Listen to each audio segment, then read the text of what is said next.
This is Audible. Blackstone Audio presents Blitzed, Drugs in the Third Reich, by Norman Ohler, translated by Sean Whiteside. This book is read by Stefan Rudnitsky. A political system devoted to decline instinctively does much to speed up that process. Jean-Paul Sartre. 1. Methamphetamine, the Volksdroge, 1933 to 1938. National Socialism was toxic, in the truest sense of the word. It gave the world a chemical legacy that still affects us today, a poison that refuses to disappear. On the one hand, the Nazis presented themselves as clean-cut and enforced a strict ideologically underpinned anti-drug policy with propagandistic pomp and draconian punishments. On the other hand, a particularly potent and perfidious substance became a popular product under Hitler. This drug carved out a great career for itself all over the German Reich, and later in the occupied countries of Europe. Under the trademark Pervitin, this little pill became the accepted Volksdroge, or people's drug, and was on sale in every pharmacy. It wasn't until 1939 that its use was restricted by making Pervitin prescription only, and the pill was not subjected to regulation until the Reich Opium Law in 1941. Its active ingredient, methamphetamine, is now either illegal or strictly regulated. But with the number of consumers currently at over 100 million and rising, it counts today as our most popular poison. Produced in hidden labs by chemical amateurs, usually in adulterated form, this substance has come to be known as crystal meth. Usually ingested nasally in high doses, the crystalline form of this so-called horror drug has gained unimaginable popularity all over Europe, with an exponential number of first-time users. This upper, with its dangerously powerful kick, is used as a party drug, for boosting performance in the workplace, in offices, even in parliaments and at universities. It banishes both sleep and hunger while promising euphoria, but in the form of crystal meth, it is a potentially destructive and highly addictive substance. Hardly anyone knows about its original rise in Nazi Germany. Breaking Bad, the drug lab of the Reich. Under a clean-swept summer sky stretching over both industrial zones and uniform housing, I take the suburban train southeast to the edge of Berlin. In order to find the remnants of the Temmler factory, I have to get out at Adlershof, which nowadays calls itself Germany's most modern technology park. Avoiding the campus, I strike off across an urban no-man's land, skirting dilapidated factory buildings, and passing through a wilderness of crumbling brick and rusty steel. The Temmler factory moved here in 1933. It was only 1 year later that Albert Mendel, the Jewish co-owner of the Tempelhof chemical factory, was expropriated by the racist laws of the regime, and Temmler took over his share, quickly expanding the business. These were good times for the German chemical industry, or at least for its Aryan members, and pharmaceutical development boomed. Research was tirelessly conducted on new, pioneering substances that would ease the pain of modern humanity or sedate its troubles. Many of the resulting pharmacological innovations shape the way we consume medicine today. By now, the former Temmler factory in Berlin-Johannisthal has fallen into ruin. There is no sign of its prosperous past, of a time when millions of Pervitin pills a week were being pressed. The grounds lie unused, a dead property. Crossing a deserted parking lot, I make my way through a wildly overgrown patch of forest and over a wall stuck with broken bits of glass designed to deter intruders. Between ferns and saplings stands the old wooden witch's house of the founder, Theodor Temmler, once the nucleus of the company. Behind dense alder bushes looms a forsaken brick building. A window is broken enough for me to be able to climb through, stumbling into a long, dark corridor. Mildew and mold grow from the walls and ceilings, At the end of the hallway, a door stands beckoning, half open, encrusted with flaking green paint. Beyond the door, daylight peers through two shattered lead-framed industrial windows. An abandoned bird's nest hides in the corner. Chipped white tiles reach all the way to the high ceiling, which is furnished with circular air vents. This is the former laboratory of Dr. Fritz Hausschild, head of pharmacology at Temler from 1937 until 1941, who was in search of a new type of medicine, a performance-enhancing drug. This is the former drug lab of the Third Reich. Here, in porcelain crucibles attached to pipes and glass coolers, the chemists boiled up their flawless matter. Lids rattled on pot-bellied flasks, orange steam released with a sharp, hissing noise, while emulsions crackled and white-gloved fingers made adjustments. Here, methamphetamine was produced of a quality that even Walter White, the drug cook in the TV series Breaking Bad, which depicts meth as a symbol of our times, could only have dreamed of. Prologue in the 19th century, the father of all drugs. Voluntary dependence is the finest state. Johann Wolfgang von Goethe. To understand the historical relevance of methamphetamine and other substances to the Nazi state, we must go back before the beginning of the Third Reich. The development of modern societies is bound as tightly with the creation and distribution of drugs as the economy is with advances in technology. In 1805, Goethe wrote Faust in classicist Weimar, and by poetic means perfected one of his theses, that the genesis of man is itself drug-induced. I change my brain, therefore I am. At the same time, in the rather less glamorous town of Paderborn in Westphalia, the pharmaceutical assistant Friedrich Wilhelm Serturner performed experiments with opium poppies, whose thickened sap anesthetized pain more effectively than anything else. Goethe wanted to explore through artistic and dramatic channels what it is that holds the core of the world together. Serturner, on the other hand, wanted to solve a major, millennium-old problem that has plagued our species to a parallel degree. It was a concrete challenge for the brilliant 21-year-old chemist. Depending on the conditions they are grown in, the active ingredient in opium poppies is present in varying concentrations. Sometimes the bitter sap does not ease the pain quite strongly enough, and other times it can lead to an unintended overdose and fatal poisoning. Thrown back entirely on his own devices, just as the opiate laudanum consumed Goethe in his study, Serturner made an astonishing discovery. He succeeded in isolating morphine, the crucial alkaloid in opium, a kind of pharmacological Mephistopheles that instantly magics pain away. Not only a turning point in the history of pharmacology, this was also one of the most important events of the early 19th century, not to mention human history as a whole. Pain, that irritable companion, could now be assuaged, indeed removed, in precise doses. All over Europe, apothecaries had, to the best of their ability and their consciences, pressed pills from the ingredients of their own herb gardens, or from the deliveries of women who foraged in hedgerows. These homegrown chemists now developed within only a few years into veritable factories with established pharmacological standards. The forerunners of these companies were the Christian monasteries, which produced medications on a large scale even in the Middle Ages, and exported widely. In Venice, where the first coffee house in Europe opened in 1647, chemical and pharmaceutical preparations had been manufactured as early as the 14th century. Morphine was not only a method of easing life's woes, it was also big business. In Darmstadt, the owner of the Engel Apotheke, Emanuel Merck, stood out as a pioneer of this development. In 1827, he set out his business model of supplying alkaloids and other medications in unvarying quality. This was the birth not only of the Merck Company, which still thrives today, but of the modern pharmaceutical industry as a whole. When injections were invented in 1850, there was no stopping the victory parade of morphine.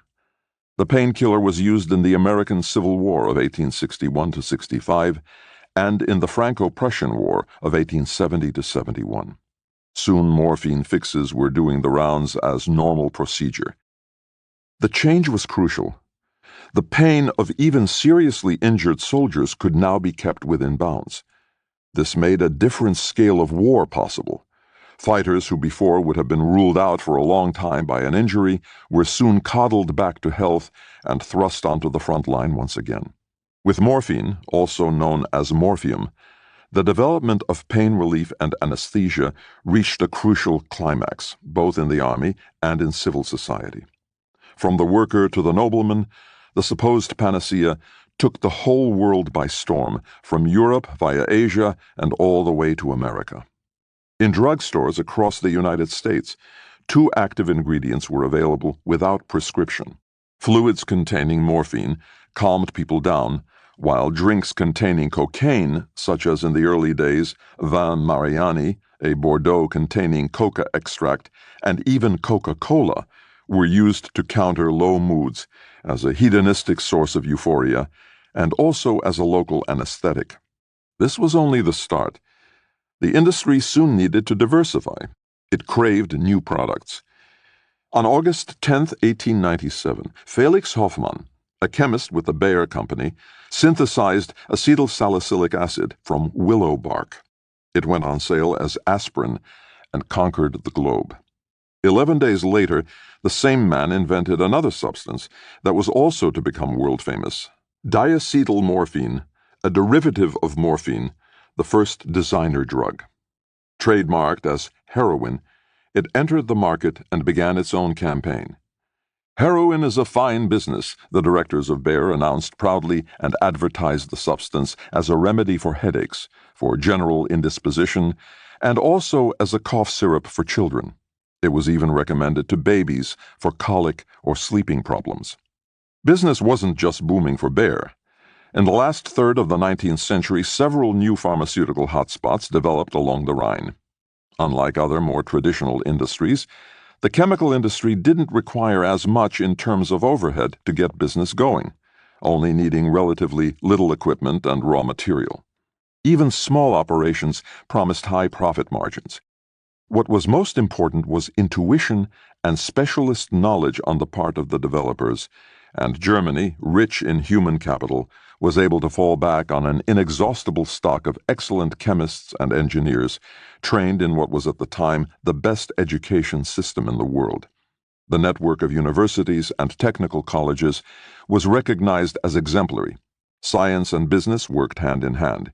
Research was being carried out at top speed, and a multitude of patents were being developed. Where the chemical industry was concerned, Germany was the workshop of the world. Made in Germany became a guarantee of quality, especially for drugs. Germany, the global dealer. This didn't change after the First World War. While France and Great Britain were able to acquire natural stimulants such as coffee, tea, vanilla, pepper, and other natural medicines from colonies overseas, Germany, which lost its comparatively sparse colonial possessions under the terms of the Versailles Treaty, had to find other ways. Stimulants had to be produced synthetically. In fact, Germany was in dire need of artificial assistance. The war had inflicted deep wounds and caused the nation both physical and psychic pain. In the 1920s, drugs became more and more important for the despondent population between the Baltic Sea and the Alps. The desire for sedation led to self-education, and there soon emerged no shortage of know-how for the production of a remedy. The course was set for a thriving pharmaceutical industry. Many of the chemical substances that we know today were developed and patented within a very short period of time. German companies became leaders in the global market. Not only did they produce the most medicines, but they also provided the lion's share of chemical raw materials for their manufacture throughout the world. A new economy came into being, and the picturesque Rhine Valley became a chemical valley of sorts. Previously unknown little outfits prospered overnight and grew into influential players. In 1925, the bigger chemical factories joined together to form IG Farben, one of the most powerful companies in the world, with headquarters in Frankfurt. Opiates, above all, were still a German specialty. In 1926, the country was top of the morphine-producing states and world champion when it came to exporting heroin. 98% of the production went abroad. Between 1925 and 1930, 91 tons of morphine were produced, 40% of global production. Under the obligations of the Versailles Treaty, Germany reluctantly signed the League of Nations International Opium Convention in 1925, which regulated the trade. It was not ratified in Berlin until 1929. The local alkaloid industry still processed just over 200 tons of opium in 1928. The Germans were world leaders in another class of substances as well. The companies Merck, Boehringer, and Knoll controlled 80% of the global cocaine market. Merck's cocaine from the city of Darmstadt was seen as the best product in the world, and commercial pirates in China printed fake Merck labels by the million. Hamburg was the major European marketplace for raw cocaine. Every year, thousands of pounds were imported legally through its port. Peru sold its entire annual production of raw cocaine, over 5 tons, almost exclusively to Germany for further processing. The influential Fachgruppe Opium und Kokain, expert group on opium and cocaine, put together by the German drug manufacturers, worked tirelessly on a close integration of the government and the pharmaceuticals industry. 2 cartels, each consisting of a handful of companies, divided up between them the lucrative market of the entire world, the so-called Cocaine Convention and Opiates Convention.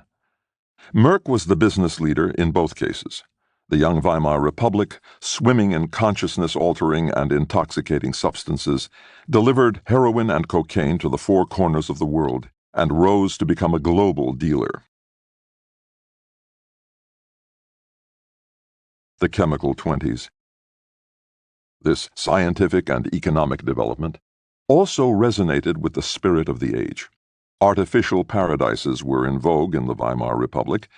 People chose to flee into worlds of make-believe rather than engage with the often less rosy reality, a phenomenon that more or less defined this very first democracy on German soil, both politically and culturally.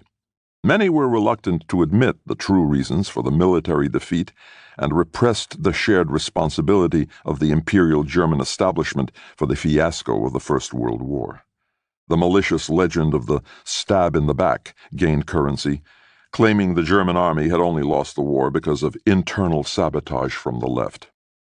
These escapist tendencies often found expression either in sheer hatred or in cultural excess, most of all in Berlin. Alfred Dublin's novel, Berlin Alexanderplatz, identified the city as the Whore of Babylon, with an incomparably grubby underworld, a place seeking salvation in the most appalling, barely imaginable excesses, particularly drugs. Berlin nightlife, oh boy, the world has never seen the like. We used to have a great army, now we've got great perversities, wrote the author Klaus Mann. The city on the Spree became synonymous with moral reprehensibility. When Germany's currency collapsed, in autumn of 1923, $1 was worth 4.2 billion marks. All moral values seemed to plummet with it as well. Everything whirled apart in a toxicological frenzy. The icon of the age, the actress and dancer Anita Berber, dipped white rose petals in a cocktail of chloroform and ether at breakfast before sucking them clean. Films about cocaine or morphine were showing in the cinemas, and all drugs were available on street corners without prescription. 40% of Berlin doctors were said to be addicted to morphine. In Friedrichstrasse, Chinese traders from the former German-leased territory of Tsingtao ran opium dens. Illegal nightclubs opened in the back rooms of the Mitte district. Smugglers distributed flyers at Anhalter Station, advertising illegal dance parties and beauty evenings. Big clubs like the famous Haus Vaterland on Potsdamer Platz and Ballhaus Resi notorious for its extravagant promiscuity on Blumenstrasse, attracted potential fun lovers in droves, as did smaller establishments like the Kakadu Bar or the Weiße Maus, where masks were distributed on the way in to guarantee the anonymity of the guests. An early form of sex and drugs tourism from Western neighbors and the United States began because everything in Berlin was as cheap as it was exciting. The World War was lost, and everything seemed permitted. The metropolis mutated into the experimental capital of Europe. Posters on house walls warned in shrill expressionist script, "Berlin, take a breath. Bear in mind your dance partner is death." The police couldn't keep up. Order collapsed first sporadically, then chronically, and the culture of pleasure filled the vacuum as best it could, as illustrated in a song of the times. Once not so very long ago, sweet alcohol, that beast, brought warmth and sweetness to our lives. But then the price increased, and so cocaine and morphine Berliners now select. Let lightning flashes rage outside, we snort and we inject. At dinner in the restaurant, the waiter brings the tin of Coke for us to feast upon. Forget whiskey and gin. Let drowsy morphine take its subcutaneous effect upon our nervous system. We snort and we inject. These medications aren't allowed, of course, they're quite forbidden, but even such illicit treats are very seldom hidden. Euphoria awaits us, and though, as we suspect, our foes can't wait to shoot us down, we snort and we inject. And if we snort ourselves to death or into the asylum, our days are going downhill fast. How better to beguile 'em? Europe's a madhouse anyway, no need for genuflecting. The only way to paradise is snorting and injecting. In 1928, in Berlin alone, 160 pounds of morphine and heroin were sold quite legally by prescription over the pharmacist's counter. Anyone who could afford it took cocaine, the ultimate weapon for intensifying the moment. Coke spread like wildfire and symbolized the extravagance of the age. On the other hand, it was viewed as a degenerate poison and disapproved of by both communists and Nazis who were fighting for power in the streets. There was violent opposition to the free and easy zeitgeist. German nationalists railed against moral decay, and similar attacks were heard from the conservatives. Though Berlin's new status as a cultural metropolis was accepted with pride, the bourgeoisie, which was losing status in the 1920s, showed its insecurity through its radical condemnation of mass pleasure culture, decried as decadently Western. Worst of all, the National Socialists agitated against the pharmacological quest for salvation of the Weimar period.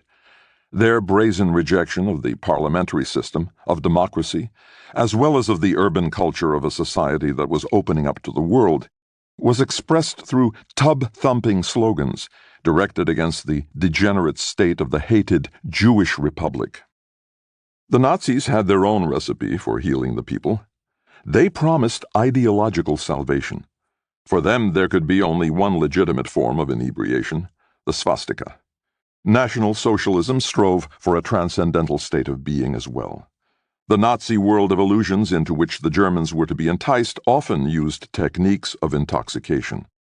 World historical decisions, according to Hitler's inflammatory text Mein Kampf, had to be brought about in states of euphoric enthusiasm or hysteria. So the Nazi Party, NSDAP, distinguished itself on one hand with populist arguments, and on the other with torch parades, flag consecrations, rapturous announcements, and public speeches aimed at achieving a state of collective ecstasy. These were supplemented with the violent frenzies of the brown-shirts, SA, during the early Kampfzeit, or period of struggle, often fueled by the abuse of alcohol.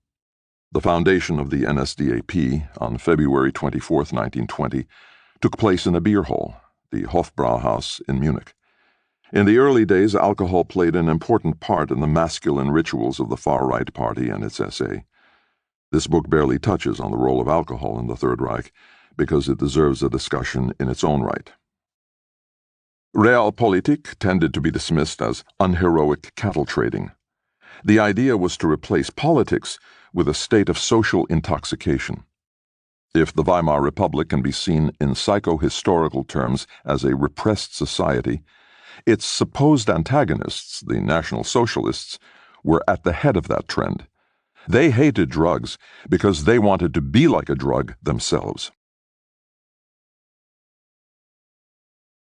Switching power means switching substances, while the abstinent Führer was silent.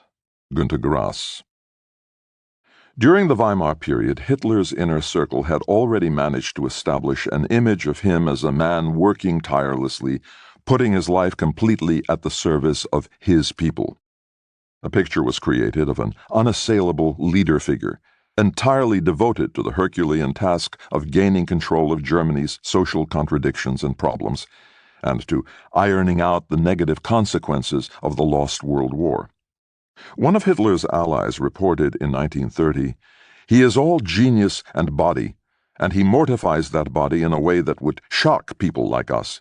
He doesn't drink, he practically only eats vegetables, and he doesn't touch women." Hitler allegedly didn't even allow himself coffee, and legend had it that after the First World War he threw his last pack of cigarettes into the Danube near Linz. From then onward, supposedly, no poisons would enter his body.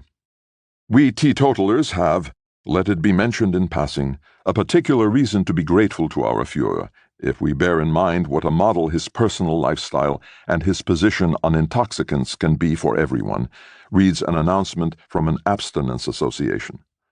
The Reich Chancellor, ostensibly a pure person, remote from all worldly pleasures, entirely without a private life.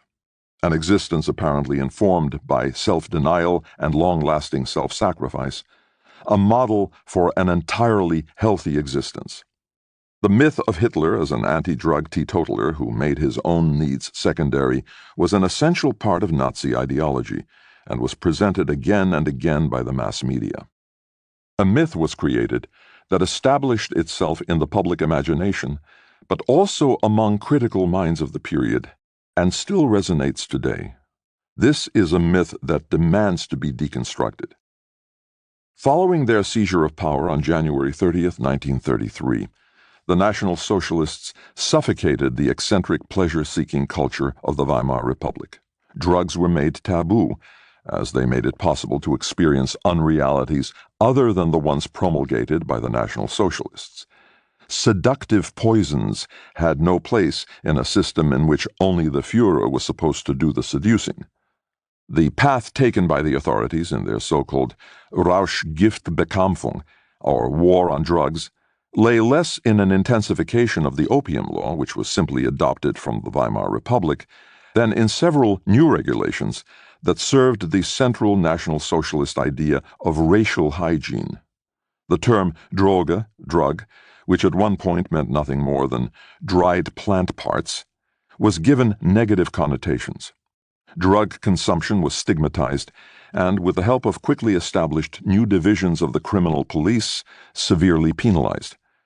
This new emphasis came into force as early as November 1933, when the Reichstag passed a law that allowed the imprisonment of addicts in a closed institution for up to 2 years, although that period of confinement could be extended indefinitely by legal decree.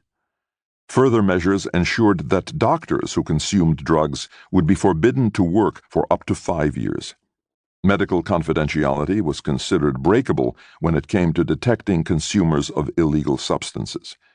The chairman of the Berlin Medical Council decreed that every doctor had to file a drug report when a patient was prescribed narcotics for longer than 3 weeks, because public security is endangered by chronic alkaloid abuse in almost every case. If a report to that effect came in, 2 experts examined the patient in question. If they found that hereditary factors were satisfactory, immediate compulsory withdrawal was imposed.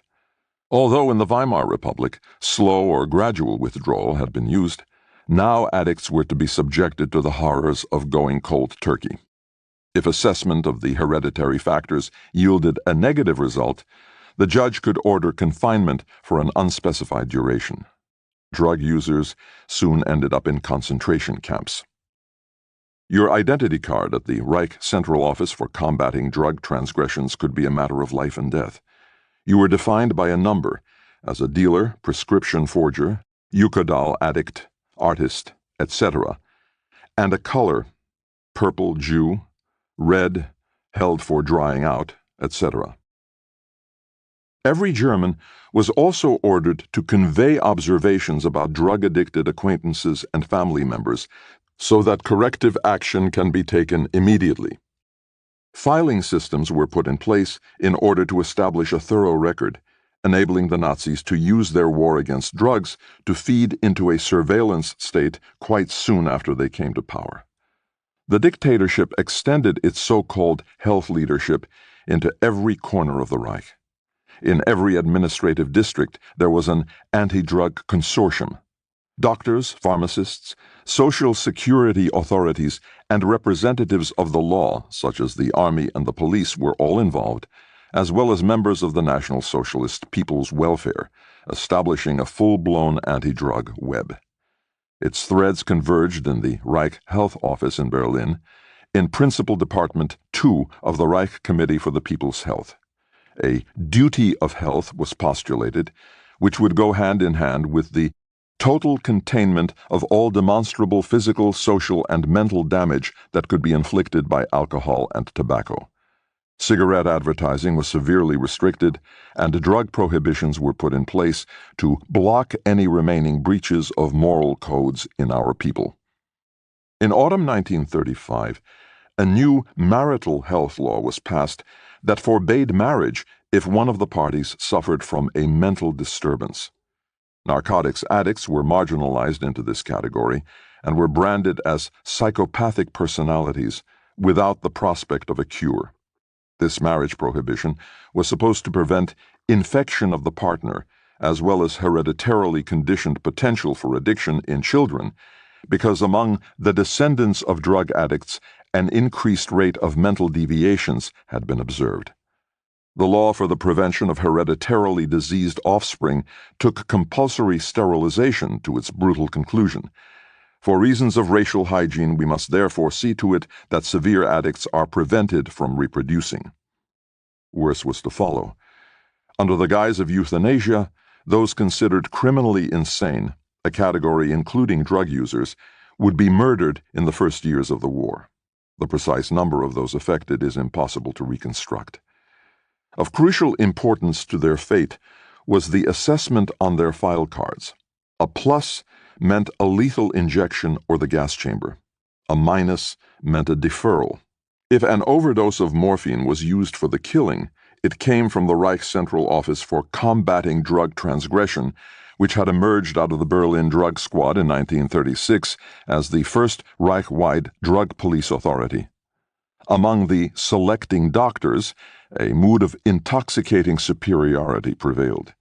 The anti-drug policy served as a vehicle for the exclusion and suppression, even the destruction, of marginal groups and minorities. Anti-drug policy as anti-Semitic policy. The Jew has used the most refined means to poison the mind and the soul of German people, and to guide thought along an un-German path which inevitably led to doom. Removing this Jewish infection, which could lead to a national disease and to the death of the people, is also a duty of our health leadership. Medical Journal for Lower Saxony, 1939. From the outset, the racist terminology of National Socialism was informed by linguistic images of infection and poison, by the topos of toxicity. Jews were equated with bacilli or pathogens. They were described as foreign bodies and said to be poisoning the Reich, making the healthy social organism ill, so they had to be eradicated or exterminated. Hitler said, "There is no longer any compromise, because such a thing would be poison to us." In fact, the poison lay in the language itself, which dehumanized the Jews as a preliminary stage to their subsequent murder. The Nuremberg race laws of 1935 and the introduction of the Ahnenpass proof of Aryan ancestry, manifested the demand for purity of the blood. This was seen as one of the supreme goods of the people, and one most in need of protection. Needless to say, this produced a point of intersection between anti-Semitic propaganda and anti-drug policy. It was not the dose that determined the poison, but the category of foreignness. Propagated as the standard work on the subject, the central, entirely unscientific thesis of the book Magische Gifte, Magic Poisons, posits the greatest toxic effect is always produced by narcotics alien to the country and the race. Jews and drugs merged into a single toxic or epidemiological unit that menaced Germany. For decades, our people have been told by Marxists and Jews, "Your body belongs to you." That was taken to mean that at social occasions between men or between men and women, any quantities of alcohol could be enjoyed, even at the cost of the body's health.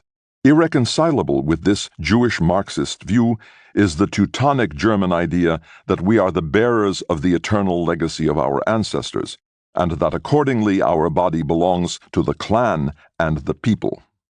SS-Hauptsturmführer Kriminalkommissar Erwin Kosmel, who was from 1941 director of the Reich Central Office for Combating Drug Transgressions, asserted that Jews play a supreme part in the international drug trade. His work was concerned with eliminating international criminals who often have roots in Jewry. The Nazi Party's Office of Racial Policy claimed that the Jewish character was essentially drug-dependent. The intellectual urban Jew preferred cocaine or morphine to calm his constantly excited nerves and give himself a feeling of peace and inner security. Jewish doctors were rumored to be often extraordinarily addicted to morphine. In the anti-Semitic children's book Der Giftpilz, the poisonous mushroom, the National Socialists combined their twin bogeymen, Jews and drugs, into racial hygiene propaganda that was used in schools and nurseries. The story was exemplary, the message perfectly clear. The dangerous poison mushrooms had to be eradicated. While the selection strategies in the battle against drugs were directed against an alien power that was perceived as threatening, in National Socialism they almost automatically had anti-Semitic connotations. Anyone who consumed drugs suffered from a foreign plague. Drug dealers were presented as unscrupulous, greedy, or alien. Drug use as racially inferior, and so-called drug crimes as one of the greatest threats to society. It is frightening how familiar many of these terms still sound today. While we have driven out other Nazi verbal monstrosities, the terminology of the war on drugs has lingered. It's no longer a matter of Jews. The dangerous dealers are now said to be part of different cultural circles. The extremely political question of whether our bodies belong to us or to a legal social network of social and health-related interests remains a virulent one even today. The Celebrity Doctor of Kurfürstendamm. The word Jew was smeared on the plaque of a doctor's surgery on Bayreuther Strasse in Berlin's Charlottenburg district one night in 1933. The name of the doctor, a specialist in dermatological and sexually transmitted diseases, was illegible. Only the opening hours could still be clearly seen. Weekdays 11 to 1 and 5 to 7, apart from Saturday afternoon. The overweight, bald Dr. Theodor Morell reacted to the attack in a way that was as typical as it was wretched. He quickly joined the Nazi Party to defuse future hostilities of that kind. Morell was not a Jew. The SA had wrongly suspected him of being one because of his dark complexion. After he had registered as a party member, Morell's practice became even more successful. It expanded and moved into the lavish rooms of a 19th-century building on the corner of Kurfürstendamm and Fasanenstrasse. You joined, you flourished. That was a lesson Morell would never forget, right until the end. The fat man from Hessen hadn't the slightest interest in politics. The satisfaction that made his life worthwhile came when a patient felt better after treatment, obediently paid the fee, and came back as soon as possible. Morel had developed strategies over the years that gave him advantages over the other doctors on Kurfürstendamm, with whom he vied for well-to-do clients. His smart private practice was soon seen as one of the most profitable in the area. Equipped with the most up-to-date technology, all originally bought with the fortune of his wife, Annie, over time it had the whole of high society beating a path to the door of Morel, a former ship's doctor in the tropics. Whether it was the boxer, Max Schmeling, various counts and ambassadors, successful athletes, business magnates, high-powered scientists, politicians, half of the film world, everyone made the pilgrimage to Dr. Morel, who specialized in new kinds of treatment, or, as some mocking tongues had it, in the treatment of non-existent illnesses. There was one field in which this modish, egocentric doctor was considered a pioneer: vitamins. Little was known at the time about these invisible helpers, which the body itself can't produce but which it urgently needs for certain metabolic processes. Injected directly into the blood, vitamin supplements work wonders in cases of undernourishment. This was precisely Morel's strategy for keeping his patients interested, and if vitamins weren't enough, he deftly added a circulatory stimulant to the injection mixture.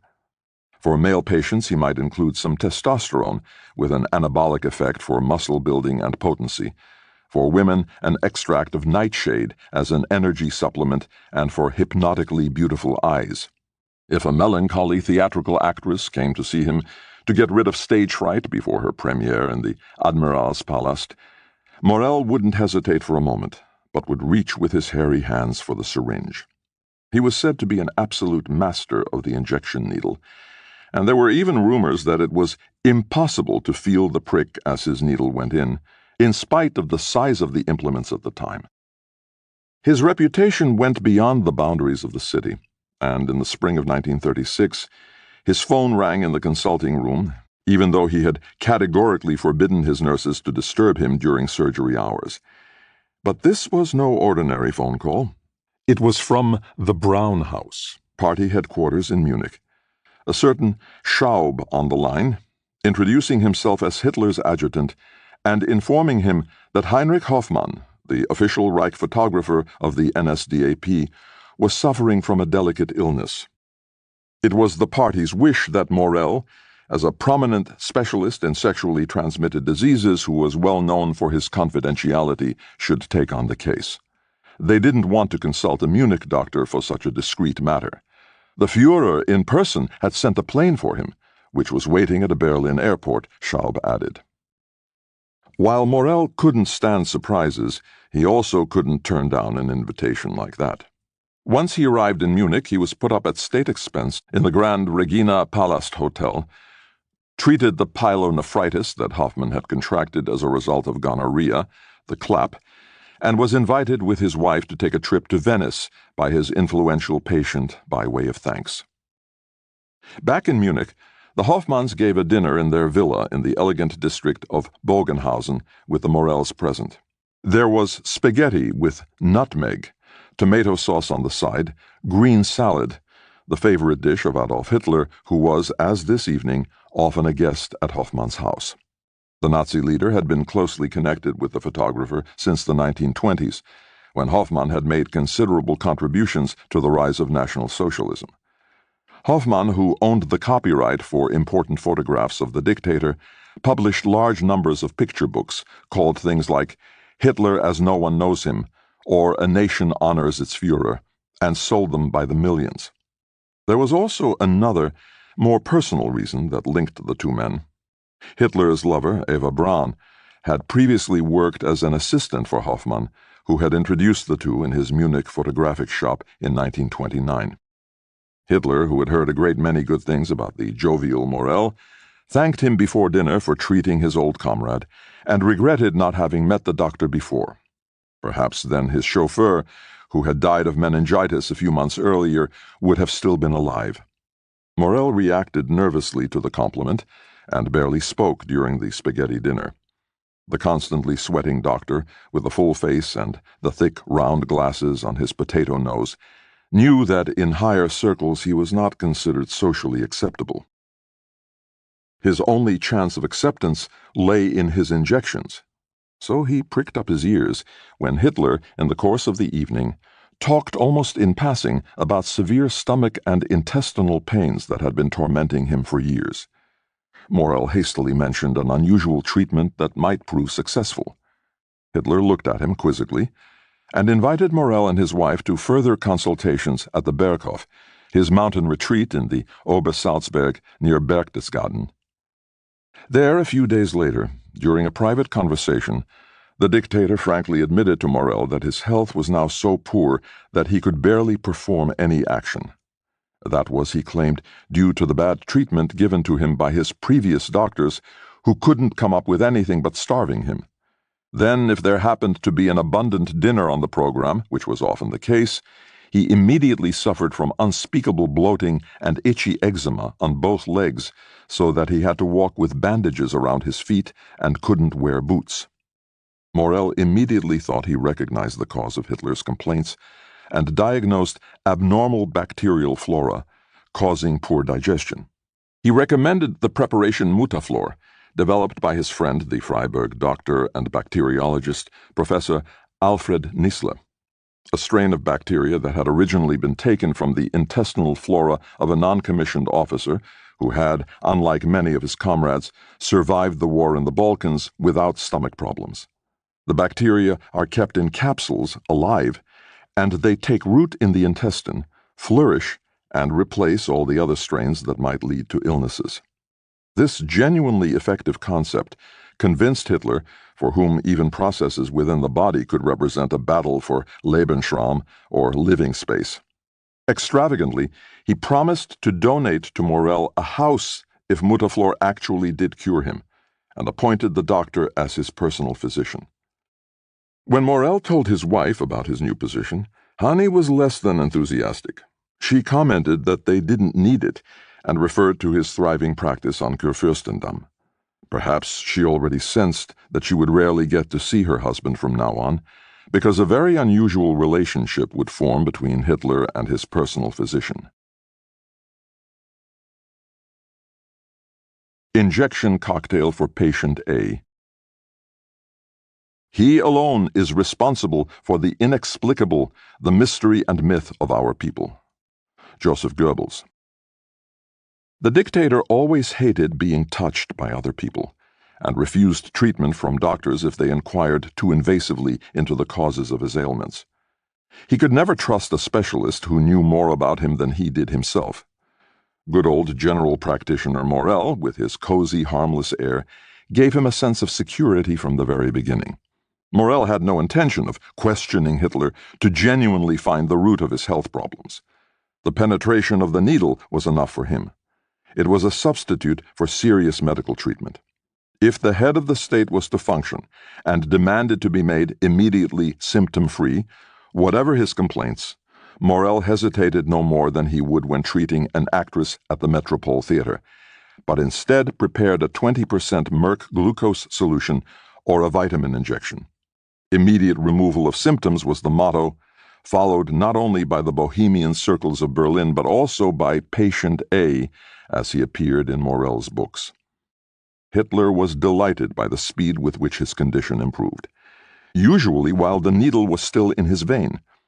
His personal doctor's argument convinced him. For the Führer, with all the tasks he had to perform, his energy consumption was so high that you couldn't wait until a substance found its way into the blood in tablet form via the digestive system. For Hitler, it made sense. Morel wants to give me a big iodine injection as well as a heart, liver, chalk, and vitamin injection. He learned in the tropics that medicine must be injected into the veins. The busy ruler lived in constant fear of not being able to function properly, that he wouldn't be able to do everything he needed to do, and that he wouldn't be able to perform due to illness.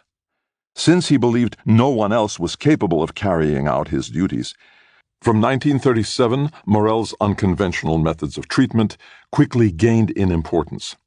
Several injections a day were soon the norm. Hitler became used to his skin being punctured and having what was assumed to be a potent substance flowing into his veins. Each time it happened, he felt instantly better. the fine stainless steel needle that conjured up immediate recovery, was fully in line with his nature. His situation required constant mental alertness, physical vitality, and hands-on decisiveness. Neuroses and other psychological inhibitions had to be switched off at all times, as if by the push of a button, and he himself needed to be permanently refreshed. Soon his new physician seldom left the patient's side, and Hanni Morell's fears came true. Her husband had no time for his practice anymore. A locum physician had to be installed at Kurfürstendamm, and Morell later claimed, oscillating between pride and fatalism, that he was the only person who had seen Hitler every day, or at least every second day, since 1936. Before every big speech, the Reich Chancellor now allowed himself a power injection in order to work at the peak of his capabilities. Colds, which could have kept him from appearing in public, were ruled out from the start by intravenous vitamin supplements. To be able to hold his arm up for as long as possible when doing the Nazi salute, Hitler trained with chest expanders and also allowed his body to snack on glucose and vitamins. The glucose, administered intravenously, gave the brain a blast of energy after 20 seconds, while the combined vitamins allowed Hitler to address his troops or the people wearing a thin brown shirt uniform even on cold days without showing signs of physical weakness. When he suddenly lost his voice before a speech at Innsbruck in 1937, Morell quickly alleviated the nuisance with an injection. At first, Hitler's digestive problems improved as well, and so the promised estate for the personal physician was given to Morell on Berlin's exclusive Schwanenwerde Island, next door to the propaganda minister Joseph Goebbels. The elegant villa surrounded by a hand-forged iron fence at 24 to 26 Inselstrasse wasn't a complete gift.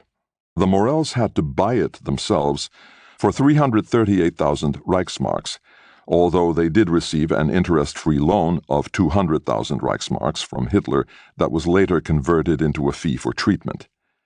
The new home didn't just bring advantages to the celebrity doctor, who had now been elevated to the highest social stratum. Morell had to employ domestic servants and a gardener, and his basic expenses soared, even though he wasn't automatically earning more. But now there was no turning back. He enjoyed his new lifestyle too much, as well as his immediate proximity to power. Hitler had also become more than used to the doctor, brushing aside any criticism of the man, who many people in the hard-fought-for inner circles found less than appetizing. Morell wasn't there to be sniffed at, Hitler professed. He was there to keep him healthy.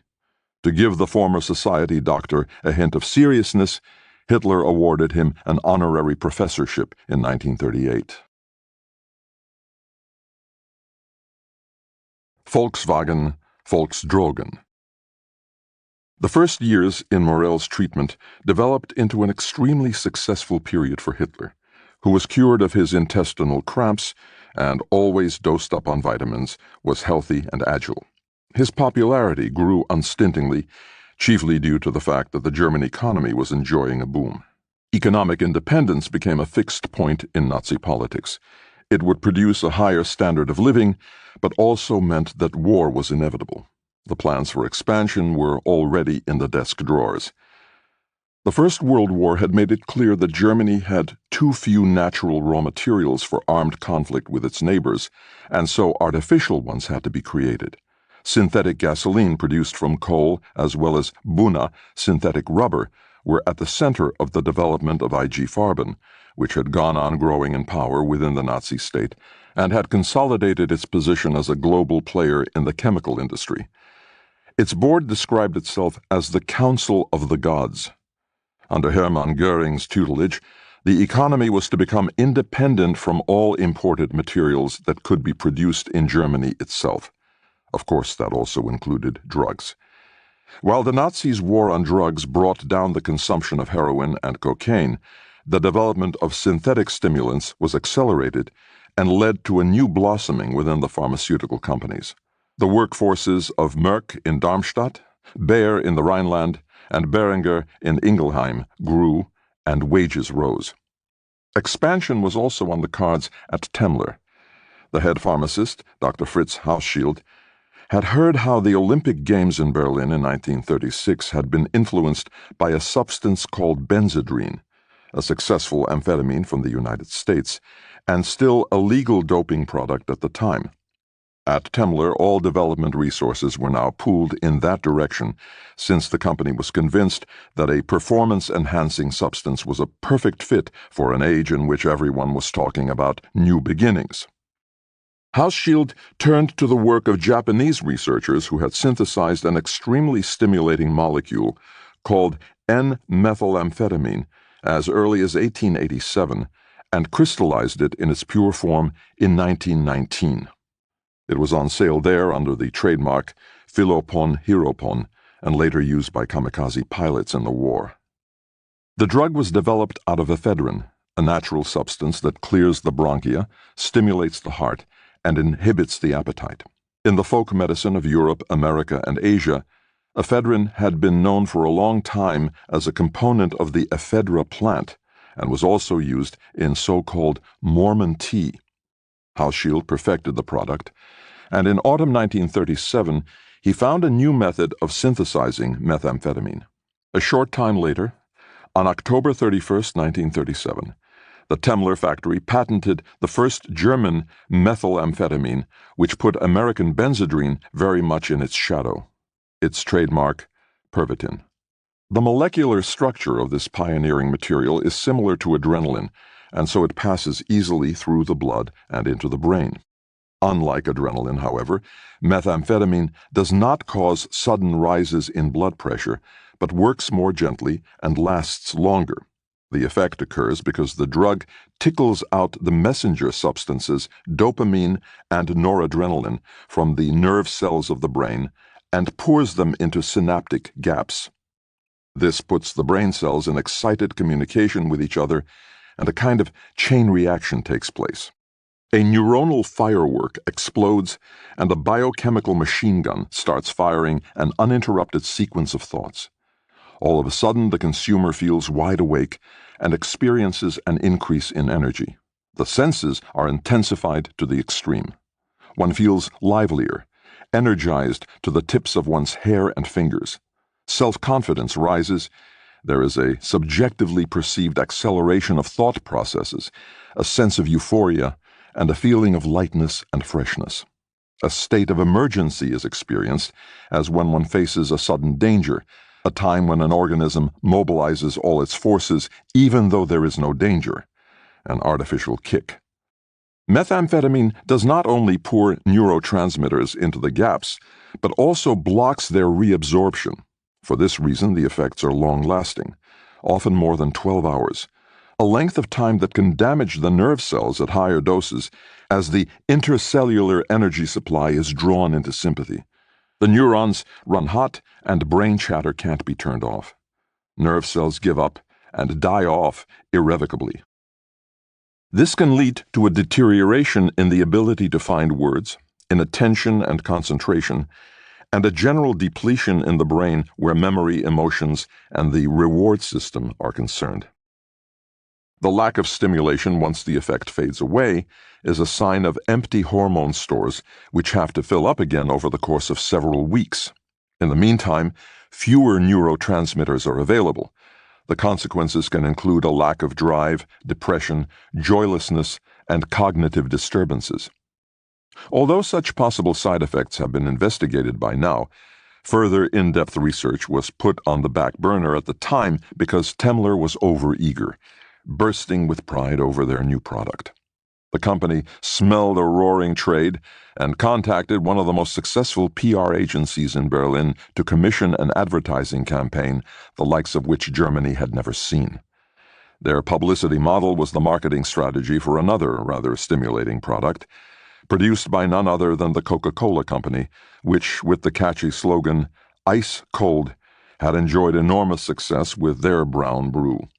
In the first weeks and months of 1938, when Pervitin was beginning to go from strength to strength, posters appeared on advertising pillars, the outsides of trams, and on the buses and local and underground trains of Berlin. In a modern, minimalist style, they mentioned only the trademark and referred to its medical indications, weakness of circulation, low energy, depression. It also showed the orange and blue Pervitin tube, the characteristic packaging with curved lettering. At the same time, another trick by this branch of business, all the doctors in Berlin received a letter from Temmler saying bluntly that the company's aim was to persuade the doctors personally. What people like themselves, they also like to recommend to others. The envelope included free pills containing 3 milligrams of active ingredient, as well as a franked postcard to be returned. Dear Doctor, your experiences with Pervitin, even if they were less than favorable, are valuable to us in helping to limit the field of indication. So we would be very grateful to you for a message on this card. A substance in its test phase. Just like the old dealer's trick, the first dose is free. Representatives of Temmler visited large-scale practices, hospitals, and university clinics all over the country, delivered lectures, and distributed this new confidence and alertness-boosting drug. The company's own account said, "Reawakening joy in the despondent is one of the most valuable gifts that this new medication can give to patients. Even frigidity in women can easily be influenced with Pervitin tablets. The treatment technique is as simple as can be imagined. 4 half tablets every day, long before bedtime, 10 days a month for 3 months. This will achieve excellent results by increasing women's libido and sexual power." On the patient information leaflet, it also said that the substance compensated for the withdrawal effects of alcohol, cocaine, and even opiates. It was marketed as a kind of counter drug to replace all drugs, particularly illegal ones. The consumption of this substance was sanctioned. Methamphetamine was regarded as a kind of panacea. The substance was also claimed to have a system-stabilizing component. "We live in an energy-tense time that demands higher performance and greater obligations from us than any time before," a senior hospital doctor wrote. The pill, produced under industrial laboratory conditions in consistently pure quality, was supposed to help counteract inadequate performance and integrate shirkers, malingerers, defeatists, and whiners into the labor process. The Tübingen pharmacologist Felix Hafner even suggested the prescription of Pervitin as a supreme commandment, as it amounted to the last effort on behalf of the whole, a kind of chemical order. Germans, however, didn't need an order to take the buzzy substance. The hunger for powerful brain food was already there. Consumption wasn't decreed from above, and it wasn't top-down as you might have expected in a dictatorship. It was entirely bottom-up. This so-called speedamin landed like a bomb, spread like a virus, sold like sliced bread, and was soon as much of a fixture as a cup of coffee. Pervitin became a sensation, one psychologist reported. It soon gained acceptance in a very wide range of circles. Students used it as a survival strategy for the exertions of exams. Telephone switchboard operators and nurses swallowed it to get through the night shift, and people doing difficult physical or mental labor used it to improve their performance. Whether it was secretaries typing faster, actors refreshing themselves before their shows, writers using the stimulation of methamphetamine for all-nighters at the desk, or hopped-up workers on conveyor belts in the big factories raising their output, Pervitin spread among all social circles. Furniture packers packed more furniture. Firemen put out fires faster. Barbers cut hair more quickly. Night watchmen stopped sleeping on the job. Train drivers drove their trains without a word of complaint. And long-distance truck drivers bombed down freshly constructed autobahns, completing their trips in record time. Post-lunchtime naps became a thing of the past. Doctors treated themselves with it. Businessmen who had to rush from meeting to meeting pepped themselves up. Party members did the same, and so did the SS. Stress declined, sexual appetite increased, and motivation was artificially enhanced. A doctor wrote, "Experimenting on myself, I also observed that both physically and mentally one may receive a pleasant boost in energy, which for 6 months has allowed me to recommend Pervitin to manual and clerical workers, fellow colleagues who are temporarily short of time, and also speakers, singers with stage fright, and examination candidates. One lady likes to use the medication, see 2 times 2 tablets, before parties. another successfully on particularly demanding working days, up to 3 times 2 tablets daily. Pervitin became a symptom of the developing performance society. Boxed chocolates spiked with methamphetamine were even put on the market. A good 14 milligrams of methamphetamine was included in each individual portion, almost 5 times the amount in a Pervitin pill. "Hildebrand chocolates are always a delight," was the slogan of this potent confectionery. The recommendation was to eat between 3 and 9 of these, with the indication that they were, unlike caffeine, perfectly safe. The housework could be done in a trice, and this unusual tidbit would even melt the pounds away, since Pervitin, a slimming agent, also curbed the appetite. Another part of the highly effective campaign was an essay by Dr. Fritz Hauschild in the respected Klinische Wochenschrift. In this, and again in the same journal 3 weeks later, under the headline New Specialties, he reported on the extremely stimulating effect of Pervitin, its ability to increase energy and boost both self-confidence and decisiveness. Associative thought became much faster and physical work easier. Its multiple applications in internal and general medicine, surgery, and psychiatry seemed to give it a wide field of indication and at the same time to stimulate scientific research. Universities all over the Reich pounced on these investigations.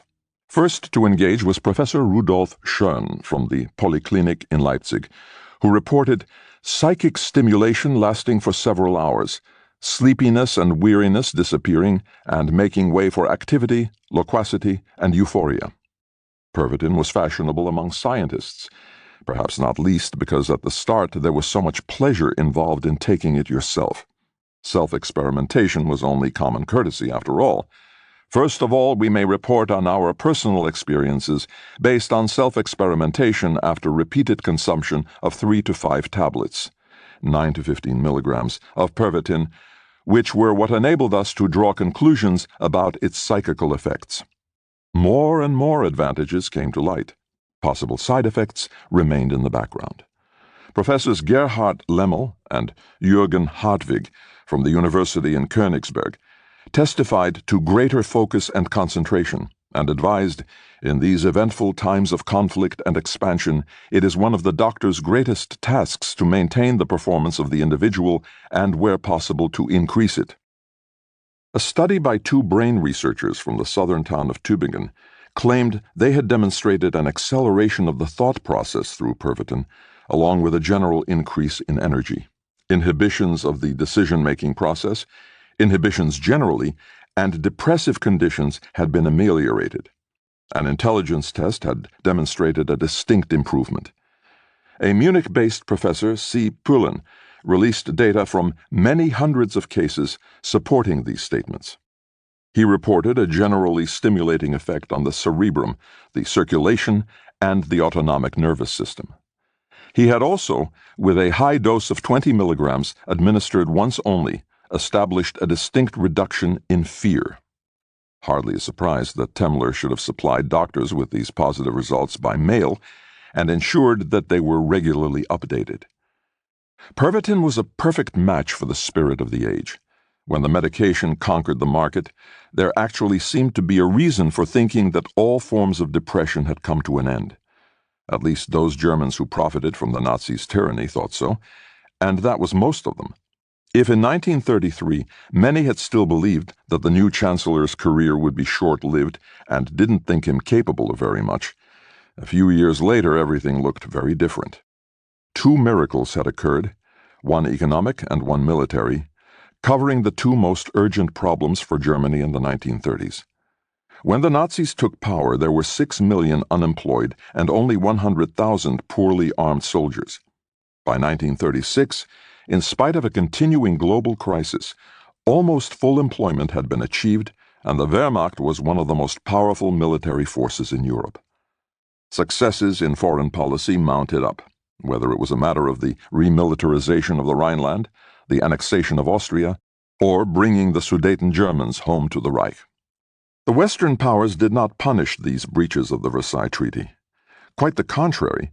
They made greater and greater concessions because they hoped to prevent a new war in Europe. But diplomatic successes didn't mollify Hitler.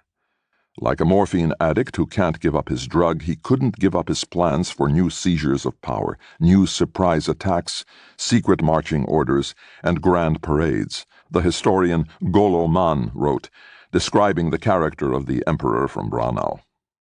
The Allies misjudged the situation. Hitler would not be mollified by diplomatic success. Hitler was never content. Boundaries had to be crossed in every respect and at all times, and state borders in particular. From the German Reich to the Greater German Reich to the planned Teutonic World Reich, the constant hike in doses was in the nature of the National Socialist cause, and this lay first and foremost in the hunger for new territories. The slogans "Home to the Reich" and "The People Without Space" summed it up. Dr. Morell, the personal physician, was even directly involved with the defeat of Czechoslovakia. On the night of March 15, 1939, the Czech president, Emil Hácha, in poor health, attended a more or less compulsory state visit to the new Reich Chancellery. When he refused to sign a paper that the Germans laid in front of him, a de facto capitulation of his troops to the Wehrmacht, he suffered a heart attack and could no longer be spoken to. Hitler urgently summoned Morell, who hurried along with his case and his syringes, and injected the unconscious foreign guest with such a stimulating medication that Hácha rose again within seconds as if from the dead. He signed the piece of paper that sealed the temporary end of his state. The very next morning, Hitler invaded Prague without a fight. During the following years, Hácha sat at the powerless head of the Protectorate of Bohemia and Moravia, to which parts of his country had been reduced, remaining Morell's loyal patient. In that respect, pharmacology worked as a way of continuing politics by other means. During those first months of 1939, the last months of peace, Hitler's popularity reached a temporary peak. "Look at everything this man has achieved," was a standard proclamation, and many of his countrymen also wanted to put their potential to the test. It was a time when effort seemed to reap rewards. It was also a time of social demands. You had to be part of it. You had to be successful, if only so as not to arouse suspicion. The general upturn also produced a concern that you might not be able to keep up with the new rapid pace. The increasingly schematic nature of work placed fresh demands on the individual, who became a cog in the works. Any help was welcome when it came to putting yourself in the mood, even chemical help. Pervitin made it easier for the individual to have access to the great excitement and self-treatment that had supposedly gripped the German people. The powerful stuff became a sort of grocery item, which even its manufacturer didn't want to keep stuck just in the medical section. "Germany awake," the Nazis had ordered. Methamphetamine made sure that the country stayed awake.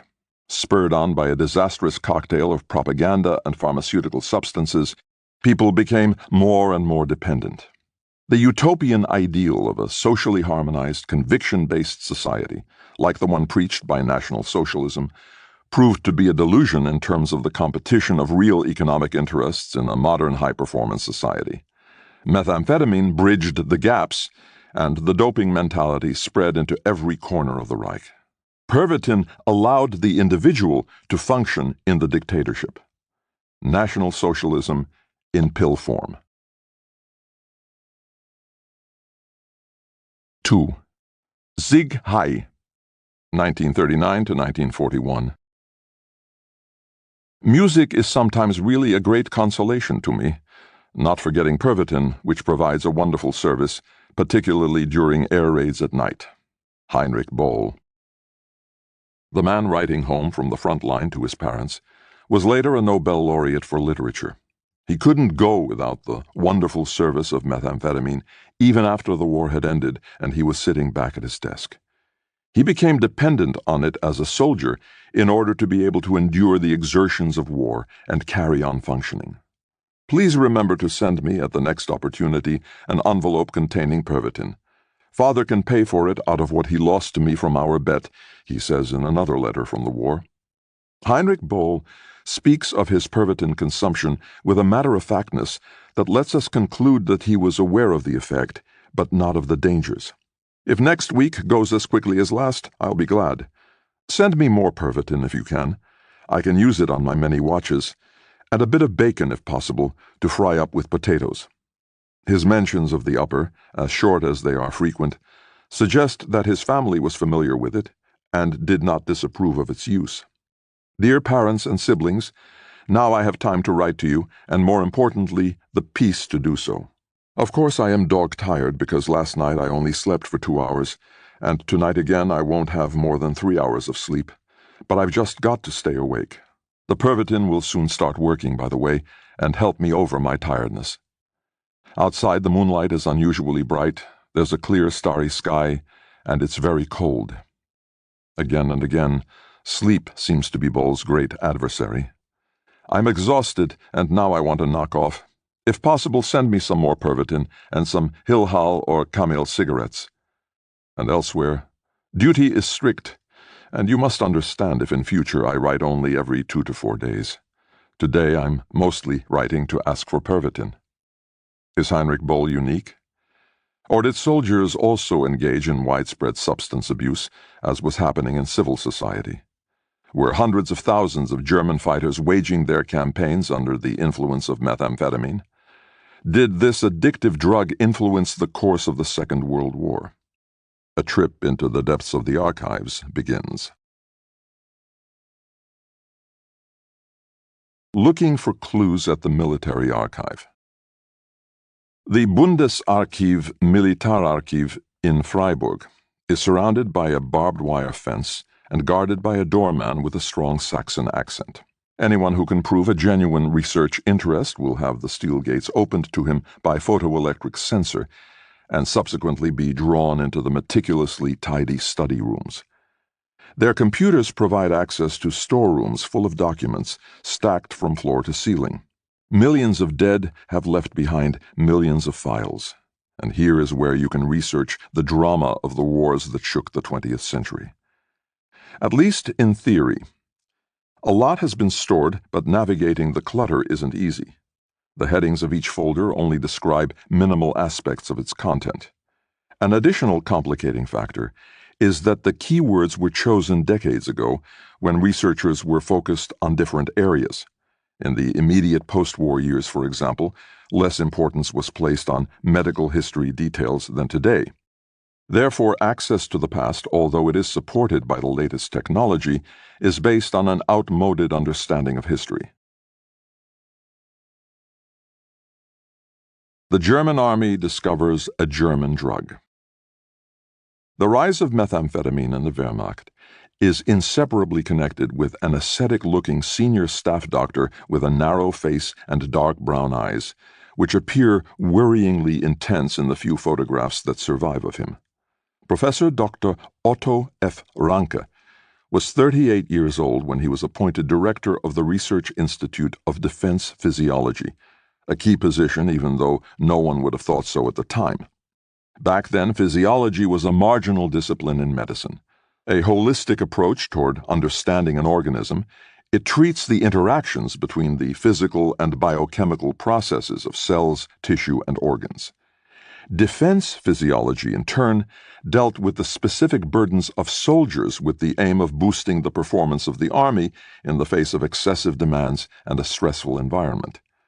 The military was starting to see itself as a modern organization, and soldiers were described as animated engines. Ranke's task was to protect them against wear, meaning incapacity. He was to oil the cogs of the machine and functioned as a kind of performance coach for the German army, as well as a gadget inventor. Over the years, Ranke developed a sighting device for spotting artificial green, camouflage uniforms within a forest, for example, new anti-dust goggles for motorcyclists, tropical helmets that were both bulletproof and sweat-permeable for the Afrika Korps, and directional microphones to help the counterintelligence service listen in on its targets. Ranke's Research Institute of Defense Physiology was a section of the Military Medical Academy on Invalidenstrasse in Berlin. A large building in 18th century neo-Baroque style, it is now home to the Federal Ministry for Economic Affairs and Energy. Curved gold letters read, Scientiae Humanitati Patriae, in a relief on the mansard roof above the main door. To science, to humanity, to the fatherland. From 1934 until 1945, this was where the Army trained its rising medical officers. The Prussian elite institution, known as the MA for short, had the biggest medical and scientific library in Europe and a 2-story laboratory building fully equipped with the latest technology. Several big auditoria, reading rooms, and a hall of honor with busts of Virchow, von Helmholtz, von Behring, and other doctors and researchers who had, it was said, each performed an immortal service for science. The complex also included the most modern gymnasiums and swimming pools, as well as a 5-story residential block with comfortable double rooms for the 800 trainee medical officers. These were known as Pfeifhahne, a complex Berlin play on the word Pépin, a derivative of Pépinière, the former training institute for military doctors under the Prussian kings, which had turned out the cream of medical scientists in the 19th century. In their wake, the MA students confidently wore the Reich Eagle and the swastika on their smart uniforms. There was also a riding stable with 90 horses, several racing tracks, and nursing stables for sick horses, veterinary officers, and a smithy. The scientific departments were housed in the big block to the rear of the inner courtyard: the Institute for Pharmacology and Army Toxicology, the Laboratory for Serum Conservation, and the Aeronautical Medical Research Institute, directed by Professor Hubertus Struckhold, who would pioneer American space travel after the war along with Werner von Braun, as well as the Research Institute of Defense Physiology, run by Otto Ranke, which in 1938 consisted of only an additional auxiliary doctor, 3 medical interns, and a few civilian clerical staff. But the ambitious Ranke wanted to build up his department very quickly. He planned to do this through something he promoted for the Wehrmacht, a small molecule about to have a grand career. From brown bread to brain food. Ranke, the leading defense physiologist in the Third Reich, had one main enemy.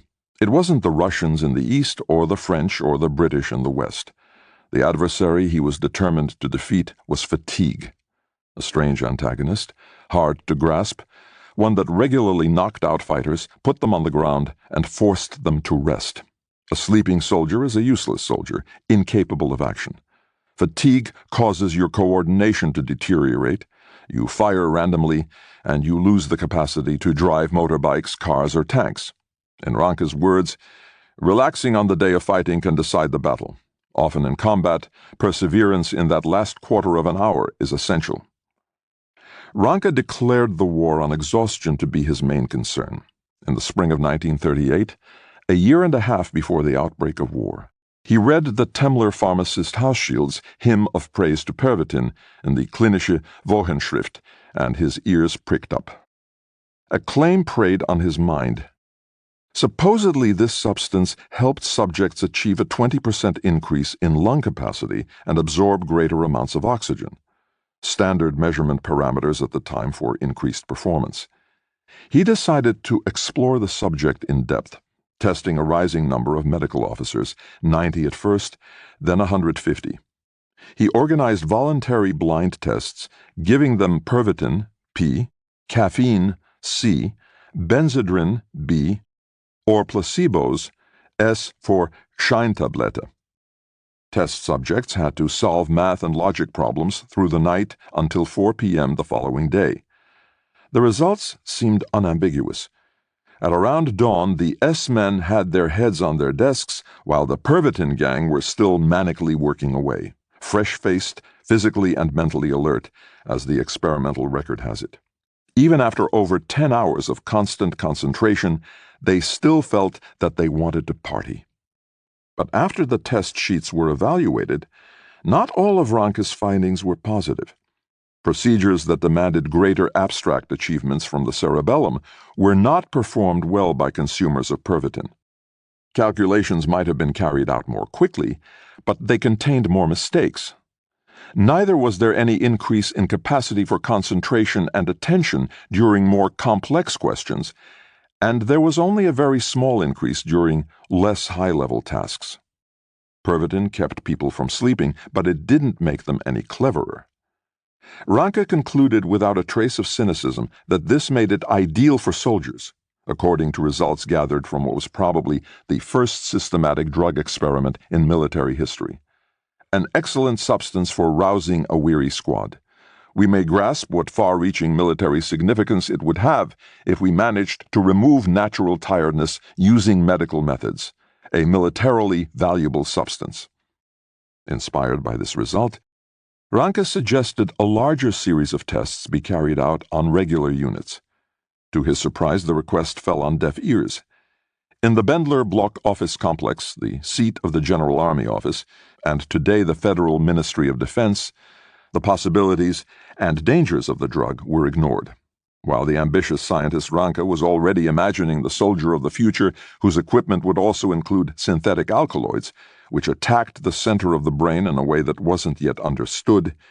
His superiors, military bureaucrats in the Medical Inspection Unit, hadn't quite reached this level of sophistication. They were still wondering whether it was better to give the troops brown bread or white bread, while Ranke had long since moved on to brain food. He had predicted what the Berlin doctor and author Gottfried Benn, trained in the days of the Kaiser at the predecessor to the Military Medical Academy, wrote a few years later. Powerful brains are strengthened not with milk, but with alkaloids.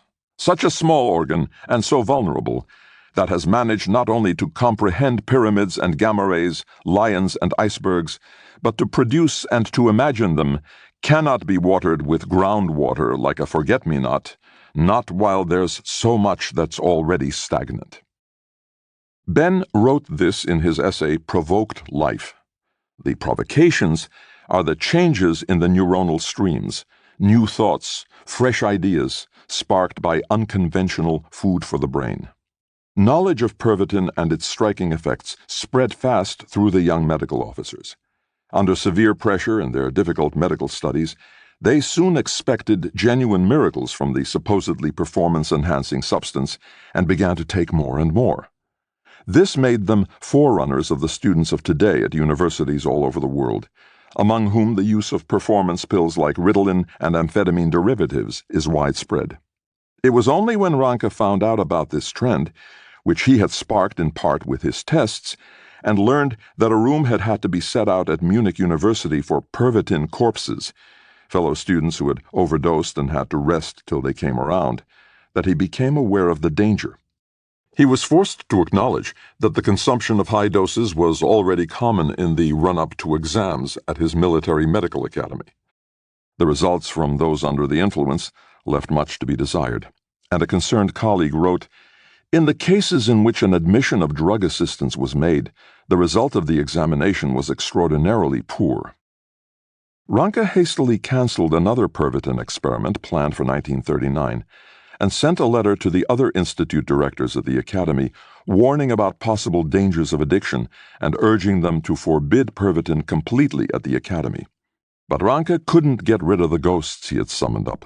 Methamphetamine spread like wildfire and would pass through every barracks gate over the next weeks and months. The last few days of peace passed. The medical officers were preparing themselves for their approaching deployment in Poland and bought up everything in the pharmacy, as Pervitin wasn't officially supplied by the Wehrmacht, or at least not yet. Ranke could only look on. Less than a week before the start of the war, he wrote to a military general surgeon at high command.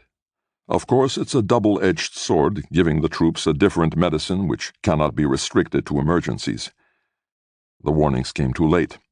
An uncontrolled large-scale test began, without instructions as to the correct dosage of the upper, and supplied with huge quantities of it, the Wehrmacht fell upon its unsuspecting eastern neighbor. Robots.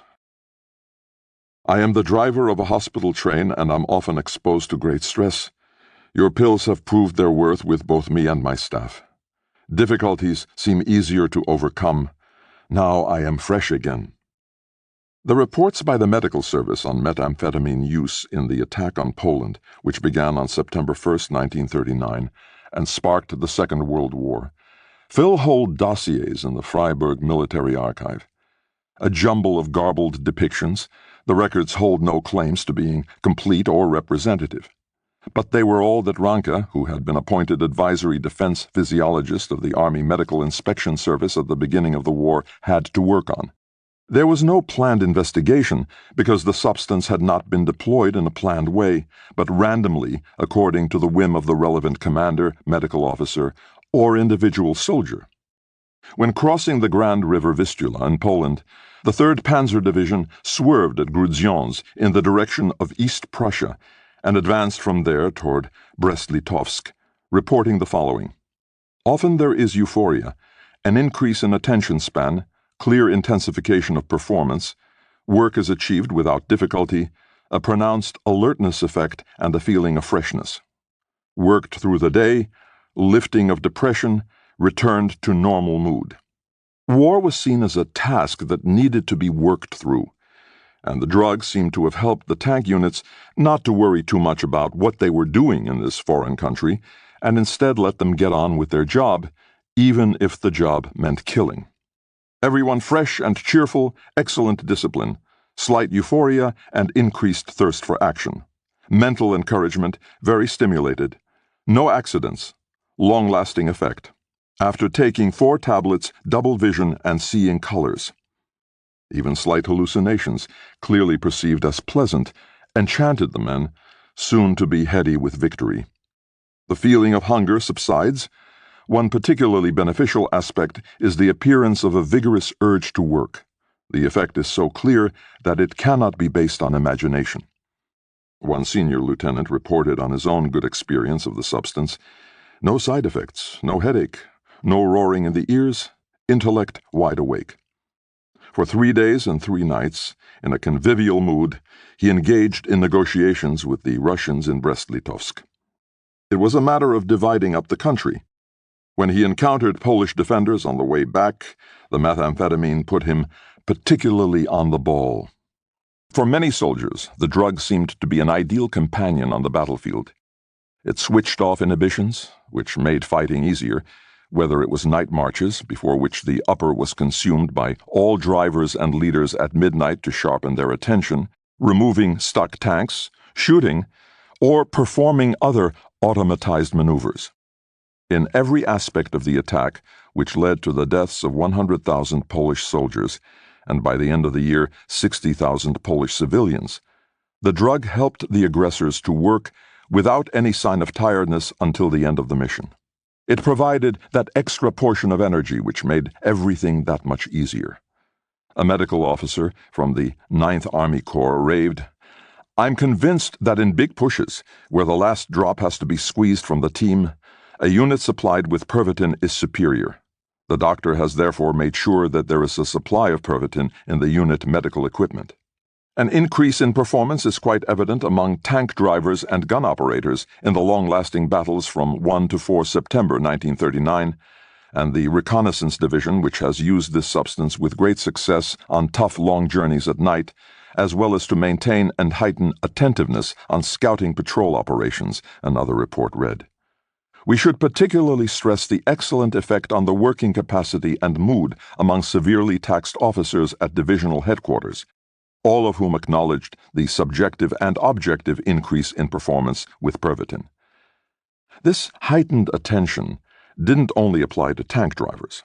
One senior military doctor wrote, "Motorcyclists were expected to make quite enormous efforts in great heat, severely dusty conditions, and on bad roads, on prolonged journeys which lasted from early in the morning until late in the evening, and from Silesia through Bohemia, Moravia, and Slovakia, almost as far as Lemberg, Lwów, in Poland.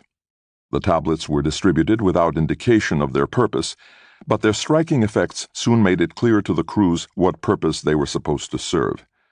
Teutonic, easy riders, with drugs from Temmler, and goggles by Ranke." If Pervitin was unavailable, it was assumed that the soldiers in question faced a greater threat. A senior staff medic reported regretfully, Among the drivers, many accidents, mostly attributable to excessive fatigue, could have been avoided if an analeptic such as Pervitin had been administered. Crystal meth to avoid road accidents? Really? There were critical voices, too. The army doctor for the 6th Army, which was later to perish at Stalingrad, assembled several reports from subordinate medical officers and wrote to Ranke, "These contradictory reports make it clear beyond any doubt that Pervitin is not a harmless medication. It does not seem at all appropriate for it to be handed out at random to the troops." So some people clearly held reservations about the use of this stimulant. Still, curiosity had been awakened. The concluding sentence of the report from the 4th Army Corps states, "To continue the experiments, a larger quantity of Pervitin tablets is required." Burnout. Britain and France declared war on Germany on September 3, 1939, after the invasion of Poland. Initially, no shots were fired in the West. Instead, the adversaries watched each other, motionless, for months. No one wanted to fight. The shock of the First World War, with millions of soldiers slaughtered, was still lodged in the memory. Banners were hung at the front lines.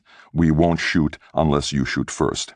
It would be wrong to speak of belligerence or nationalist pride on either side, unlike the situation in 1914. The Germans started the war, the historian Golo Mann writes, but they weren't keen on it. Not the civilians, not the soldiers, least of all the generals. One person saw things differently. Hitler wanted to attack France as quickly as possible, ideally in the autumn of 1939. But there was one problem. The Western Allies clearly had superior equipment and greater armed forces. Contrary to what Nazi propaganda told the outside world, the Germans did not have superior armies. Quite the opposite. After the Polish campaign, their equipment urgently had to be renewed. Most divisions had poor equipment, barely half of it suitable for use. The French army, on the other hand, was considered the strongest in the world, and Great Britain, through its global empire, had access to infinite resources for its war economy. The figures spoke volumes. On the German side, there were just 3 million soldiers, while the Allies had a good million more. In many categories, the Allies outclassed the Wehrmacht. A general rule of thumb in military strategy is that an attacker must be superior by 3-1 to be able to carry out a successful invasion. No wonder, then, that the Wehrmacht High Command struggled to devise a successful plan. Hitler refused to acknowledge these realities, and was convinced the Aryan warrior soul would achieve dominance against the odds.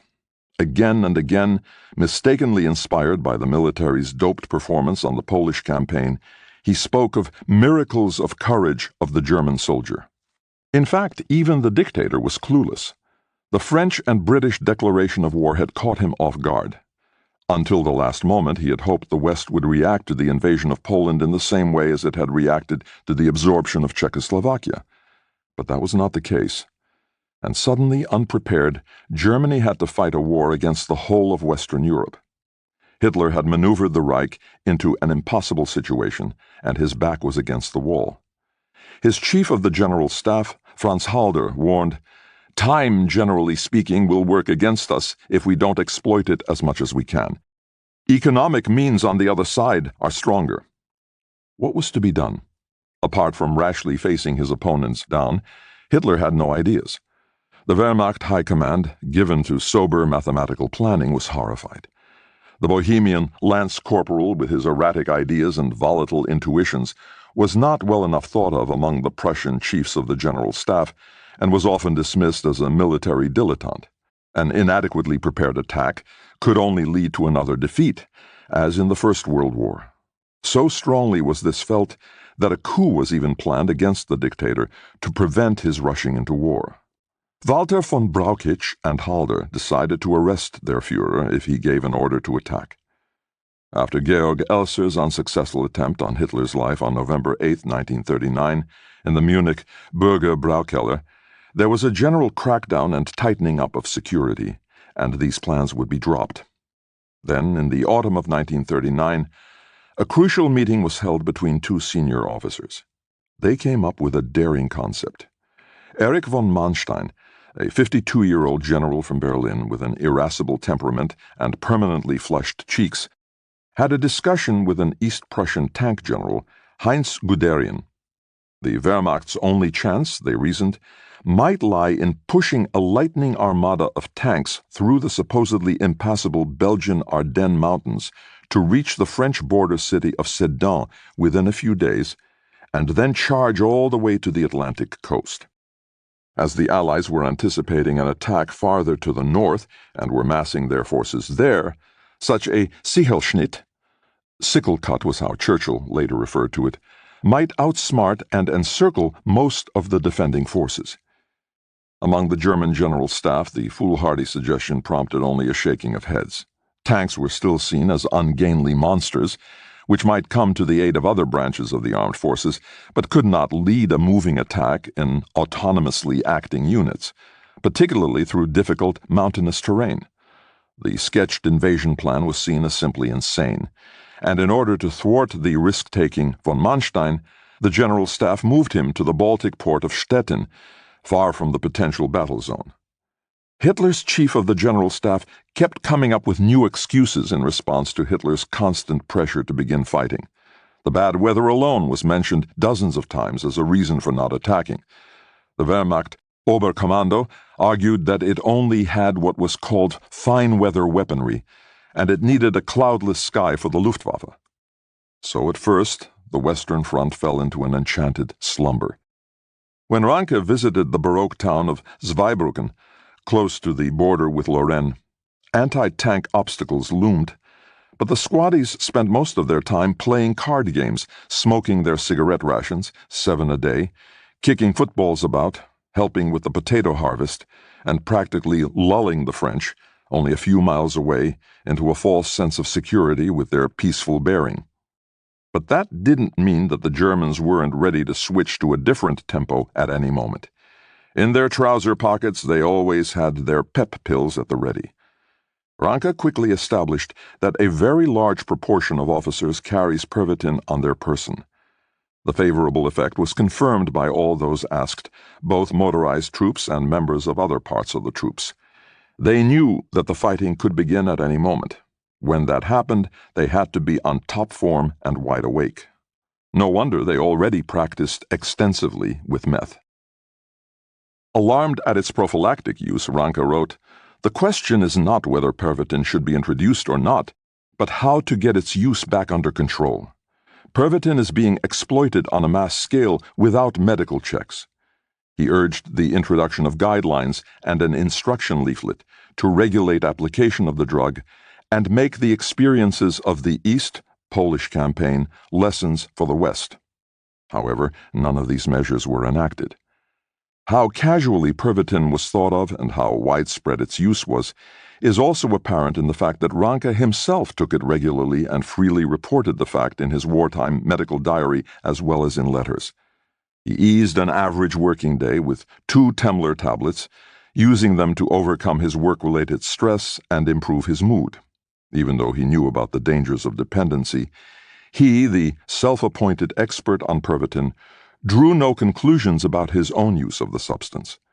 For him it remained a medication that he took in whatever quantities he saw fit. If he experienced side effects, he did not acknowledge them as such, but deluded himself.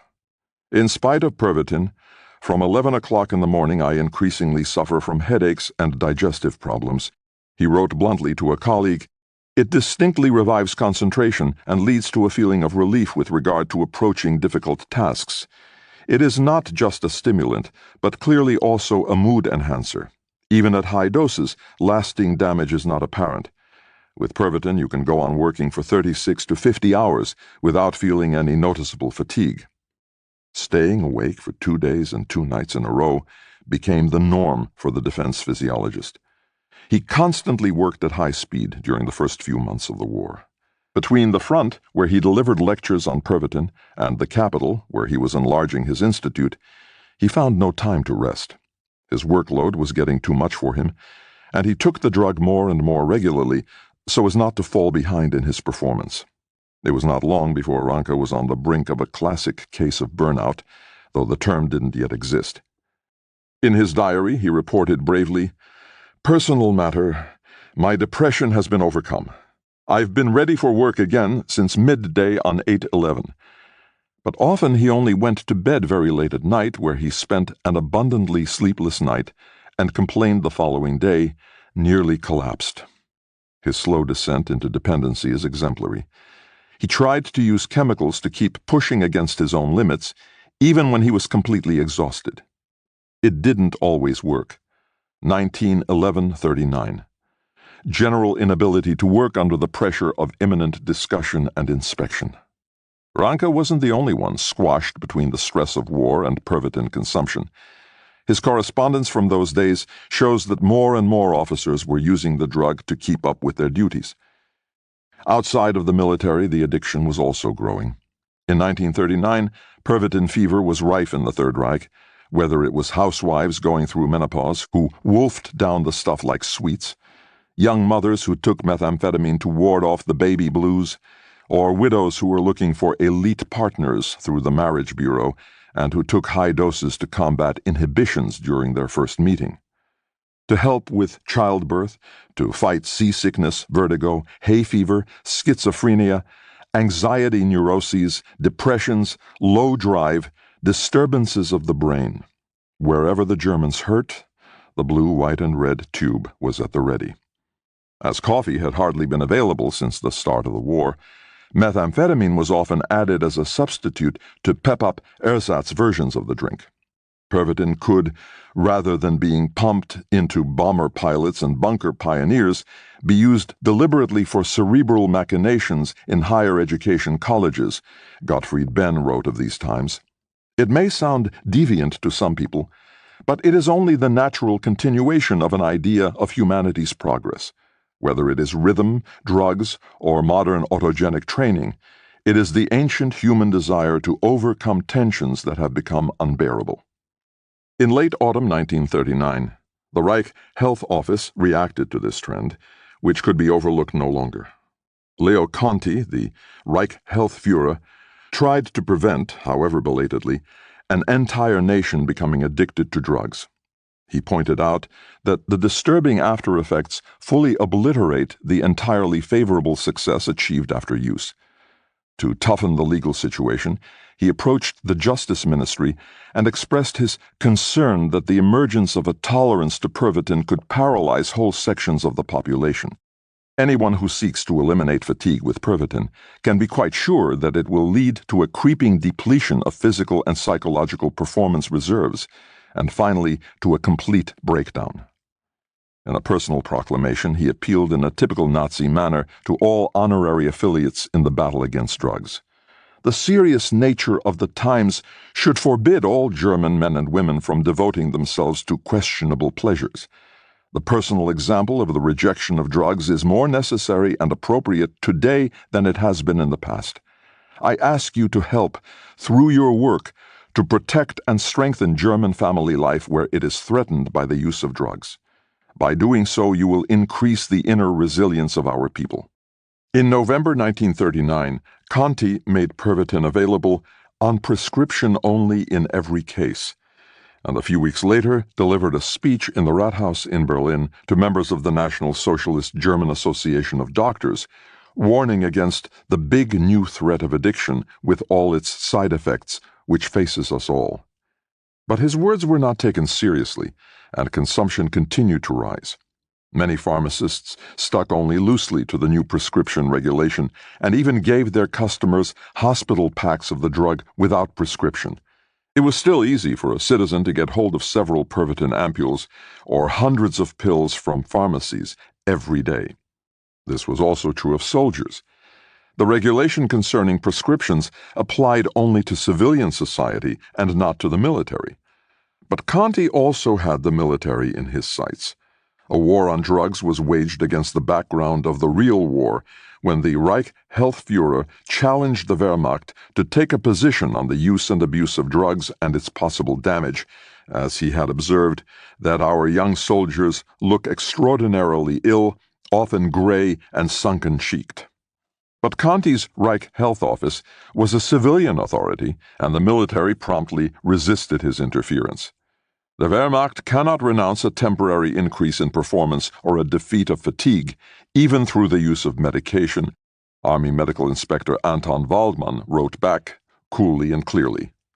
On February 17, 1940, the same day as Conti wrote his letter of protest to the Army Medical Authority, there was a fateful meeting between Hitler and the generals Erich von Manstein and Erwin Rommel, who had recently been appointed commander of a panzer division.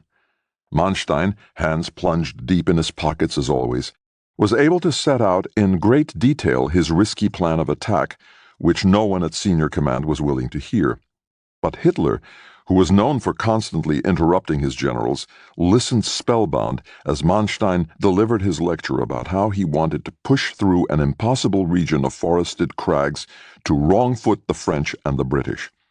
Although Hitler couldn't stand the general, with his brazenly arrogant way of displaying his military expertise, certainly a very clever mind with operational gifts, but I don't trust him, he was immediately convinced by his surprise-based strategy.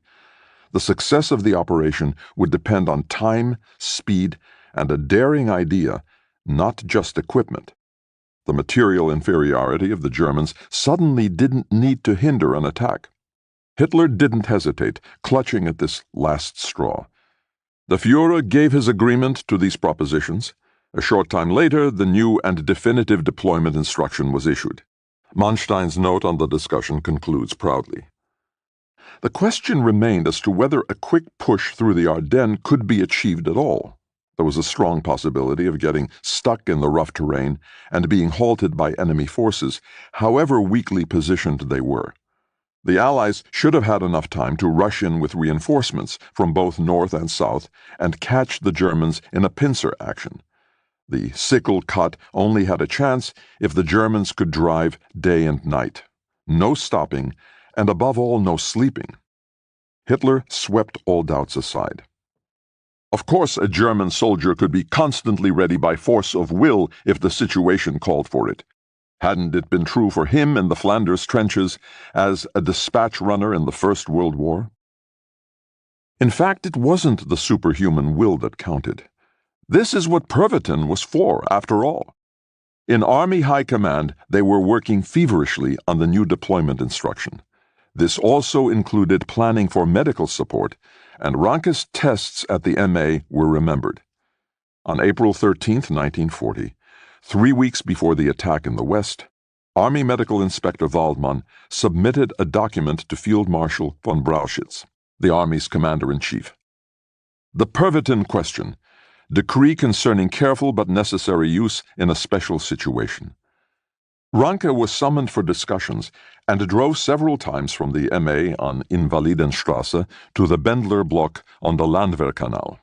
He had to quickly write a lecture for the general staff and also a tailor-made Wehrmacht instruction leaflet for Pervitin. On April 15th, Ranke received a letter from the corps medic of the Panzer Group von Kleist, which was to lead the thrust through the Ardennes. The group was already engaged in heavy consumption. Pervitin seems ideally suited as a stimulant for counteracting signs of fatigue after great physical and mental efforts, particularly among brain workers and soldiers, who have special demands made on their mental freshness and their capacity for absorption and concentration, as well as their judgment, and who must reduce their need for sleep. Some of the observations were carried out during the Polish campaign, some on drill marches and training trips, on crews, and also in self-examination tests carried out by many medical officers and company-grade officers. The countdown was running, and Ranke demanded Temmler increase production. 2 days later, on April 17, 1940, a document was making the rounds of the Wehrmacht, one with no parallel in military history. The so-called stimulant decree was sent out to 1,000 troop doctors, several hundred corps doctors, leading medical officers, and equivalent positions in the SS. The first paragraph was as dry as it was controversial. The experience of the Polish campaign has shown that in certain situations, military success was crucially influenced by overcoming fatigue in a troop on which strong demands had been made. The overcoming of sleep can in certain conditions be more important than concern for any related harm, if military success is endangered by sleep. The stimulants are available for the interruption of sleep. Pervitin has been methodically included in medical equipment. The text was by Ranke and signed by the Army's Commander-in-Chief, Walter von Brauchitsch. The recommended dosage was 1 tablet per day, at night 2 tablets taken in short sequence, and if necessary, another 1 or 2 tablets after 3 to 4 hours. In exceptional cases, sleep could be prevented for more than 24 hours. And was an invasion not an exceptional case? One possible negative side effect, according to the decree, was a belligerent mood. Should that be seen as a warning or an inducement?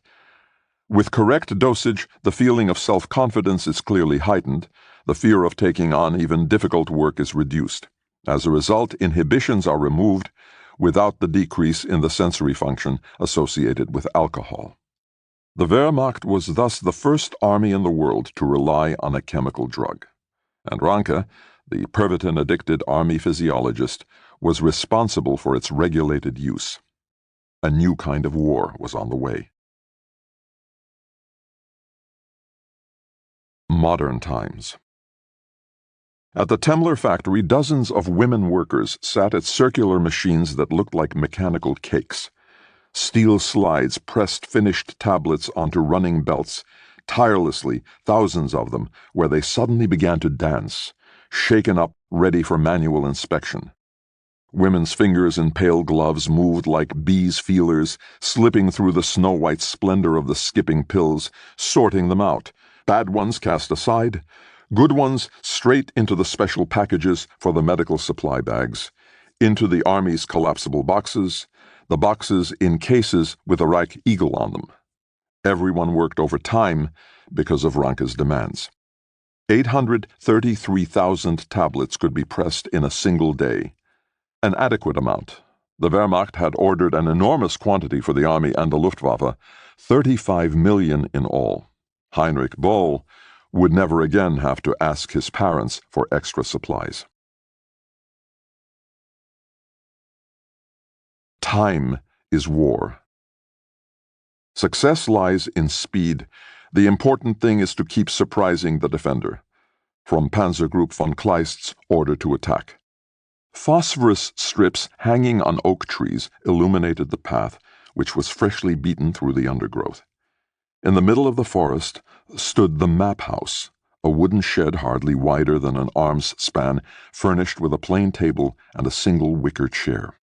A relief map of Flanders hung on the wall, all the more vivid when you looked out of the window to the hilly landscape of the Eifel and the Ardennes beyond. Reich photographer Hoffmann, Morell's old buddy, had positioned himself outside, frantically snapping patient A within. Hitler's headquarters at Felsenest, Cliff Nest, near the old sand track and half-timbered village of Roder, May 10, 1940, 7 o'clock in the morning. Major General Alfred Jodl was setting out the military situation. During the night, German paratroopers, launched from Cologne, had taken the strategically important Belgian fort of Eben-Emael. But this was just a decoy attack to reinforce the Allies' conviction that the assault was going to happen in the north of Belgium. In fact, most of the Wehrmacht were massing in a completely different area, near the border with Luxembourg, much farther south. There, the tanks were rattling into position in uninterrupted succession. Slightly ahead of these stood General Guderian's medium-sized radio-armored car with its striking circular system of aerials. The mood among the troops was still anything but belligerent. Wherever you went, there was an oppressive feeling of calm and a deep sense of dejection, one officer reported. The uncertainty and confusion that prevailed among the aggressors is revealed in the fact that the German deployment, which had been in preparation for such a long time, seemed at points to be permanently stuck. Rather than setting off in good time and taking advantage of the crucial moment of surprise, there was unholy confusion and a complete collapse of traffic while still on German soil. The reason for this was that the horse-drawn vehicles of the infantry kept flowing into the broader roads that were actually needed for the tanks, and soon everything ground to a standstill.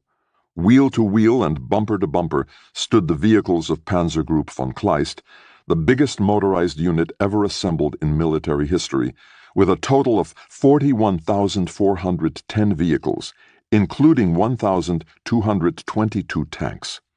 The avalanche of iron and steel was stuck in a 150-mile traffic jam, backed up all the way to the Rhine.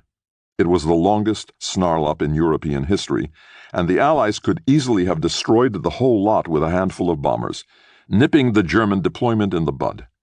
But an attack from this bottleneck wasn't expected, and the monstrous traffic jam went unnoticed. French enemy reconnaissance couldn't see what was coming.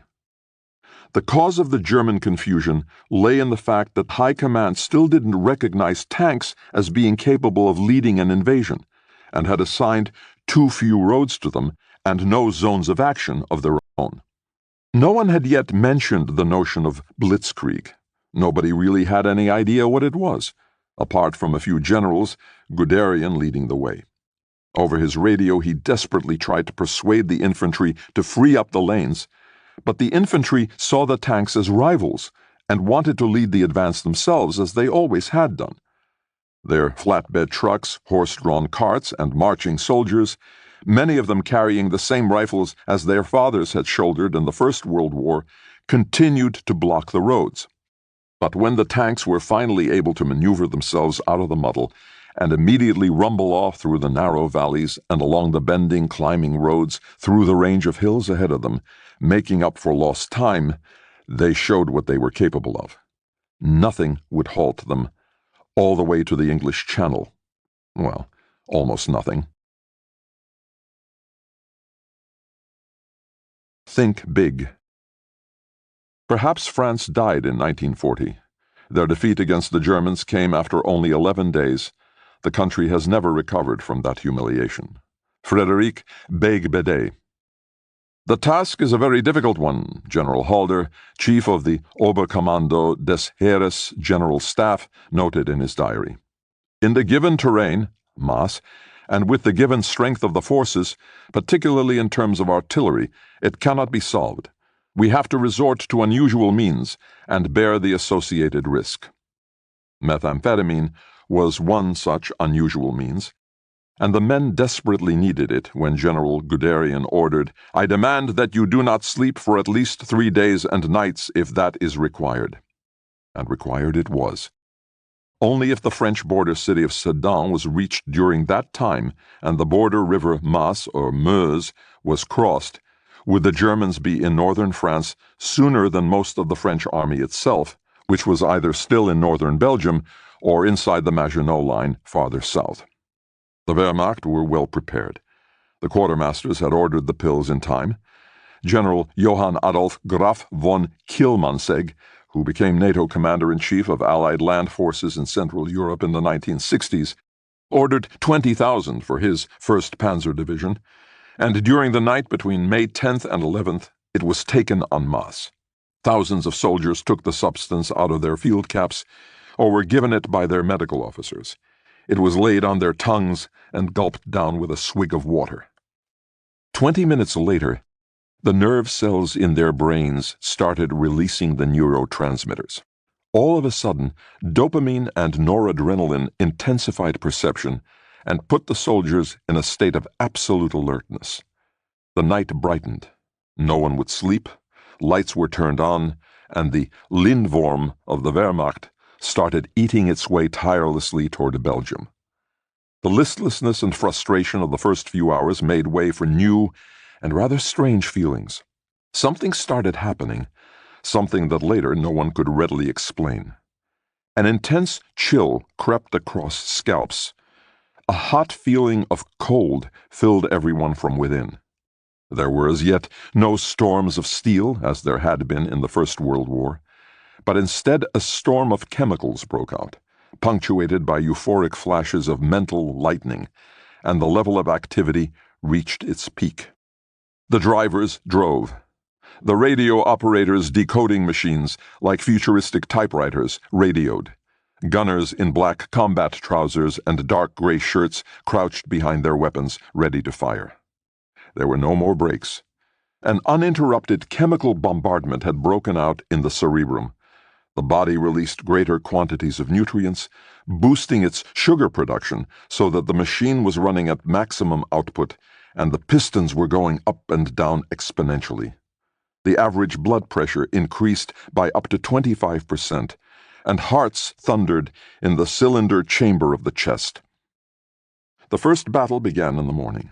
The Belgian defenders had entrenched themselves near Martelange, a small border community in bunkers on a hillside. In front of them lay a slope, several hundred yards of open terrain, impossible to take except by a frontal attack, which was apparent suicide. But that's exactly what the pepped-up infantrymen of the Wehrmacht did. The Belgians, shocked by this fearless behavior, retreated. Rather than securing their position, as military practice would normally have decreed, the completely uninhibited attackers immediately chased after them and set their enemies unambiguously to flight. This first clash was symptomatic. After 3 days, the division commander reported that they had reached the French border. Sedan lay in front of the Germans. Many of them had not shut their eyes since the start of the campaign, and they still couldn't rest. The German artillery fire was scheduled for 4 p.m. on the dot, and the massive wave of dive bombers was rolling in from the sky. Whenever the pilots of the Luftwaffe began their breakneck plunge and hurtled vertically down, they turned on their wailing sirens, the so-called horns of Jericho, which were followed by mighty explosions. Window panes rattled with the blasts, and the houses of the border city shook. Meth unleashed charge after charge in German brains. Neurotransmitters were released, exploded in the synaptic gaps, burst, and dispersed their explosive cargo. Neuronal paths twitched, gap junctions flared, everything whirred and roared. Down below, the defenders cowered, their bunkers shaking. The siren wail of the plunging planes drilled into their ears and left their nerves bare. In the course of the hours that followed, 60,000 Germans, 22,000 vehicles, and 850 tanks crossed the river. We felt a kind of high, an exceptional state, one participant reported. We were sitting in our vehicles, covered in dust, exhausted and wired. In a rush they had never experienced before, the Germans took the French border city. The pugnacious desire to defeat the enemy in chivalrous combat will never fade, says the official Wehrmacht report. In fact, Pervitin made an enormous contribution to putting the soldiers in a warlike mood. French military reinforcements arrived a few crucial hours too late. The Germans had already crossed the Meuse. The dam was broken. Until their capitulation, the French were no match for Germany's chemically enhanced dynamism. They kept acting too slowly, were surprised and overrun, and continually failed to grab the initiative. The Wehrmacht report dryly states, "The French must have been thrown into such confusion by the sudden appearance of our tanks that their defense was carried out very weakly." The French historian Marc Bloch, who fought for his country in May and June 1940, analyzes the breakdown of French troops as a mental defeat. Our soldiers were balked, they allowed themselves to be thwarted much too easily because our thinking was too slow. The French brains were not dominated by the same euphorically tinted exceptional situation. We encountered the Germans everywhere. They were crisscrossing the terrain, Bloch writes, describing the crazed confusion that the attackers were sowing. They believed in action and unpredictability. We were built on immobility and on the familiar. During the whole campaign, the Germans maintained their terrible habit of appearing precisely where they shouldn't have been. They didn't stick to the rules of the game, which means that certain hardly deniable weaknesses are chiefly due to the excessively slow rhythm that our brains have been taught. French losses through bombing were relatively small on this first day in Sedan, with 57 dead. It was more the psychological effects provoked by the attack of the unfettered Germans that were so devastating. This was a campaign that was decided in the psyche. A French investigative report described the quick crossing of the Meuse by the Germans and the failure of the French defense as a phénomène d'hallucination collective. Time is meth. Blitzkrieg was guided by methamphetamine. if not to say that Blitzkrieg was founded on methamphetamine. Dr. Peter Steinkamp, medical historian. Where an invasion is concerned, the advantages of stimulants are obvious. War is played out in space and time. Speed is crucial. One exception to this was the First World War, where minimal territorial gains were won over 4 whole years of fighting. But if, for example, Napoleon had been able to lead his troops out into the field 2 hours earlier at the Battle of Waterloo, things might have turned out very differently. In the Wehrmacht report, the methamphetamine-soaked advance of Guderian is described like this. The general drives alone along the southern bank of the Meuse in his off-road vehicle and heads off toward Donchery, engines firing, without rest or peace, day and night as far as his fuel allows. The reality is less harmless than these lines suggest. Thousands of people died in this invasion of France, which served as a blueprint for later campaigns, waged as it was in an innovative, unparalleled fashion. Guderian, with his gray mustache and his trademark binoculars around his neck, spoke of a miracle, but in fact he was the one who had, during those days and nights, invented the Blitzkrieg. In less than 100 hours, the Germans gained more territory than they had in over 4 years in the First World War. In planning the operation, Panzer Group von Kleist, of which Guderian was also part, had been given operational freedom as long as they could move fast enough and drive the front ahead of them. As soon as the tanks faltered, the group would be integrated into the structure as a whole. This instruction was now revealed to be a clever piece of planning. The squad developed the ambition never to falter and therefore be absorbed into the rest. Quite the contrary, they refused to be stopped and kept advancing like the tip of a lance. From Sedan onward, Guderian was practically autonomous, out in front in his armored radio car, flanked by his ordnance officers in motorcycle combinations. His intention was no longer to secure the position and then to set up the bridgehead in an orderly fashion following the rules. After taking the border city, he charged on even though he was given a strict order to stop. In the rush of the campaign, he became wholly insubordinate. He no longer needed flank protection.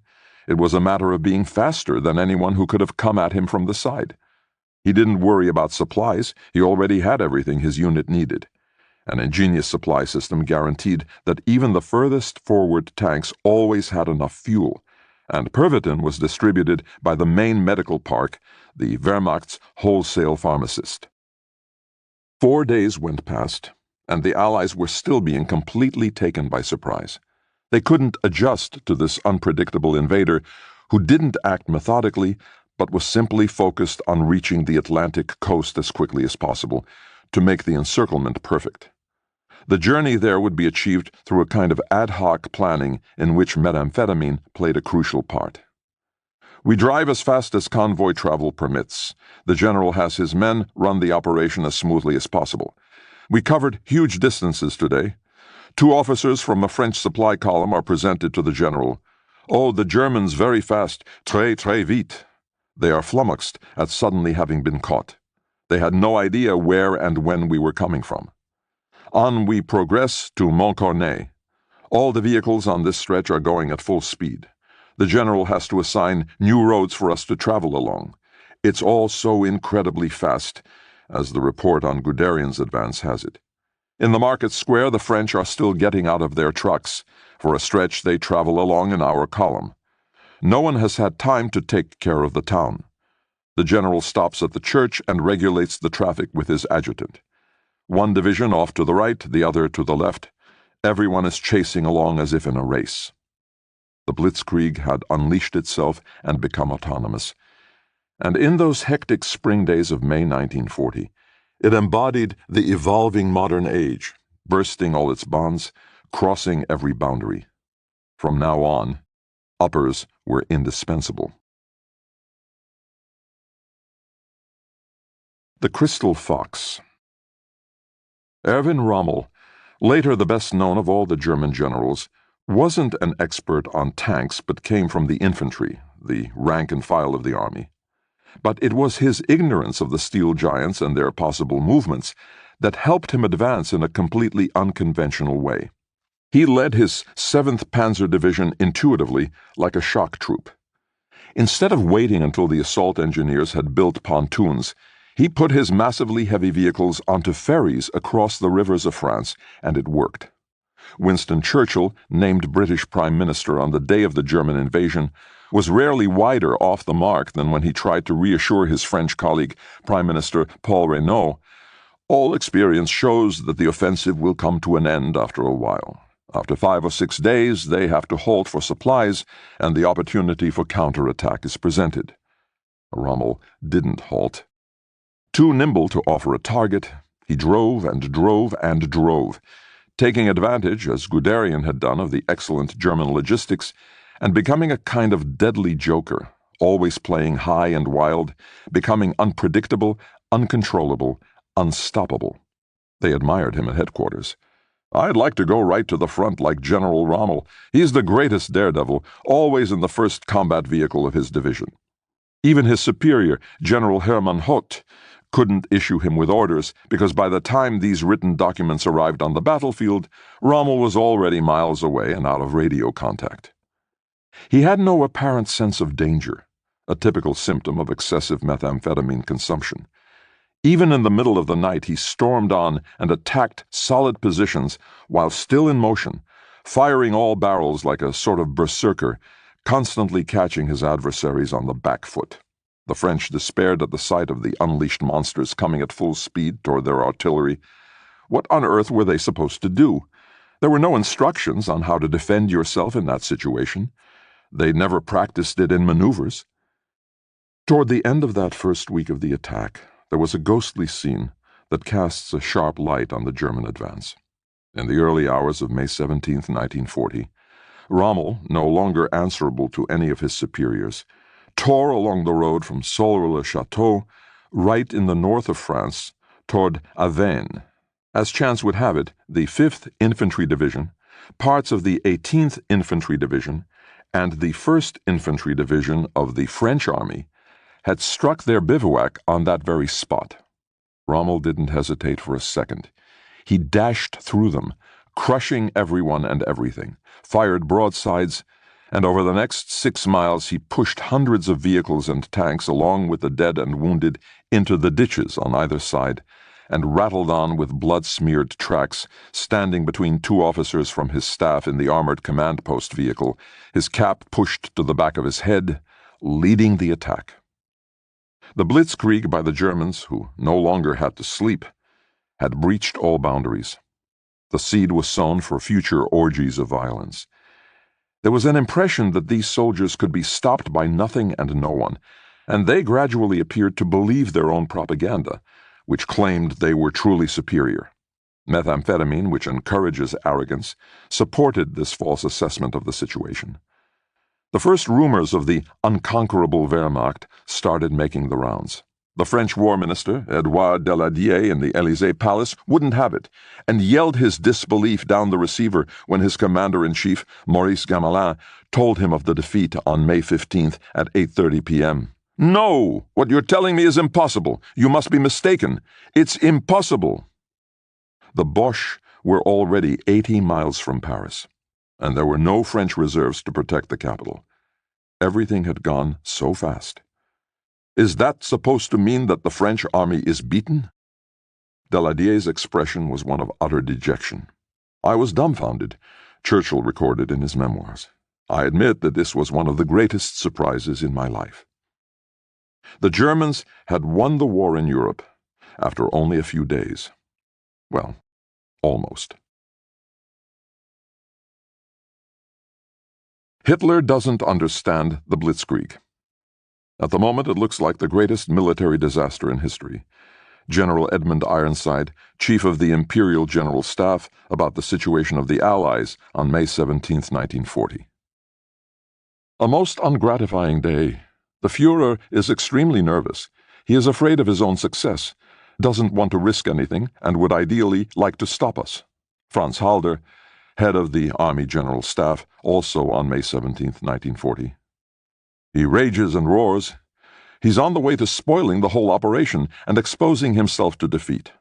Halder, a day later. The rapid progress of events surprised everyone in the general staff.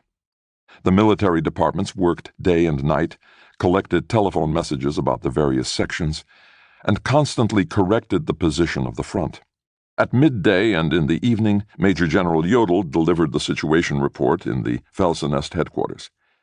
But the restless and impatient sleepwalker Hitler got up from his couch in the middle of the night, left his bunker, which was protected with reinforced concrete walls 1.5 yards thick, and found his bearings from the luminous phosphorus strips, tapping his way through the dark oak grove to the map house, where Jodl's adjutant had already drawn a new battle line farther to the west.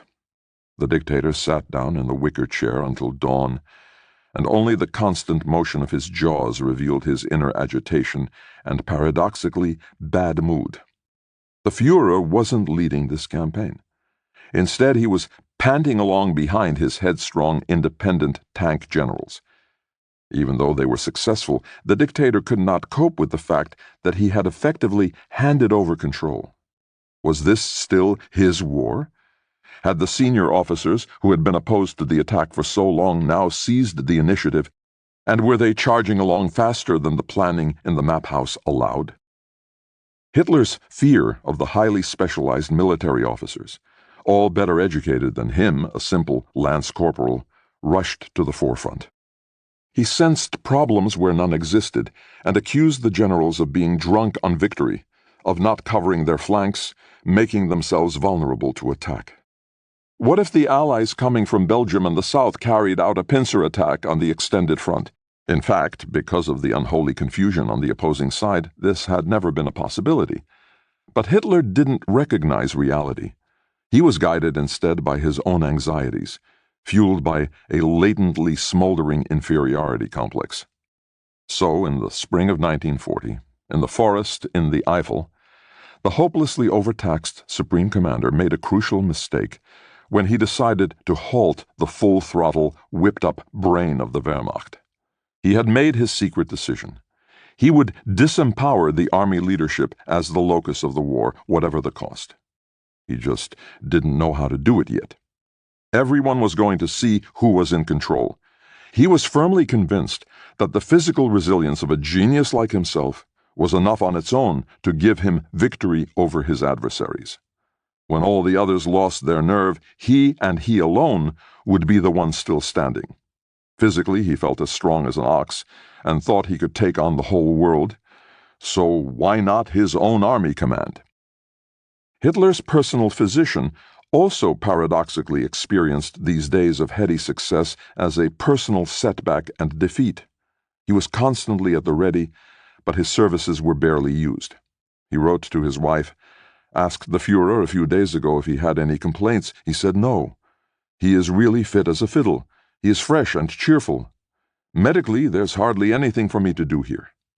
As a useless civilian, Morel remained a hopeless outsider in the military command post with its round-the-clock staff rotations. He was in everyone's way, and many people felt repelled by both his presence and his role. It didn't do him any good that he had himself made a fantasy uniform based on his own designs, with gold rods of Aesculapius on its light gray and green collar, so that he didn't have to go walking around in plain clothes anymore. His ridiculous outfit only earned him mockery from the generals. When he added an SS buckle to his black belt, objections were raised immediately because he wasn't a member of the SS and he had to get rid of it. He then, rather helplessly, chose a gold buckle that looked like something out of an operetta. He was envious of his rival, Hitler's surgeon, who had a proper Wehrmacht rank. From today, Dr. Karl Brandt wears the epaulettes of a lieutenant colonel army.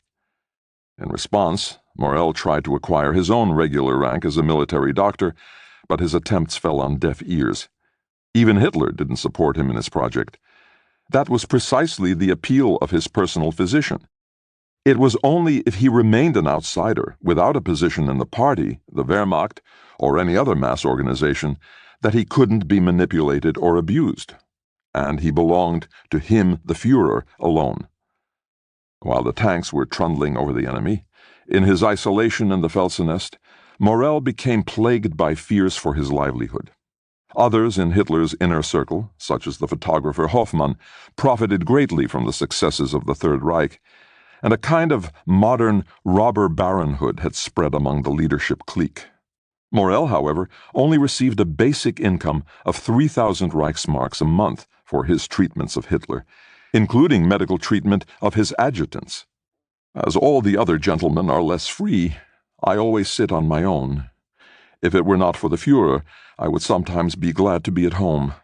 I'm about to turn 54, he complained in a letter to his wife, lamenting that his villa in Schwanenwerde can only be maintained with a large steady income, so I must either earn a great deal from medicine or get myself an income from chemicals, pharmaceuticals.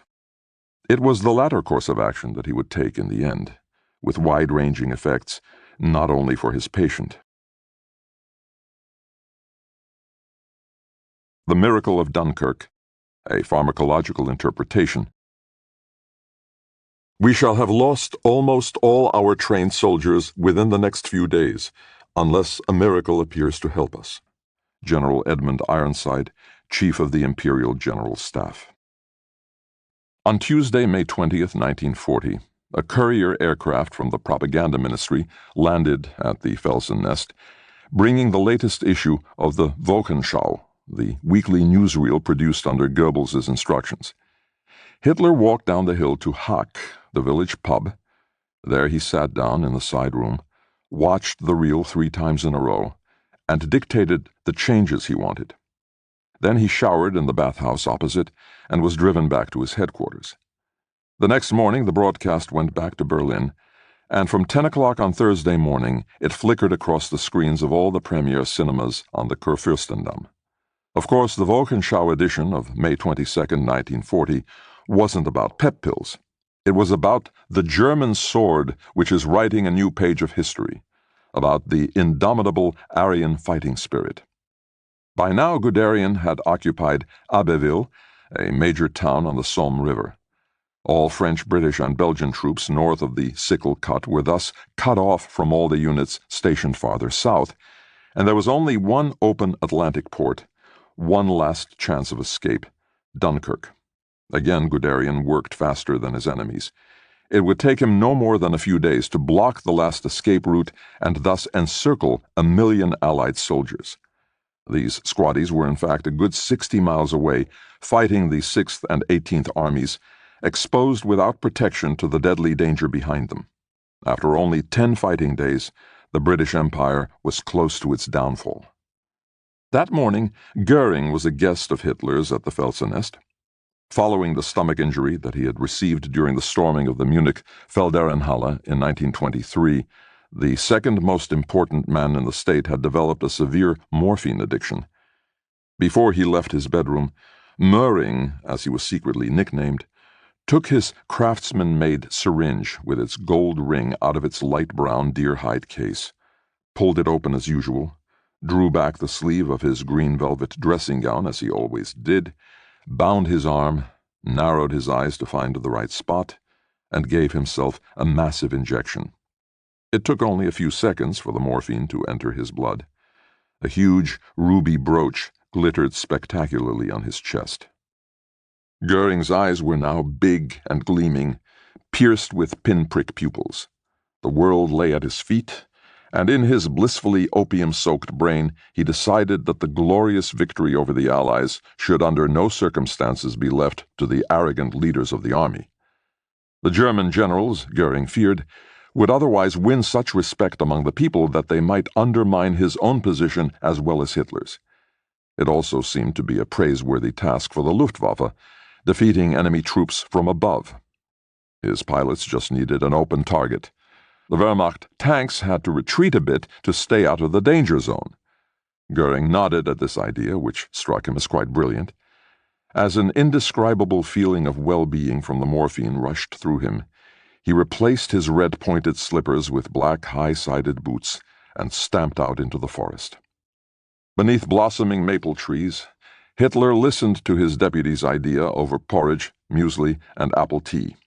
The 2 former fellow comrades trusted each other blindly. Hitler felt he was on the same wavelength with Möhring in a way that he wasn't with the pervitinated generals. For him, the National Socialist Luftwaffe was philosophically superior to the Prussian army.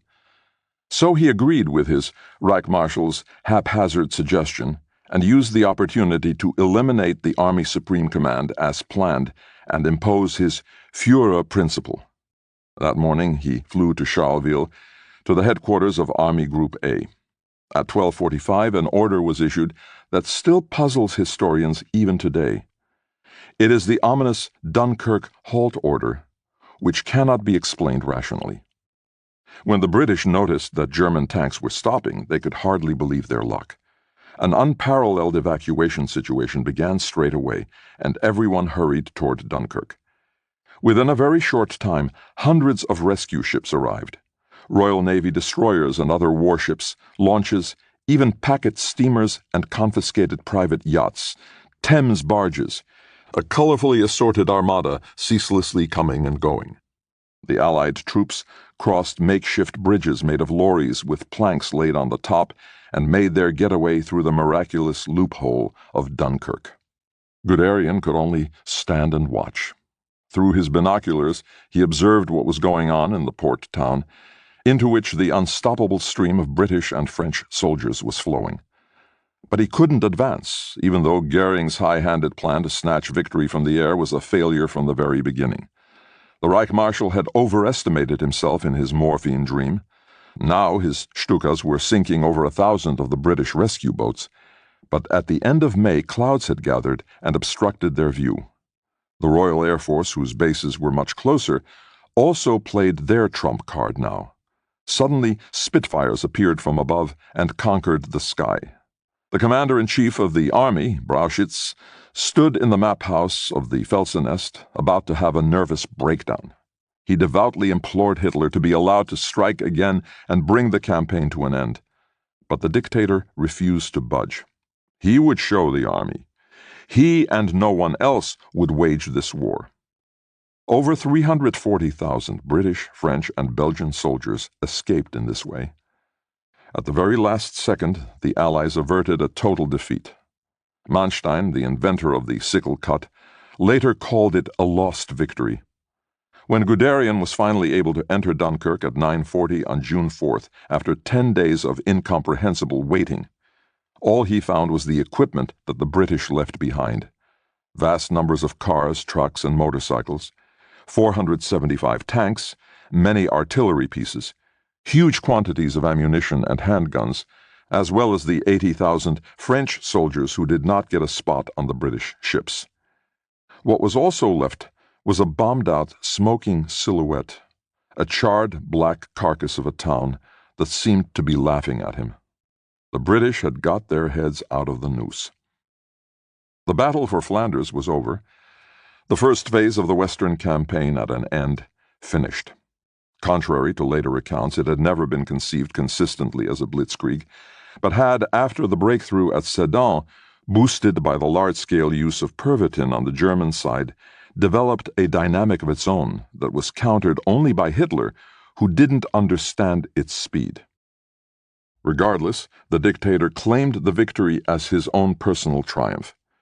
In future, in spite of his halt order, with its far-reaching consequences, he would see himself as infallible, and his entourage acted out this farce with varying degrees of enthusiasm. In the German press, the campaign was presented as the most astonishing event in all of military history, because in fact something was made possible that had, not without reason, been considered impossible. Wilhelm Keitel, head of Wehrmacht High Command, described Hitler, after this greatest military victory of all time, as the greatest commander of all time, größter Feldherrn aller Zeiten, which later, when Hitler's startling weaknesses as supreme commander became all too obvious, was mockingly shortened to Grofas. The dealer for the Wehrmacht. I had ordered you not to sleep for 48 hours. You kept going for 17 days. Heinz Guderian.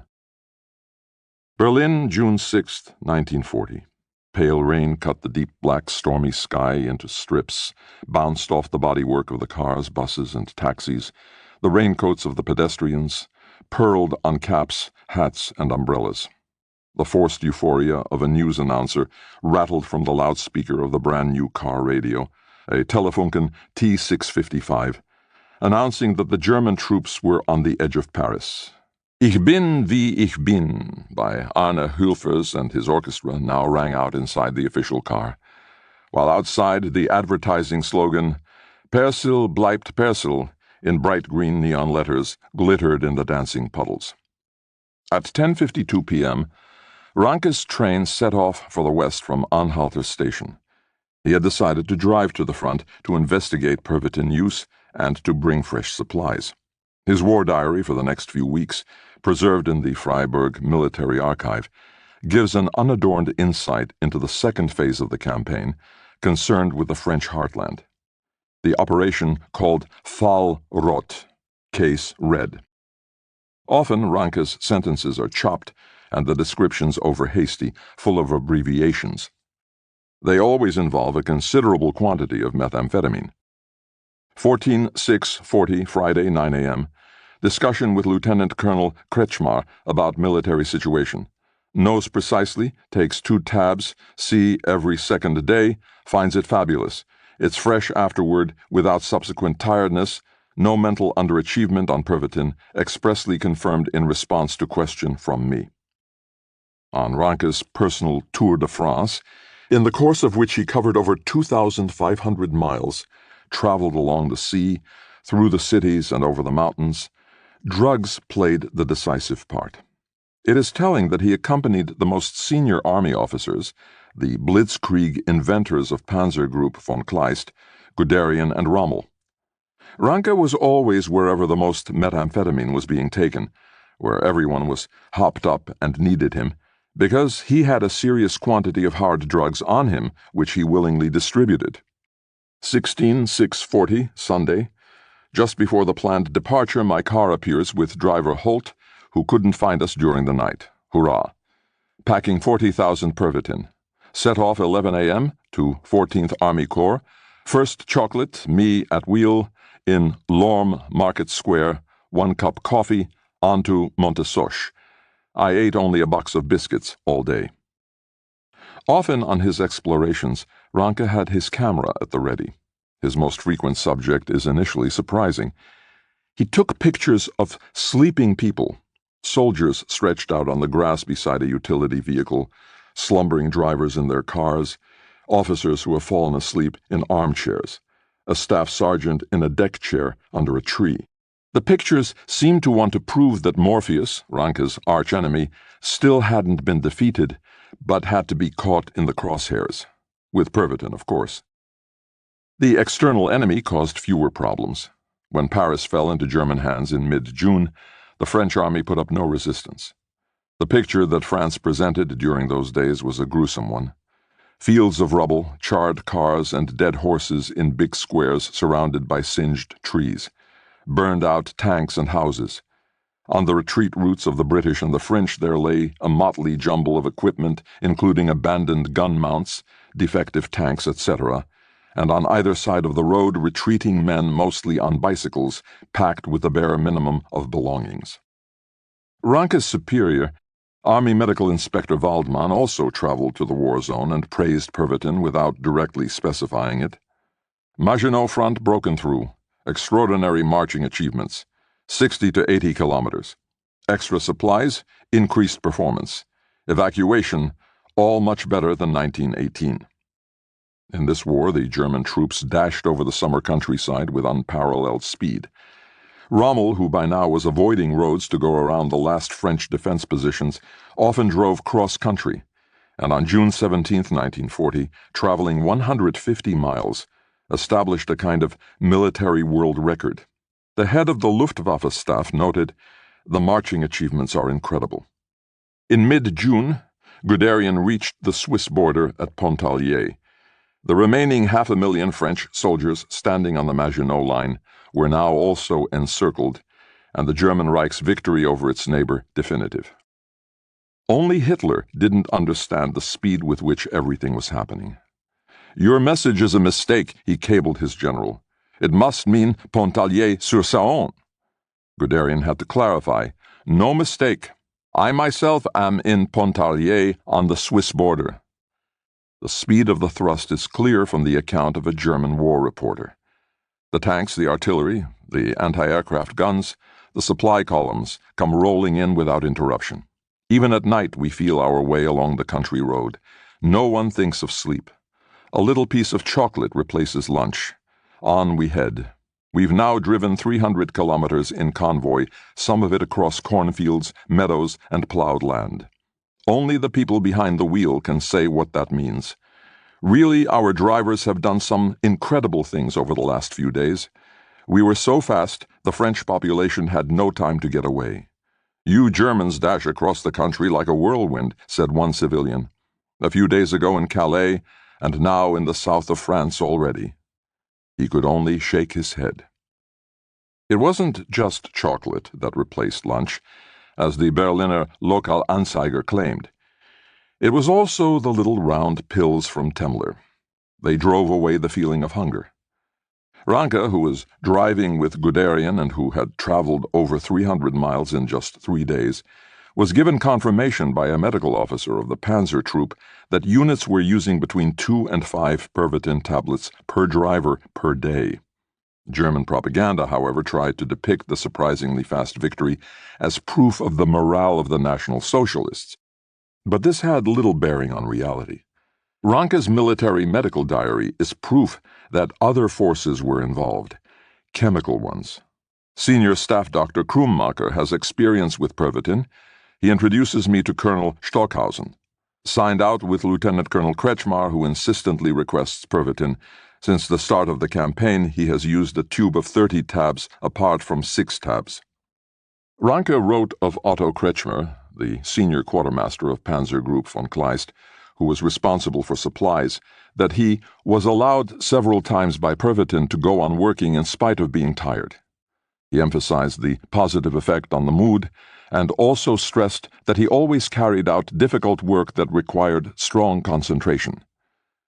Mostly it was the general staff officers who knew and valued Pervitin and asked me for it.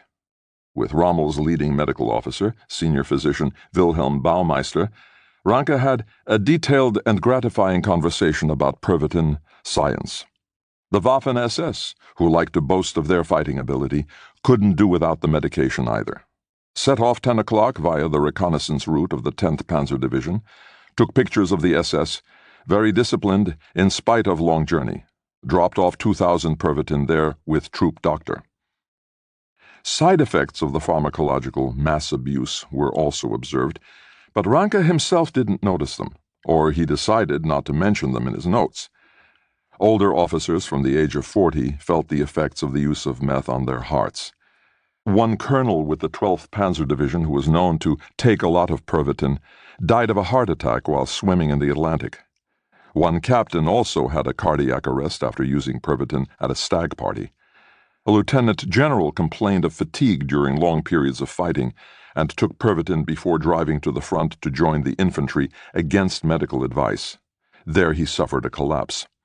A lieutenant colonel with Panzer Ersatz Division 1, who during the battles had for 4 weeks taken daily 2 times 2 tabs Pervitin, complained of heart pains and stressed in his report that his blood circulation had been perfectly normal before the use of Pervitin. He describes the prescribed mass drug use in critical terms. Pervitin was delivered officially before the start of the operation and distributed to the officers all the way down to the company commander for their own use and to be passed on to the troops below them with the clear instruction that it was to be used to keep them awake in the imminent operation. There was a clear order that the Panzer Troop had to use Pervitin. Another staff officer made it known that he had taken 4 tablets of Pervitin on each of his 33 days of fighting within a month and a half. After that, he was unfit for duty because of chronic high blood pressure. Dependencies also came to light. More and more men were fighting with the after effects of the drug, which could include low drive and depression. The longer they spent on meth, the less dopamine and serotonin was released in the brain. The worse the individual felt, the more he took to balance it out. Ranke ignored all of this.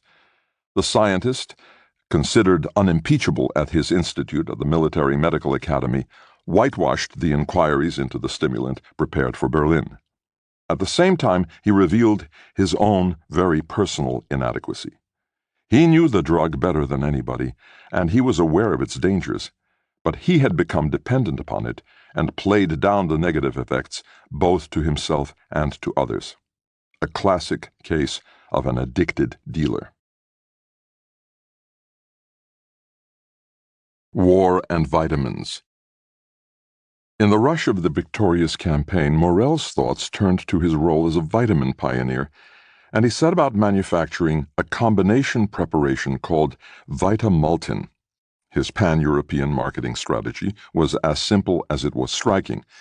He just had to persuade the great commander, his patient A, to swear by his product, and everyone else was bound to follow. To heighten the appeal to Hitler, Morell had the Hamburg firm Nordmark, of which he owned 50%, manufacture the so-called Nobel Vitamultin. They were meant for one person only, wrapped in glittering gold paper and stamped SF, Sonderanfertigung Führer, special product for the Führer. Somewhat less glamorous than the packaging were the contents, which consisted of rosehip powder, dried lemon, yeast extract, skimmed milk, and refined sugar. Even though Hitler didn't suffer from a lack of vitamins, since he hardly ate anything but fruit, vegetables, and salads, he pounced on the tablets as if they were the apples of the Hesperides. After all, additional vitamins could never hurt. Soon he was consuming several of these gilded gifts every day, and Morell advised the Engel Apotheke, a kind of court pharmacy near the Reich Chancellery, always to keep a small store of about 50 to 1,000 Vitamultin F bars. You must ensure that there is never a gap in supplies. He kept the recipe strictly under lock and key and instructed the pharmacist only to supply the product to him in person or to Hitler's valet. Now came the second step in Morell's marketing strategy. For the senior officers of the Wehrmacht and important members of the staff, he made a brand stamped SRK, Sonderfertigung Reichskanzlei, special product for the Reich Chancellery, wrapped not in gold but in silver. Soon the senior officers were fighting over the moderately tasty sweets, which were ostentatiously consumed at military briefings. Morell wrote contentedly from the Führer's headquarters to his wife, "Vitamultin is proving a great success here. All the gentlemen are very appreciative of it and recommend it to their families at home." This success laid the foundation for large-scale deals with the mass organizations of the Third Reich. Shamelessly exploiting his influence as Hitler's personal physician, Morell won over the German Labor Front, DAF, for several Vitamultin operations. Huge quantities were ordered, sometimes 260 million, then even 390 million. Overall, the DAF took almost 1 billion tablets. The goal was to heighten the performance of munitions workers and increase their resistance to infectious diseases. The doctor also approached the SS, who received 100,000 free Vitamultin biscuits as an affectionate gift. These were supposed to get the Mountain Corps in Norway hooked. At a special discussion with Heinrich Himmler, the head of the SS, Morell touted the usefulness of Vitamultin in Scandinavia. It was demonstrably clear that an increased intake of vitamin C improved night vision, and up there it was often dark. The SS seemed pleased with the result and ordered more, hundreds of millions in all. The product even received a special edition branding of its own and bore the label SS Vitamultin. The commercially focused doctor also fixed his sights on the ground troops. "Mustn't we offer Vitamultin to the army again?" he wrote in a letter. But when he approached Ranke, the dealer for the Wehrmacht, Morell found he was banging his head against a brick wall. The advisory defense physiologist, used to stronger stuff, wasn't impressed by a mere vitamin preparation and refused to pack the bars in the troops' equipment. But the Vitamultin business worked without the army. Morell could even cope with a rejection by the Luftwaffe, although he did take it personally and plotted against Dr. Erich Hipke, leader of the Luftwaffe Medical Service. On the basis of false data, the Generalstabsarzt, Senior Staff Surgeon General, is trying to disavow a valuable preparation and circulating a letter seeking to defame me, Morel wrote to Hipke's superior, the Reich Aviation Minister Goering. I can't calmly accept such a mode of behavior which has happened on duty. If it had happened in private life, I would go to court. So I ask you, my dear Reich Marshal, to be so kind as to make a just judgment. In deepest respect for you, Herr Reich Marshal, I remain yours, Heil Hitler. Goering reacted, and Hipke had to go. This was a triumph for the physician. His own rise to becoming a pan-European pharmaceutical entrepreneur was off to a good start. Flying high, the Battle of Britain.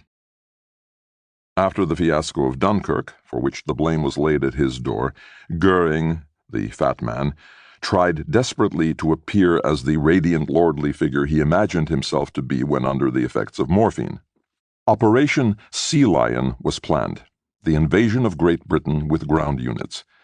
For the precarious sea journey of thousands of German soldiers across the English Channel, air supremacy also had to be achieved so as not to risk the troops. This was Goering's job, as well as his great opportunity to impress Hitler and justify his great power, as well as the extravagant lifestyle that went with it. The Battle of Britain was beginning. To force Britain to its knees from the air, Goering first bombed logistical Air Force targets, aerodromes, hangars, landing strips, planes. This successful strategy was changed, however, after the British bombed the Berlin districts of Kreuzberg and Wedding in a night raid on August 25, 1940.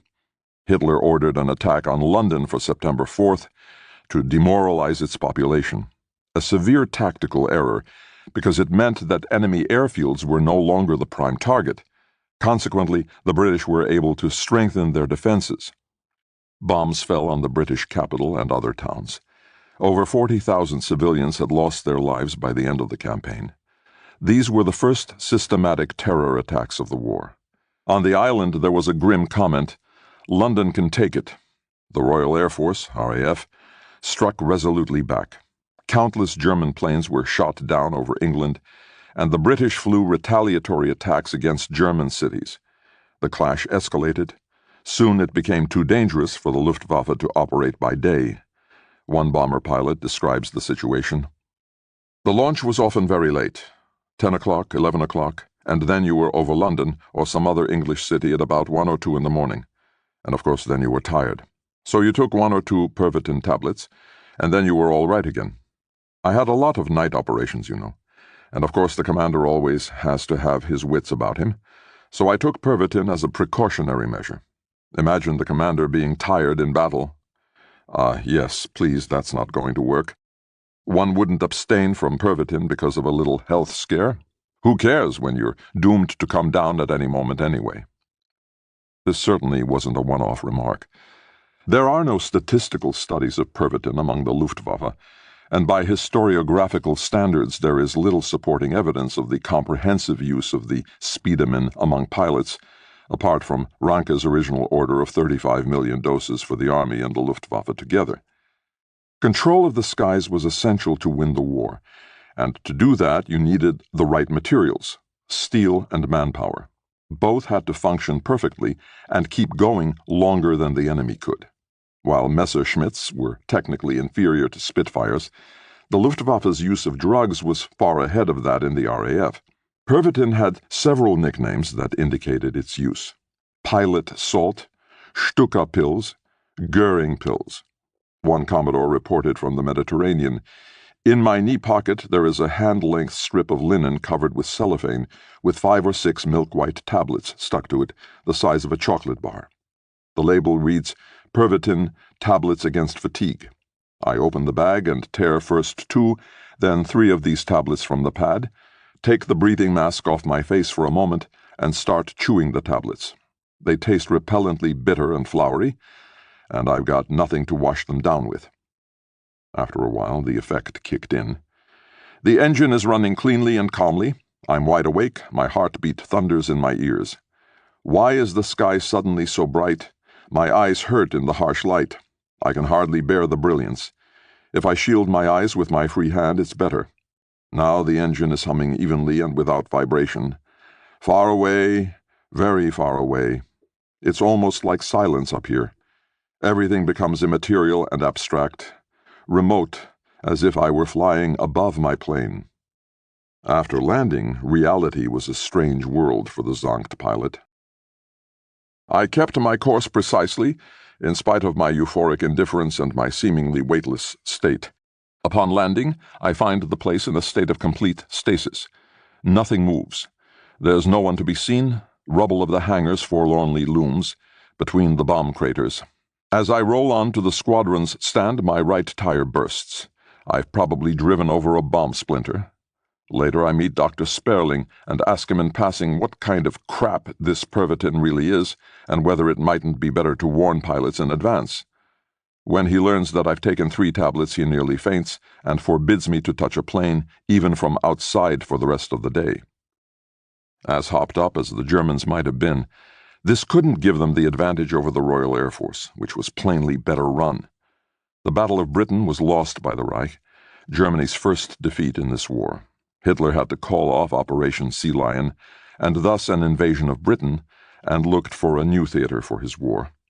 Consequences weren't drawn from this new failure on Goering's part. He still held court in the huge building of the Reich Aviation Ministry, built of pale stone blocks on Wilhelmstrasse. Red Reich war flags emblazoned with a swastika fluttered confidently above, as if to point out unequivocally that even the winds were subject to the power of this government, and particularly to that of the Reich Marshal. But anyone who passed through the big cast-iron gate and crossed the broad forecourt stepped into a realm of chaos, of unbridled alcohol and drug abuse, of intrigues and of general mismanagement. The conditions in Goering's 3,000-room fortress, which today houses the Federal Ministry of Finance, were symptomatic of the regime's loss of political reality and the wrong track that Germany had set off on. An officer described the Reich Marshal's appearance. "We struggled to keep a straight face. He dons a white silk blouse-like shirt with flowing sleeves, and over it a yellow sleeveless, fur-lined suede jacket. With this he sports long medieval-looking bloomers, and around his waist a broad gold-studded leather belt with a short Celtic sword jangling from it. Long silk stockings and golden-yellow Saffiano leather sandals complete the picture." The face of the powerful minister was covered in makeup, and his fingernails were painted red. Often during discussions, Goering, once the opium content of his blood had dropped, felt so deranged that he would leave the room abruptly without a word of explanation and not come back until a few minutes later, plainly much refreshed. A general described one such surprising transformation. Goering had the air of being newborn. He looked magnificent and fixed his sparkling blue eyes on us. The difference in his whole appearance between the first and second parts of our conference was notable. For me it was clear that he had been taking some form of stimulant. These frequent escapes from reality didn't help Goering's official duties. Soon the precondition for holding a senior post in his office was not so much one's qualifications as one's entertainment value. He swept aside criticisms of one of his closest colleagues, Bruno Lörzer, whom Goering himself described as his laziest general, with the remark, "I need someone I can drink a bottle of red wine with in the evening." Similar considerations may also have played a part in the appointment of Ernst Udet as Generalluftzeugmeister, or General Master of Aircraft, one of the most influential positions in the Third Reich. Admittedly, after the Frenchman René Fonck, Udet was very popular as the most successful surviving fighter pilot of any nation in the First World War. But this exceptionally gifted flyer and bon viveur, who enjoyed his cameo appearances in Leni Riefenstahl films, struggled with his desk job at the top level of the leadership.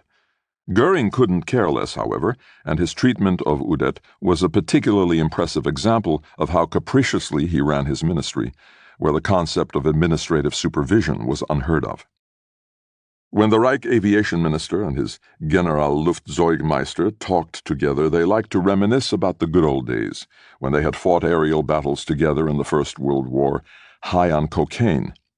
On the other hand, they were less keen on talking about current armament problems, the complex process of developing new types of aircraft, and other similarly intricate matters. At his opening speech at the ministry, Udet admitted, his face cloudy and terribly hungover, that it would be unwise to expect him to perform many administrative duties. The only problem was that he was now in charge of up to 24 different offices, which were soon in a state of indescribable chaos. Udet, who was known to serve cognac at meetings throughout the day and to take methamphetamine in enormous quantities to balance out the effects of the alcohol, was notorious for extraordinary mismanagement even within the inefficient Reich Aviation Ministry.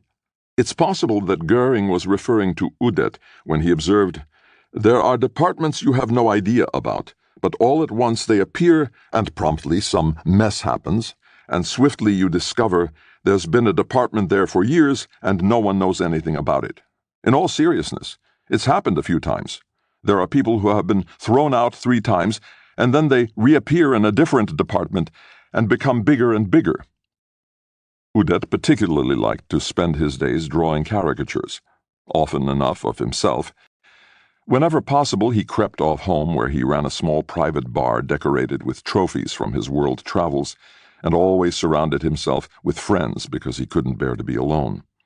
Although he just wanted to be sitting in a plane stunt flying, and there was no time for that now, Udet was imploding under the burden of his constantly increasing responsibilities. In the course of 1941, he shoveled Pervitin into his mouth in dangerous quantities to keep himself capable of functioning. In that way, he personified the hubris of German warfare, which had overstretched itself and lost contact with reality long ago. "Our defeat was caused by Udet," Hitler of all people would later claim. "That man concocted the most nonsensical state of affairs ever seen in the history of the Luftwaffe." And that was saying something. In the German theater play most often performed after the war, The Devil's General, the dramatist Karl Zuckmayer gave his friend Udet far too flattering a monument in the figure of the honorably tragic, nonchalant swashbuckler, Air Force General Harris. Udet was not worthy of such a heroic status. At best, one might say in his favor that he unwittingly might have done great damage to the system through his incompetence and drug addiction. So he is no more and no less than a buffoon, a historical curiosity, and he embodies those deviant qualities that historians usually ignore. On November 17, 1941, a report from the German news service came over the ticker. Generalluftzeugmeister, Air Chief Marshal Udet, while testing a new weapon, suffered such a severe accident that he died of his injuries on the way to the hospital. The Führer has ordered a state funeral for an officer who was lost so tragically while carrying out his duty. In fact, Udet had fired a bullet into his head at his grand villa on Stahlerperner Allee in Westend, Berlin's most exclusive residential area, and at a stroke delegated all the 1,000 technical and organizational problems of the Luftwaffe back to his old fellow soldier from the First World War, Goering. Just before he brought his intoxicated life to an end with a bang, Udet had scribbled one last message beside his deathbed. "Iron Man, you have deserted me." The suicide of the self-aggrandizing Udet anticipated the downfall of the Third Reich. As Goering walked behind the coffin at the state funeral with a metallic morphine-doped expression and muttered something about one of the greatest heroes in German history, the Wehrmacht was getting stuck in Russia. Just behind the Military Medical Academy in the Invalidenfriedhof, only a few steps from the place where Otto Ranke had tested Pervitin for the Wehrmacht. Udet's grave can still be seen today. Just what the world was waiting for. On September 13, 1940, the Milan daily Corriere della Sera reported on a courage pill used by the Germans which had gone from medicine to secret weapon. The military effectiveness of this pillola di coraggio, the article said, wasn't a match for a Stuka bomb, but it did guarantee the German General Staff the uninterrupted operational capability of its soldiers.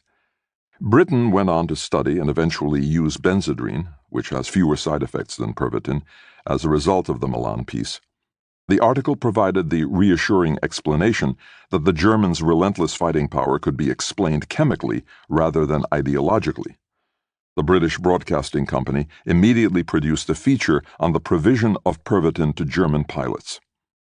As a result, a controversy at the highest level of the civil service broke out in Berlin. Leo Conti, the Reich Health Führer, who was critical of Pervitin, wrote to the Army Medical Inspector, "I would be grateful if you could tell me in what quantities and with what degree of success Pervitin is actually being administered to members of the Luftwaffe. I would also like to know your attitude towards this issue. I cannot approve the prescription of Pervitin. After repeated declarations of the harmfulness of this substance, I have wondered whether stricter regulations should be introduced concerning the prescription of Pervitin, perhaps identifying it as an intoxicating drug. Heil Hitler." This letter made little impression on the Army. It was not until a month later that their new Army medical inspector, Professor Siegfried Handloser, wrote, "British propaganda has claimed several times that the German Wehrmacht is only capable of its achievements thanks to drugs. The fallacy of these reports by London radio is apparent from the fact that they also have German panzer divisions in France marching on drugs.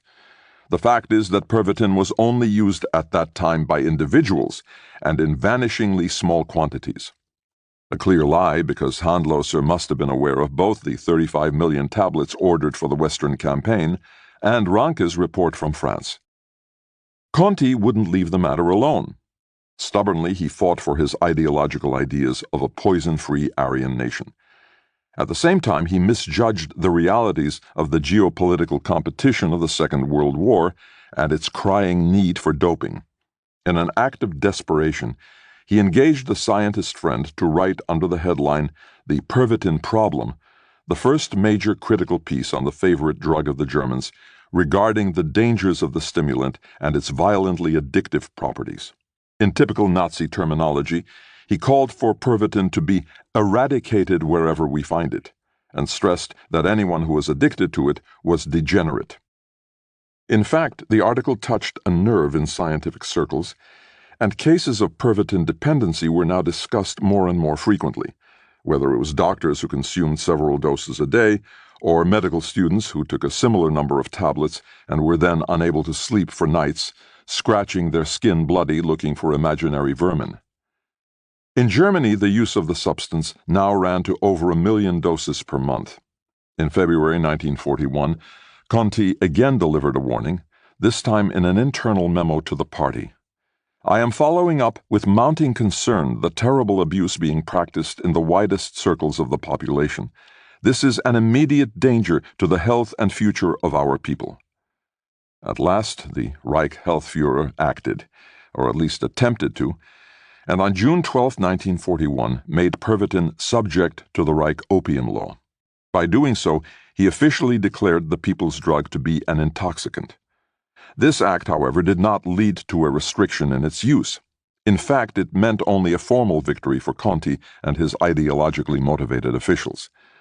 The Reich Health Führer, once one of the most powerful men in the National Socialist state, waged a lonely battle and went on to lose more and more influence.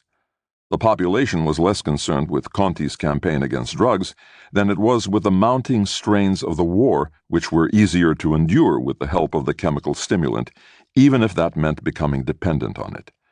The Germans barely took any notice of the rigorous prohibition, let alone observed it. Civilian use even increased by over 1.5 million units a year. In this way, the drug revealed the internal contradictions of the National Socialist state and played a part in the process of its gradual self-dissolution. It wasn't long before a total of over 100 million doses had reached German stomachs and bloodstreams. Where use by the military was concerned, the date chosen for the ban on Pervitin was more than risky, because Germany was due to attack the Soviet Union 10 days later, and the soldiers had developed a high tolerance by now. The Wehrmacht High Command, along with the Reich Ministry for Arms and Ammunition, endorsed by Goering, had even classified Pervitin as decisive for the outcome of the war. There was no trace of restriction. Drug use wasn't the only thing about to explode in the summer of 1941. 3. Heil Hitler, Patient A and His Personal Physician, 1941 to 1944. The doctor's task in peace and war, if it is done correctly, is always one of leadership in the truest sense of the word. The relationship of trust between doctor and patient must be made in such a way that the doctor always and at all times has the feeling of standing over the patient. Being a doctor means being the stronger of two. From the text of a speech by Theodor Morell. The sometimes rather obscure guild of Hitler researchers is united by a desire finally to decipher the enigma of the dictator, probably the worst criminal and psychopath of all time. It looks like there is little progress. The public events have been grasped by biographers for decades. A wide range of literature of all kinds is fully available. Even though more has been written and is still being written about this person than about anyone else in the world, even though the psychopathography of Adolf Hitler is a psychiatric subject in its own right, which deals exclusively with notional psychological diseases of the man from Braunau, no one seems to have come to grips with the mystery. The dubious mythology burns on. Could it be that in the literature on Hitler there is a blind spot, however diverse the research might have become? I am intervening here in a sort of trial based on circumstantial evidence over which scholars have been arguing for years, and which has also led to massive scandals and famous forgeries, such as the so-called Hitler diaries published in Stern magazine a few decades ago. We should always remain suspicious of some sources. I cannot present a definite solution to the enigma, but will offer a particular reading of the issues involved. Anyone who wishes to approach Hitler should take a detour via Morell, the fat doctor in the light brown gabardine coat. It was, after all, in the autumn of 1941, the point where the dip in Hitler's performance became obvious, and where all the books on him reveal a vacuum because they can't adequately explain that dip, that Morell ceases to be the curious, marginal figure of most historical accounts. In Joachim C. Fest's 900-page biography, Hitler, the physician is mentioned only 7 times, the first instance no earlier than on page 535.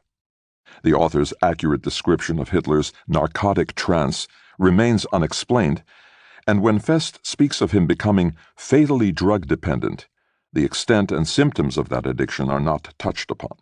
Fest claimed that nothing new about Hitler could possibly come out after the publication of his own work in 1973, because it had been proven that we can expect no further material which could even begin to modify the picture of the era and its protagonists. This has now been proven premature. Even if history is attempting to shift the focus away from details about Hitler's life to historical processes that influenced his rise and made him what he was, beside those quite reasonable endeavors, there remains a vacuum that needs to be filled.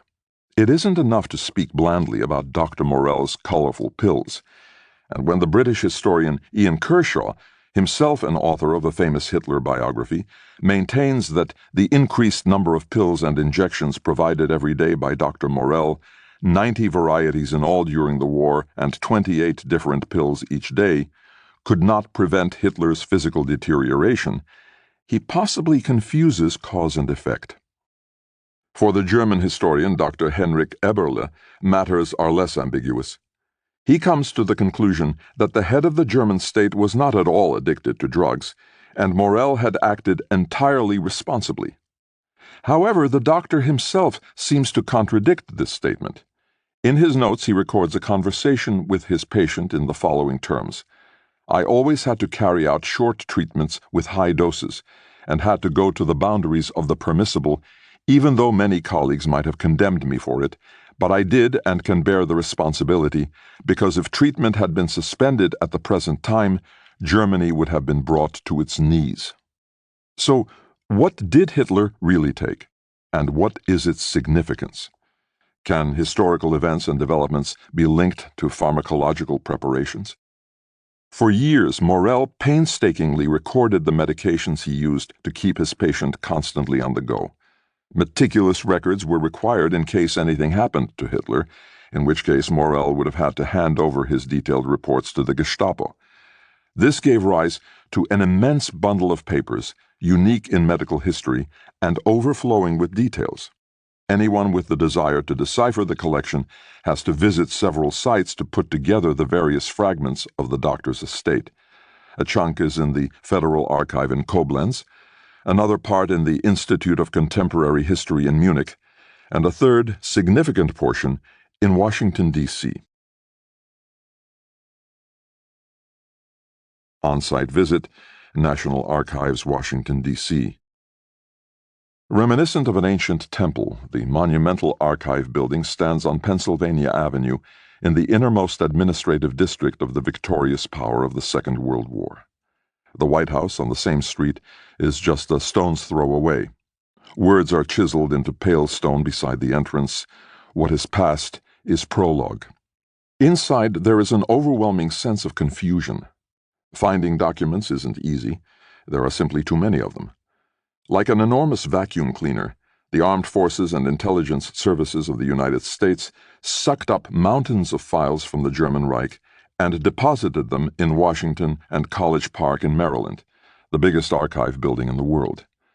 To help you find your way through the holdings, there are catalogs, computer hubs, and most importantly, the personal help of archivists who effortlessly manage to cope with such complicated German specialist terms as Reichssicherheitshauptamt. From the very outset, Paul Brown, who helps me with my Morell research, dampens my hope of finding everything about Hitler's personal physician here. He compares my investigations at the archive with skipping flat pebbles over the water. Total access, complete immersion doesn't exist, he reckons. You simply cannot exhaust the whole of the National Archives, this vast belly of documents. History, in Brown's view, always remains one thing, speculation drawing on the most relevant possible facts. Historical truth isn't something he can offer me. So much quickly becomes clear. Soon after the end of the war, Theo Morell was subject to investigations by the U.S. Secret Service, some of which were made accessible only a few years ago by the Nazi War Crimes Disclosure Act.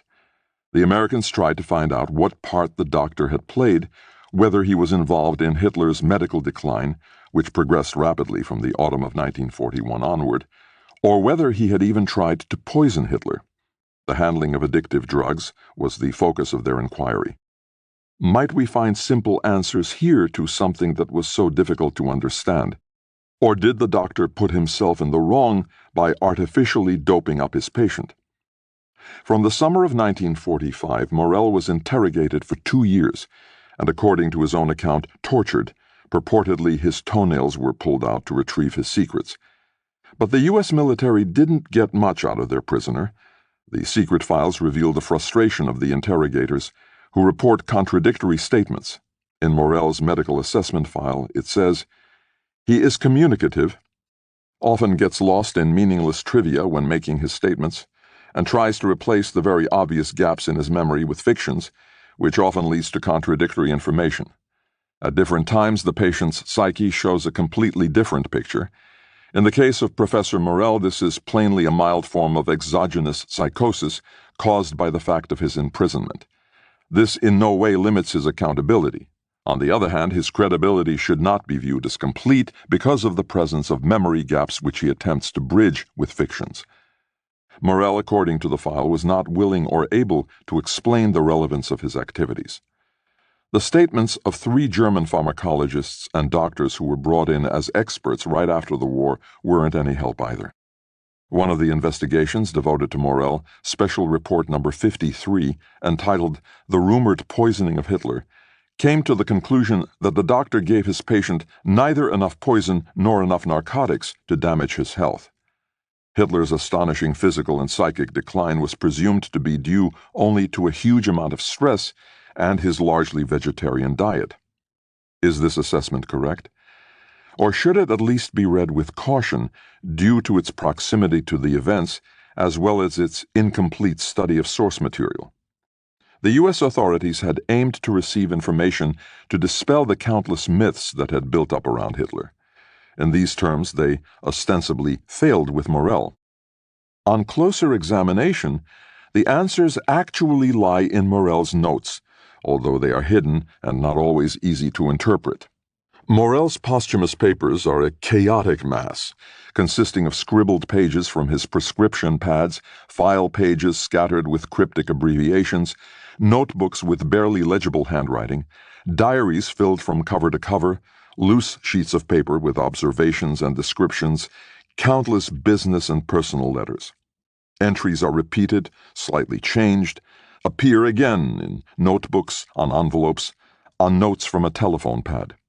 From August 1941 until April 1945, the doctor treated his patient on a more or less daily basis. There are accounts for 885 of these 1,349 days. Medications were recorded 1,100 times, as well as almost 800 injections, about one per recorded day. Every now and again, the needles themselves are cleanly stuck onto the notes, as if to give an outward appearance of transparency and conscientious documentation. Morell was afraid of the Gestapo. He knew that personal physicians have always lived dangerously. The result is a chaotic record, a jungle that is almost impossible for outsiders to penetrate, particularly if they have an imperfect command of the German language. Precisely in the alleged over-precision, much remains sketchy, and on an attentive reading it becomes clear that some visits are not recorded. Was Morell, who normally kept his business papers meticulously in order, trying to hide something with this confused representation of events, which was incomplete while simulating completeness? Was he trying to keep a secret that he alone knew, and of which even his patient was unaware? When the war took a fateful turn for the Third Reich, what really happened between Hitler and his personal physician? The bunker mentality. Whenever I was allowed to stay with you more often in headquarters last year, these visits have given me more than you, my Führer, can begin to guess. I have done everything within my power to pass on the abundance of strength that you conveyed to me to as many people as possible. Joseph Goebbels. This entirely unique process cannot be understood with traditional concepts and moral categories. Percy Ernst Schramm. To approach the truth of Hitler's drug consumption, it helps to imagine the place where he spent most of his time between the summer of 1941 and the autumn of 1944. A search for clues in eastern Poland. Colossal exploded bunkers lie like crash-landed concrete spaceships in the light-drenched Masurian forest. This is the Wolfschanze, the wolf's lair. Moss has climbed over everything, and birch trees grow on the undulating roofs. Everywhere there are wide cracks you can climb into. Steel reinforcements jut and bend from the crumbling concrete. On every corner, yellow signs have been set up in Polish, German, English. Uwaga! Achtung! Danger! Still, the many tourists from all over the world, numbering almost 1,000 a day, aren't deterred. They clamber into gaping black holes, force their way into chinks, take videos and selfies, as if they're searching for something. In the summer of 1941, the Wolfschanze looked very different.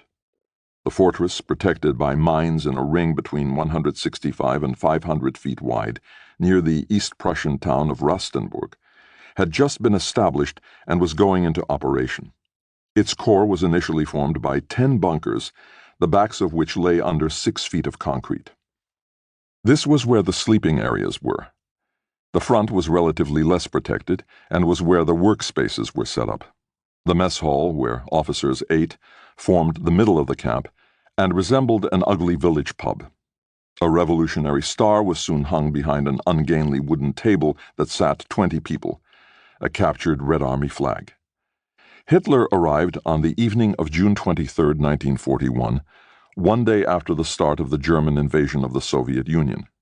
It was from the Wolf's Lair that he would direct Operation Barbarossa, factoring in no more than 3 months for its victorious conclusion. The soldiers didn't even bring winter uniforms. Because of this hubristic assessment, the location of the headquarters for the Russian campaign had been chosen more or less on a whim. They wouldn't be staying long anyway, it was thought. just like they didn't stay long in the previous headquarters, the Felsennest. This time, they would pay the price for their arrogance. Even in the very first days, there were complaints about the Wolfschanze. It was hard to think of a less hospitable place than this boggy soil between stagnant lakes and marshy ponds. The Führer's abode was soon decried as an airless, lightless camp in the forest, often swathed in fog, the ground contaminated with gasoline that had to be sprayed around the compound to keep the plague of mosquitoes down. A minor official wrote to his wife, "It would be difficult to come up with a more stupid spot. Damp, cold bunkers in which we shiver pitifully at night because of the constant roar of the electric air ventilation system, which causes a terrible draft. We sleep badly and wake up with a headache in the morning. Our linen and uniforms are always cold and damp." Bunker damp and unhealthy, Morel recorded shortly after moving in. He was staying in cramped bunker number 9. A fan rotated on the ceiling, but didn't create any fresh air, just swirled the mustiness around. Ideal temperature for the breeding of mold. My boots are mildewed, clothes clammy, stenocardia, anemia, bunker psychosis. Hitler didn't seem to be bothered by any of that. He had already enjoyed the cave-dwelling life in the Felsennest, but it was with the Wolf's Lair that he reached his dream destination, a remote retreat where his life was reduced entirely to the military events at the front.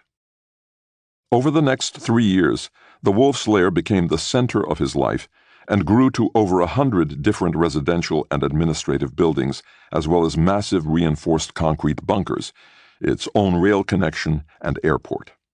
Over 2,000 officers, private soldiers, and civilians remained there permanently. No one actually enjoyed the location, except the man who was also known as the boss. He claimed to feel perfectly at home in his bunker. The temperature was always cool and even, fresh air was pumped in. Morel also had an oxygen tank set up for him, for inhalation and possible release into the bedroom. Führer very content, one might even say enthusiastic. Artificial oxygen supply, protective bunker walls. If it outwardly appeared as if the German Supreme Commander was somewhat close to the action on the front, he was indeed further removed from the realities of war than ever before. This determination to hide himself away, nothing unusual really for dictators, would have disastrous consequences. Over the previous years, the world had always bent to Hitler's will, helping him to achieve incredible victories that had further reinforced his position of power. But as soon as he encountered genuine Russian resistance that couldn't be removed with a sweep of the hand, the greatest commander of all time retreated further and further into his world of make-believe. The microcosm of the Wolf's Lair was nothing more than a bubble made of concrete and steel. The Soviet Union, as was already clear in July 1941, defended itself bitterly against Hitler's megalomaniac fantasies. Even though the Germans conquered huge amounts of territory in the early weeks of the murderous campaign and took hundreds of thousands of Red Army soldiers prisoner, as more and more space opened up in front of the Wehrmacht, more and more Russian reserves were coming in. Sure, Hitler's troops were winning one battle after another, and advanced quickly, encircling the enemy on a huge scale and causing comprehensive chaos just as planned. But the Red Army simply behaved as if it hadn't even noticed these setbacks. That sickly house of cards, Hitler's term for Russia, refused to collapse. Battles were fought ruthlessly on both sides from the very beginning, and for the first time in this war, the Germans suffered great losses within a very short time. Even the doping that had been deployed for this gigantic blitzkrieg advance wasn't much help. The drugs had been delivered to the tank troops, and one army group alone consumed the crazy amount of almost 30 million tablets within only a few months. But Pervitin didn't bring about a quick victory. Soon the spoonful of time was paid for dearly. The Germans eventually had to rest, while the Red Army brought in new divisions from its massive hinterland. During this crucial early phase, in August 1941, Hitler fell ill for the first time in years. As he did at 11 o'clock every morning, his valet, Heinz Linge, already permanently pallid from life in the bunker, knocked at the door of bunker number 13. But Hitler stayed in bed. He had fever and diarrhea, was shivering, and had severe pains in his limbs. Dysentery was presumed. Summoned by telephone to come to the Führer straight away, sudden dizziness. The news of his patient's collapse reached Morell through telephone line 190 in the so-called drone barracks, a claustrophobically cramped, practically unlit working space that he had to share with the son of Hoffmann, the Reich photographer. The doctor quickly looked around for his black bag. The room was full of medications and photographic equipment, stepped outside and hurried to Hitler, whom he found slouched in his bed, collapsed in on himself like a marionette. He was demanding immediate relief from his pain because he wanted to go to the briefing and had serious decisions to make. This time vitamins and glucose didn't work as they had done before. Nervously and with excessive haste, Morell prepared a mixture of Vitamaltin and calcium and combined it with the steroid Glyconorm, a hormone preparation that he had manufactured himself, which consisted of extract of cardiac muscle, adrenal cortex, and the liver and pancreas of pigs and other farm animals. It was a doping agent. The injection did not go as smoothly as usual. Bent needle during jab. To combat the stinging pains caused by the mishap, Hitler was given 20 drops of Dolantin, an opioid whose effects are similar to those of morphine. But the dysentery-like diarrhea persisted. Patient A had to keep to his bed and didn't appear during the military briefing held in Keitel and Jodel's bunker at 12 o'clock. Dictator unfit for service, a sensation in operational headquarters, Führer very irritable, Morell wrote that evening, describing his failure. Have never experienced such hostility toward myself. Undeterred, the physician stuck to his pharmacological refresher course, and soon the injections started working. The dysentery was vanquished. The very next day, Hitler took part in the meetings with the generals again and was immediately determined to make up for his one-day collapse. The old conflict between him and the general staff, which had used his absence to act on its own initiative, flared up again. It concerned the continued thrust of the attack. Unlike their leader, the generals saw Moscow as their paramount goal. They planned to take the Russian capital in a decisive battle and win the war by that means. But the freshly cured Hitler had a different strategy. He divided the troops up to conquer Leningrad in the north, cutting the Soviet Union off from the Baltic, while at the same time Army Group South was to advance via the Ukraine into the Caucasus to take the oil resources that were of crucial importance to the war economy. This crisis deeply affected the doctor and his concept of immediate recovery. So that patient A didn't end up in the sickbay again and fall behind, Morell administered a harder course of prophylactic injections and went on to prescribe more and more remedies in ever-changing concentrations. He barely made any diagnoses, but instead constantly added to his basic medicinal treatment. This soon included such diverse substances as tonophosphan, a metabolic stimulant made by the company Höchst, chiefly used nowadays in veterinary medicine, the hormone-rich and immune system-boosting bodybuilding supplement homoceran, a byproduct of uterine blood, the sexual hormone testoviron to combat declining libido and vitality, and orchicrin, a derivative of bull's testicles, which is supposed to be a cure for depression. Another substance used was called prostacrinum and was made from seminal vesicles and the prostates of young bulls. Even though he didn't eat meat, Hitler surely could no longer be considered vegetarian. From autumn 1941 onward, more and more highly concentrated animal substances began to circulate in his bloodstream. The purpose of these supplements was to compensate for states of psychological and physical exhaustion, or to prevent them in advance by reinforcing the body's defenses. However, as a result of the constantly changing applications and the rising doses that followed, Hitler's natural immune system was soon replaced by an artificial protective shield. This made Morell increasingly indispensable. This approach to the dictator's health could be compared to using a sledgehammer to crack a walnut. In the few walks that Hitler still took in the fresh air of Restricted Area 1 at the Wolf's Lair, the doctor always went with him, and a few steps behind followed an assistant with the doctor's bag. The consistency with which this long-term medication was applied is apparent from a train journey in August 1941. Hitler and Mussolini were on their way to the front, a 24-hour journey through Eastern Europe where mass murder was ubiquitous. They passed close by Kamyanets-Podilsky in western Ukraine, where over 23,600 Jews had just been shot by the SS and a German police battalion. It was the first murder of all the Jews belonging to a whole region.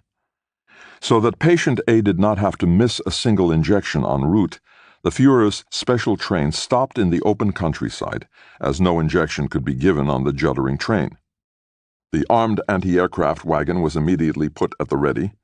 Morel quickly opened his fat-bellied medical bag, took out the set of ampules wrapped in black leather, removed their napped metal plates, opened the zip fastener of the case in which the syringe was kept, tipped the first ampule over, stuck in the needle, and drew out the fluid.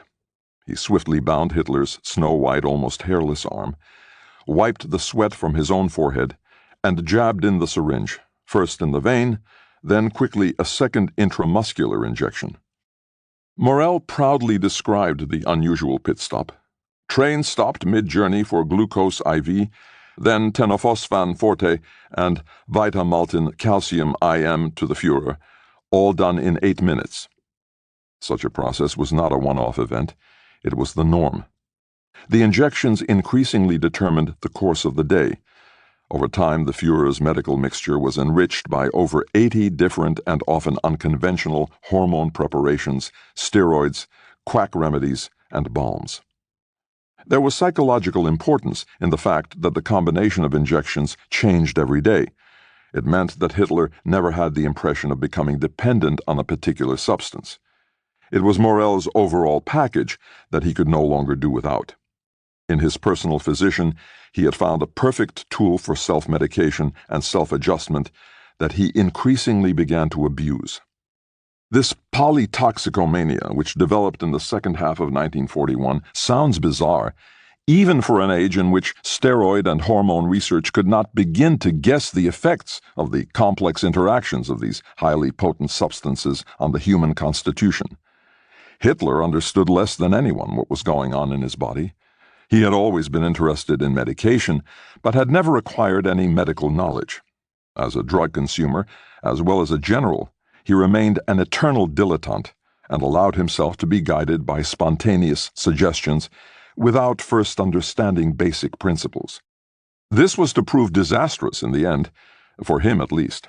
His natural intuition, which had served him well so often until the beginning of Operation Barbarossa, left him when the injections began to throw his body into chaos.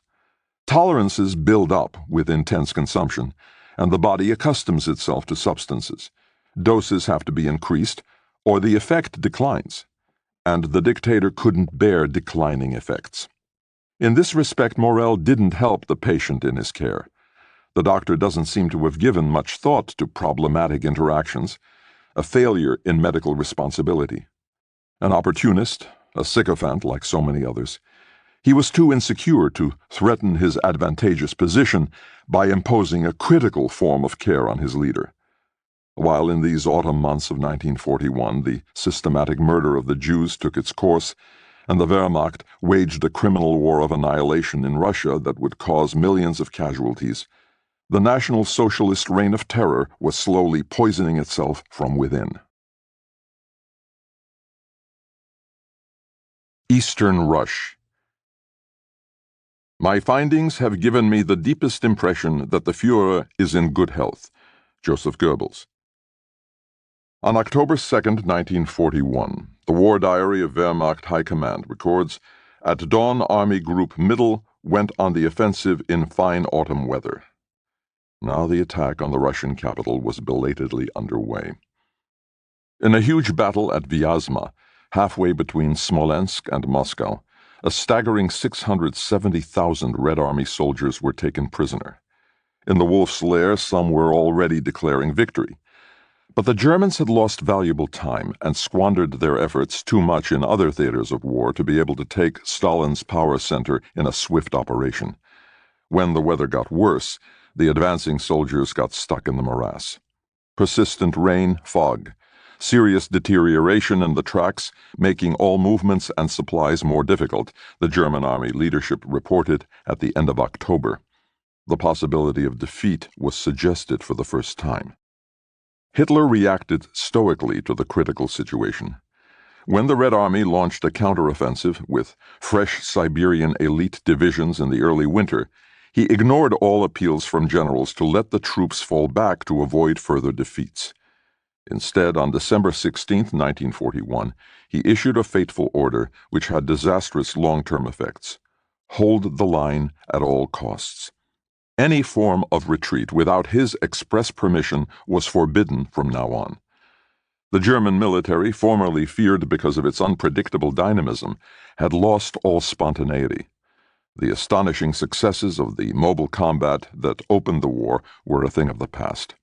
It is telling that Guderian, who in the spring of 1940 had been partly responsible for the Western campaign victory thanks to his unconventional, consistent disobedience, was now accused by Hitler of standing too close to events when the Panzer general tried to persuade his supreme commander to take back the front lines close to Moscow. Hitler's only prescription at this point was fanatical resistance with no regard for casualties, and with no regard in fact for the reality of the front. In this first winter of the Eastern War, the Wehrmacht was therefore severely beaten, and in Moscow the church bells rang confidently. Orthodox priests hurried from house to house, from hut to hut, in full regalia and with raised crucifixes, to drum up men and women, young and old, to make the ultimate sacrifice for sacred Russian soil. All over the Soviet Union, pictures flickered across screens showing Red Army soldiers putting on quilted clothing and shoes made of felt, while German prisoners without coats or gloves performed a macabre dance, barefoot on the icy ground, to try to keep from freezing to death. Hopeless situations accumulated for the aggressors. Often the only thing that helped was Pervitin.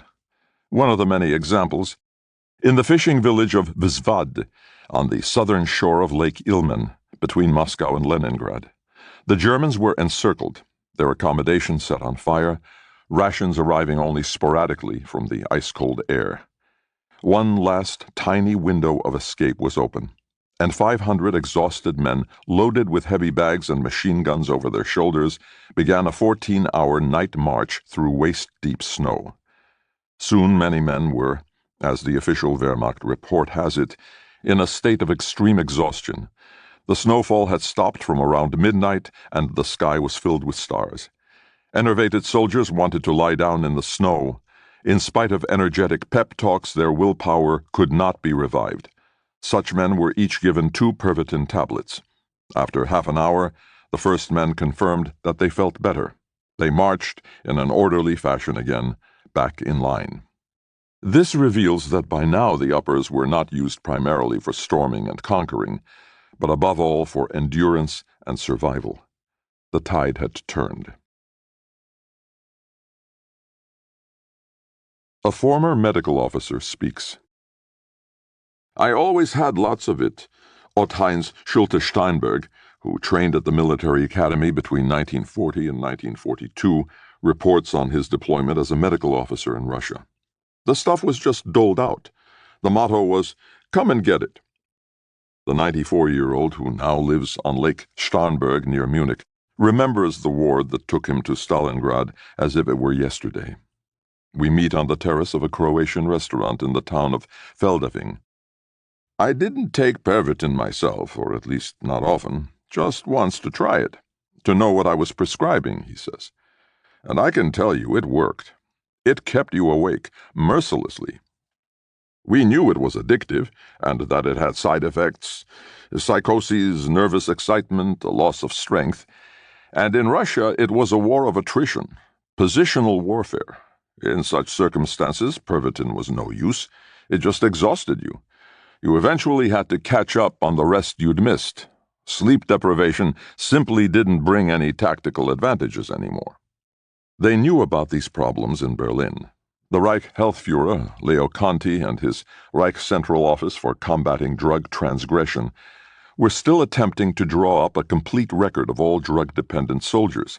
He issued a directive to the Wehrmacht and the SS to the effect that all fighters who had been discharged were to be graded according to their possible affinity for drugs, to decide whether they should be given compulsory therapy or whether they should be expeditiously identified as unregenerate or incurable. That sounded both drastic and menacing, so the Wehrmacht neglected to comply. It reported such cases rarely or not at all. The intense military situation did not lead to punishment for drug consumption, and the army even deliberately recruited staff from Conti's office to fight at the front, which further hindered his anti-drug campaign. In the Führer's headquarters, it dawned on some at the end of 1941 that victory was no longer possible. The Chief of Staff, Franz Halder, summed up the situation. "We have reached the end of our strength." The Blitzkrieg strategy had tried to reverse the existing power relations through surprise, and this had failed, along with Hitler's whole concept of war, built from the very beginning on the sand of speculation. The Germans could not survive lengthy attritional warfare against the Russians, who were both superior in numbers and by now also increasingly better equipped. It was a sobering realization, with new conclusions to be drawn. But the Führer was in denial. He had severed relations with geopolitical reality. More and more poor decisions followed. If the Supreme Commander had enjoyed successes before the autumn of 1941, his fortunes had now changed. As if reality could be duped by simply refusing to acknowledge the obvious facts, in December 1941, an exhausted Germany, already fighting on several fronts, irrationally declared war on the well-rested industrial giant, the United States. Hitler, wildly overestimating himself, had assumed supreme command of the armed forces, thus expropriating Brauchitz's task. Ceasing to understand the world, he was plainly no longer able to consider the matter in a sober fashion. In his own words, with Operation Barbarossa, he felt as if he were pushing open a door to a dark room never seen before without knowing what lies behind it. Hitler was also plunged into literal darkness, as Morel wrote, "On top of everything, a life in a bunker without daylight." In this murkiness, nothing could touch the unhinged dictator, and he could ignore reality completely. The only thing that penetrated his mental armor now was the needle of his personal physician injecting hormonal doping agents into his bloodstream. Tragic that the Führer is closing himself off from life like this and leading such a disproportionately unhealthy existence, Goebbels wrote in his diary. He no longer gets any fresh air. He doesn't take any kind of relaxation. He just sits in his bunker. In January 1942, at the Wannsee Conference in Berlin, the preconditions for the final solution of the Jewish question were drawn up. Hitler's method now became rigidly fixated on genocide. There was a convincing reason for the frantic insistence on refusing to give up any conquered territory. To keep the chimneys of the extermination camps of Auschwitz, Treblinka, Sobibor, Helmno, Kulmhof, Majdanek, and Belzec smoking for as long as possible, to hold all positions until all the Jews were dead. Patient A, who was radically distancing himself from the human conventions of living, was determined to bring his war on the defenseless to a satisfactory conclusion. Planet Werwolf. I envy you for being able to experience the great world historical events in the Führer's headquarters. The Führer's genius, his timely intervention, and the structuring of our Wehrmacht, thought through with the greatest precision in every direction, ensure that we can look into the future with great confidence. May it be granted to him to preserve perfect health, so that he receives the strength to achieve even his last goals for his people. From a letter to Theodor Morel. In July 1942, the geographical reach of the Third Reich extended from the North Cape in Norway to North Africa and the Middle East. The plateau of the National Socialist expansion trip had been achieved, while the signs were already pointing to defeat. That summer saw the beginning of Operation Reinhardt, the systematic killing of over 2 million Jews and 50,000 Sinti and Roma in occupied Poland. At the same time, a large-scale move was taking place. The Nazi leadership shifted from the Wolf's Lair to brand-new headquarters, a few miles from Vinnytsia, a small city in rural western Ukraine. The change of location was something of an ostentatious display, little more than a farce designed to convince the leadership that they were moving closer to the front, closer to the action. But the main line of battle was still a comfortable distance of hundreds of miles from this camp of huts which had been quickly assembled in the forest. Here the power circle was even safely removed from the massive bombing raids on German cities by the British. Lübeck, Rostock, Stuttgart, and above all Cologne had already suffered severe attacks. Hitler's avoidance of the political and social realities was perfectly in line with this new central command post, this non-place in nowhere, this high-tech location in the sticks where he could more easily dope himself up and remove himself from reality. There hadn't been a solid home in his life, like his former flat on Prinzregentenplatz in Munich, for quite some time. The newly appointed armaments minister, Albert Speer, described the new headquarters in the Ukraine as an arrangement of bungalows, a small pine forest, a park-like garden. The stumps of the felled trees were painted green to match the landscape. The parking lots were shadily protected in the undergrowth. It almost sounds like a holiday in the countryside, a rest home. But it was from these two handfuls of logged cabins and barracks, surrounded by tall oaks, that a war was waged more cruel than any waged before. Hitler christened his new headquarters for mass murder Werwolf, or Werewolf, a somewhat suitable name for this zone of unreality. Monstrous events were planned and ordered from here, while its inhabitants remained secluded from the world and stuck strictly to their ritualized daily routine. Any association with civilians is forbidden, as is staying in the houses of the local population. It was widely suspected that these houses contained vermin that could transmit diseases. Warnings were issued about flies, dysentery, bugs and lice, typhus, and Ukrainian rats as potential carriers of plague. Here Hitler, with billions of crazed bacteria in his gut, could go on fearing microbes while his soldiers in the steppes and marshes of Russia became acquainted with infectious diseases from Volhynia fever to tularemia and malaria. By now, Morel was essential to the dictator, and wouldn't leave him even at military briefings, even though as a civilian doctor he had no business there and received skeptical looks from the generals. At these meetings, which were held twice a day, the world was abstracted into procedures and military maps. Even in fine weather, the windows were closed and the curtains drawn. In spite of the freshness of the forest outside, the atmosphere in Werwolf headquarters was always stuffy. At this point, Hitler took advice only from people who were as ignorant of the situation at the front as he was himself. The great hour of the yes-men had arrived, embodied in the form of the gnarled and rigid Field Marshal Keitel, who was secretly mocked as La Keitel, Keitel the lackey. On July 23, 1942, 13 months after the start of the Russian campaign, Hitler made another strategic blunder when he ordered in Army Directive 45 that German forces be divided again, this time in the south of the Soviet Union. Army Group A was to advance on the oil-rich city of Baku in Azerbaijan. Army Group B via the Volga city of Stalingrad to the Caspian Sea. A front originally 500 miles wide, deep inside enemy territory, was thus extended to a barely tenable 2,500 miles. The army leadership protested vehemently, and beneath the blazing Ukrainian sun, with temperatures from 113 to 122 degrees Fahrenheit, there were unparalleled expressions of rage.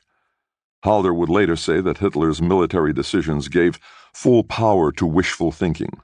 Speer, the armaments minister, spoke of a special kind of derangement with which everyone in Hitler's immediate entourage regarded the inevitable end. Military planning had parted company with reality long ago. Schaulagen, show briefings, was the name given unofficially to these prettified military meetings.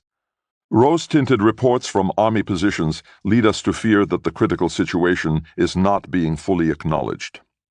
When Erich von Manstein, inventor of the sickle cut, conqueror of the Crimea, and now promoted to the rank of Field Marshal, spoke about the critical situation in the southern part of the Eastern Front, the official Oberkommando log stated, "As before, no full decisions are being made.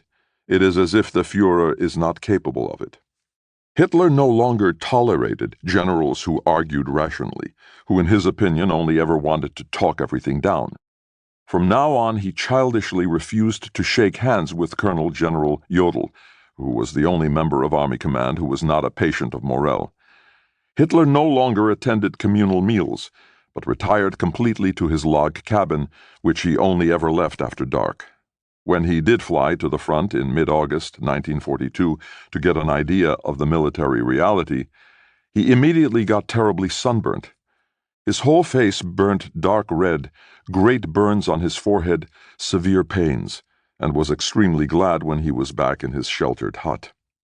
By now he had more or less given up delivering public speeches.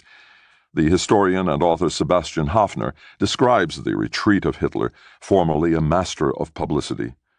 He had methodically replaced sobriety with mass intoxication. One might say that he had prescribed himself to the Germans for 6 years as a drug, which he then suddenly withdrew from them in wartime. Hitler now missed those ecstasies that his appearances had previously prompted, and which had always amounted to a new injection of the pepped-up feeling that was so important to his self-esteem. In his isolation, all pleasure and energy previously received from the attention of a cheering crowd had to be replaced by chemicals, further cocooning the dictator. He was a person who continually needed artificial charging. In a sense, Morel's drugs and medicines replaced the old stimulus of mass ovations. By now, Hitler paid scarcely any attention to affairs of state. He preferred to stay up all night, seldom went to bed before 6 o'clock, and what he liked best of all was talking to Speer about grandiose architectural projects, although these were now purely illusory. Even his loyal arms minister and favorite architect, who described his collaboration with Hitler as the years of intoxication, and as a real master of repression still raved about the heady stimulus that comes with leadership, had to acknowledge that Hitler frequently took flight from reality and entered his world of fantasy. This remoteness from truth would have serious effects on the course of the war. Hitler often sent his units into battle without any notion of their equipment, fighting power, or supplies. But at the same time, he was minutely concerned, to the chagrin of the army, with all tactical questions, right down to battalion level, and thought he was indispensable in every respect. Every word uttered at the military briefings was now being recorded in shorthand so that he could later call generals to heel if they tried to sidestep his increasingly unrealistic orders. Hitler had been a military dilettante since the order to halt at Dunkirk. Now he became a fantasist, while his armies lost themselves in the wastes of Abkhazia and the Kalmuk steppe, advanced all the way to the Black Sea, and erected a vainly fluttering swastika flag on the Elbrus Massif in the Caucasus at an altitude of 18,481 feet.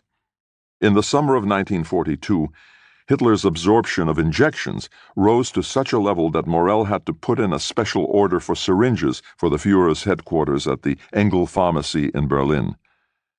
In the autumn of 1942, Rommel, who had switched from Crystal Fox to Desert Fox, was getting into desperate straits in Africa against the British under Bernard Montgomery. At the same time, Stalingrad was becoming more and more of a psychopathic fixation, given the city's diminishing strategic significance. Hitler was unnecessarily stylizing the progressively dramatic events there into a mythically overcharged, fateful battle. His health was going rapidly downhill, while on the Volga the siege was closing in on General Friedrich Paulus's Sixth Army. German soldiers were perishing in the thousands due to hunger, cold, and Russian shells.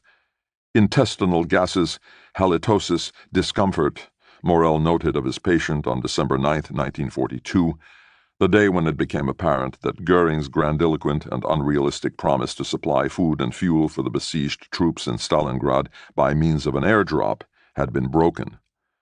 A week later, patient A asked his personal physician for advice. Goering had told him he took a medication called cardiazol when he felt weak and dizzy. Hitler wanted to know whether that would also be good for him, the Führer, if he felt a bit funny at important occasions. But Morel refused. For him, cardiazol, a circulatory stimulant for which it is difficult to give precise dosages, and which also raises the blood pressure and can easily lead to seizures, was too risky for Hitler, who now had heart problems. But the doctor had understood the message. His boss was asking for stronger remedies to help calm his nerves over the intensifying crisis in Stalingrad. Morel would soon rise to the challenge. Slaughterhouse, Ukraine. You must be healthy. You must stay away from that which poisons your bodies. We need a sober people. In future, the German will be judged entirely by the works of his mind and the strength of his health. Adolf Hitler. Based on the continuing success of his Vitamaltin bars, Theo Morel had taken over one of the biggest cooking oil manufacturers in the former Czechoslovakia, the Highcorn Company in Olomouc in Moravia, which had been stolen from its Jewish owners. Hitler had organized this special bonus for him in person. The purchase price was 120,000 Reichsmarks, a ludicrous amount for the lucrative property that the physician converted into the main manufacturing site of his company, Hama. In his notes he wrote, "It will never again be so cheap to make an acquisition. The Aryanized factory goes to me." Over 1,000 employees made such diverse products as poppy seed oil, mustard, scouring powder, and the anti-louse powder, Rusla, which Morel had developed himself and which was largely ineffective but still compulsory for the Wehrmacht. The core business was vitamin and hormone preparations. In order to keep this going, the ambitious doctor and mercantile exploiter of Nazi terror needed a constant source of supplies. 5 miles south of Werwolf was the city of Vinnytsia, with its huge and very modern slaughterhouse. The American company Swift had built it shortly before the start of the war to the latest technical specifications and modeled it on the abattoirs of Chicago. All of Ukraine's slaughtering was supposed to be centralized here, and everything was fully automated, including the collection of the enormous quantities of blood produced. Morel was impressed. There was nothing like this even in Germany, where valuable proteins were still washed away, as he recorded in his notes. The doctor decided to take advantage of this modern facility, and while Hitler barricaded himself away in his hut in the woods from a world that he was currently setting on fire, the self-made pharmacist Morel used the war in the Ukraine to extend his enterprises. Sensing a huge source of business, he developed a plan that was as simple as it was brazen. He informed Alfred Rosenberg, the Nazi chief ideologist and Reich minister for the occupied eastern zones, that he wanted to found an organotherapeutic factory. "If I am granted the accruals, it will be possible for me to supply the whole of the East with hormones." By accruals, Morel meant thyroid glands, adrenal glands, testicles, prostates, ovaries, Cowper's glands, gallbladders, hearts, and lungs. Nothing less than all the glands and organs, as well as all the bones, of all the animals slaughtered in Vinnytsia. From a business point of view, this was a fantastic opportunity to exploit raw materials for the manufacture of doping agents and steroids. Morel was moving restlessly through the occupied country during these weeks to organize his dirty deals. He wanted the right to process all leftovers. He even wanted to recycle the blood of the slaughtered animals for the manufacture of a new nutritional preparation, which was to consist of dried blood and vegetables, mostly carrots. "I'm often very tired from all the driving," he wrote to his wife. "I cover 300 kilometers every other day, sometimes every day, and that on bad Russian cobbled roads." He planned to drain every last drop of blood from occupied Ukraine to the literal marrow, and had taken unscrupulousness to a new level. Increasingly unabashed, he used his consolidated position of power at the court as his own kind of official government department. The Gauleiter, district leader Erich Koch, the Reich Commissar of the Ukraine, known as Little Stalin because of his brutality and also a patient of Morell's, was only too happy to cooperate. Wherever animals were slaughtered, the doctor would henceforth be authorized to collect the waste products required for the manufacture of organotherapeutic medications and supply them for the desired application. Morell expressed his thanks and immediately announced further plans. Once I have glands and internal organ matters in order, I will appraise the medical herbs and drugs of the Ukraine. You will see that the organization will be a great success. He quickly set up the Ukrainian Pharma Works, Vanitsia plant, manufacturer of organotherapeutic and plant products, drugs export. The firm was immediately set on an expansion course. Morell was not satisfied with western Ukraine, but had his eye on the lucrative industrial zone in the Donets Basin. He also set his sights on the steppes by the Black Sea and the Crimea. There he planned to plant medical herbs on a large scale to participate in a strong German economy. He was particularly keen on Kharkov, the metropolis in the eastern Ukraine, taken by the Sixth Army back in October 1941 as a strategically important city, the fourth largest in the Soviet Union. Since its occupation by the Wehrmacht, Germany had imposed death and destruction on the city. 2/3 of the buildings had been destroyed, and the number of inhabitants reduced from 1.5 million to 190,000. Soviet citizens had been thrown from their balconies and hanged in hallways and the doorways of banks and hotels. In the ravine of Drobitsky Yar, SS Sonderkommando 4A, a unit of Einsatzgruppe C, along with ORP Battalion 314, had carried out a massacre of the Jewish population. 15,000 people were shot. Women and children had also been killed in gas wagons. Many inhabitants of Kharkov were transported to Germany as forced laborers, and when an attempt was made by the Red Army to liberate the city in May 1942, some 240,000 Soviet soldiers were imprisoned. None of that bothered Morell in the slightest. On the contrary, the desperate situation of Kharkov seemed to inspire him. It's an unusually interesting task, in a city that has changed possession several times, to take anything that can possibly be taken from it for the war economy, he wrote to Koch. When he learned that there was an Institute of Endocrinology in Kharkov that specialized in the treatment of internal secretory glands, Morell turned to Koch again. As the institute, which belonged to the Russian state, is pointless without a supply of glands, and you have been so kind as to allow these bodily organs to me when slaughter takes place, I should like to ask permission to buy this institute and to start the processing of the glands and the manufacture of the materials that are so urgently needed in Germany. The answer came the same day by telephone. Morell could have his institute. It was transferred to him. The instruction was now issued to all 18 abattoirs in the Ukraine. According to the decree of the Reich Commissar of the Ukraine, organs accruing in the abattoirs are to be delivered exclusively and continuously to the Ukraine Pharma Works. They should be freed of fat, frozen 2 hours after slaughter to -15 degrees, or brought to the lowest possible temperature. Nothing now stood in the way of the new development and mass production of hormone preparations. The doctor wallowed in these prospects, treasuring his own personal exploitation of the Eastern Front. We need all that we can get from glands. Things could never be more favorable. I hope that the vacuum drying equipment and the extraction devices will soon arrive. Then the large-scale business can begin. But he was running out of time. Cheap access to the East wouldn't go on forever. The front was crumbling, and Morell was unable to take any pleasure from his Endocrinology Institute.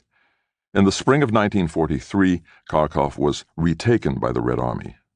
Unfortunately, the events were stronger than we were, and shattered our beautiful hopes and the initial stages of our work, Morell reported disappointedly, and concentrated on his work in Olmütz in Bohemia, Moravia again. To transport masses of raw animal materials there, a journey of over 600 miles, and thus to make as much profit as possible out of the Ukraine, he moved heaven and earth, or rather the whole state apparatus. It was quite natural for the Führer's personal physician, as his letterhead had it, to reinforce his own wishes by claiming Hitler's full agreement.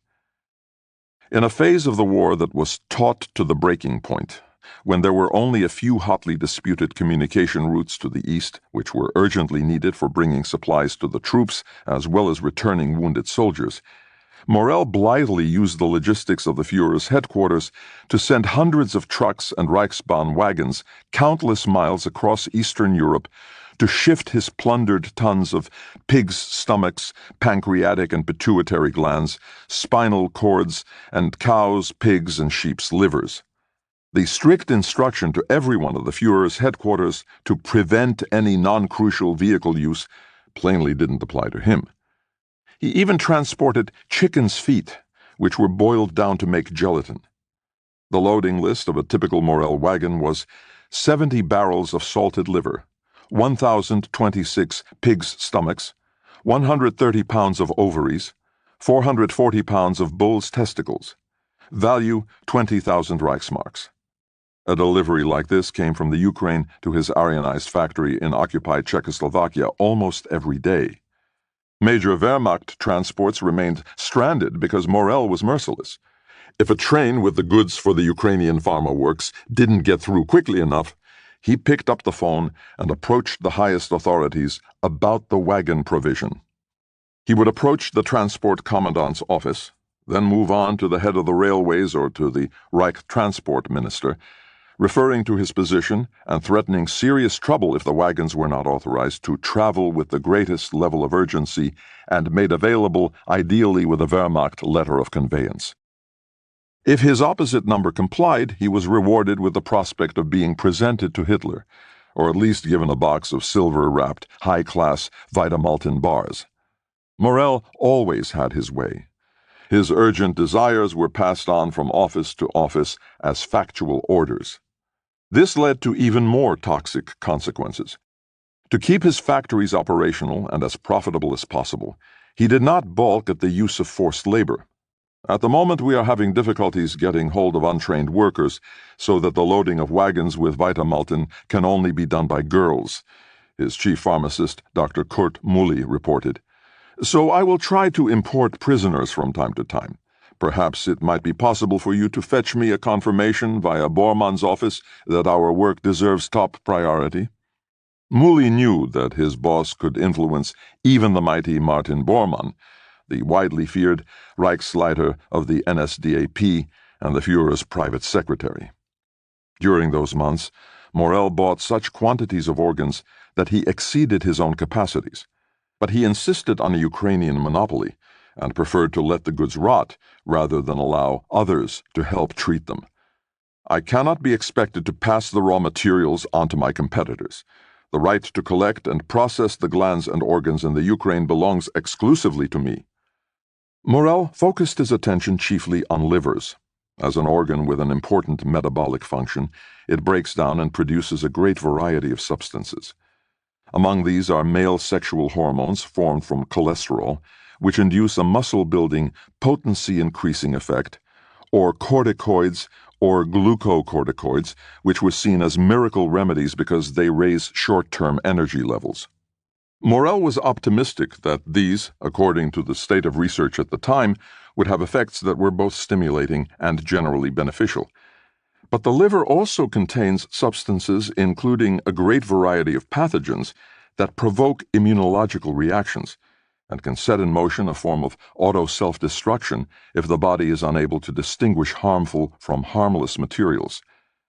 The more chaotic the progress of the war, the more often the frozen livers thawed during transport, because the journey was inevitably stalled for several days. Sometimes it could be 3 weeks before they reached Olomouc, where the foul-smelling organs were boiled for many hours in large pots with added acetone and methyl alcohol. The poisons were distilled out of them, and what remained was a brown pulp with the consistency of honey. It was diluted with water and put into ampules, 10,000 per day, labeled Hama liver. But did such a brew ever find its way to the consumer? To the doctor's chagrin, from May 1943, no new medication was allowed to be introduced to the market due to the regulations of the war economy. But Morel was even able to negotiate that hurdle. Autocratically, he turned to the responsible Reich Health Office, run by Reichshealthführer Conti. In response to the description of the difficulties that I've been having with my remedies, the Führer has authorized me to do the following. If I bring out and test a remedy and then apply it in the Führer's headquarters, and apply it successfully, then it can be applied everywhere in Germany and no longer needs authorization.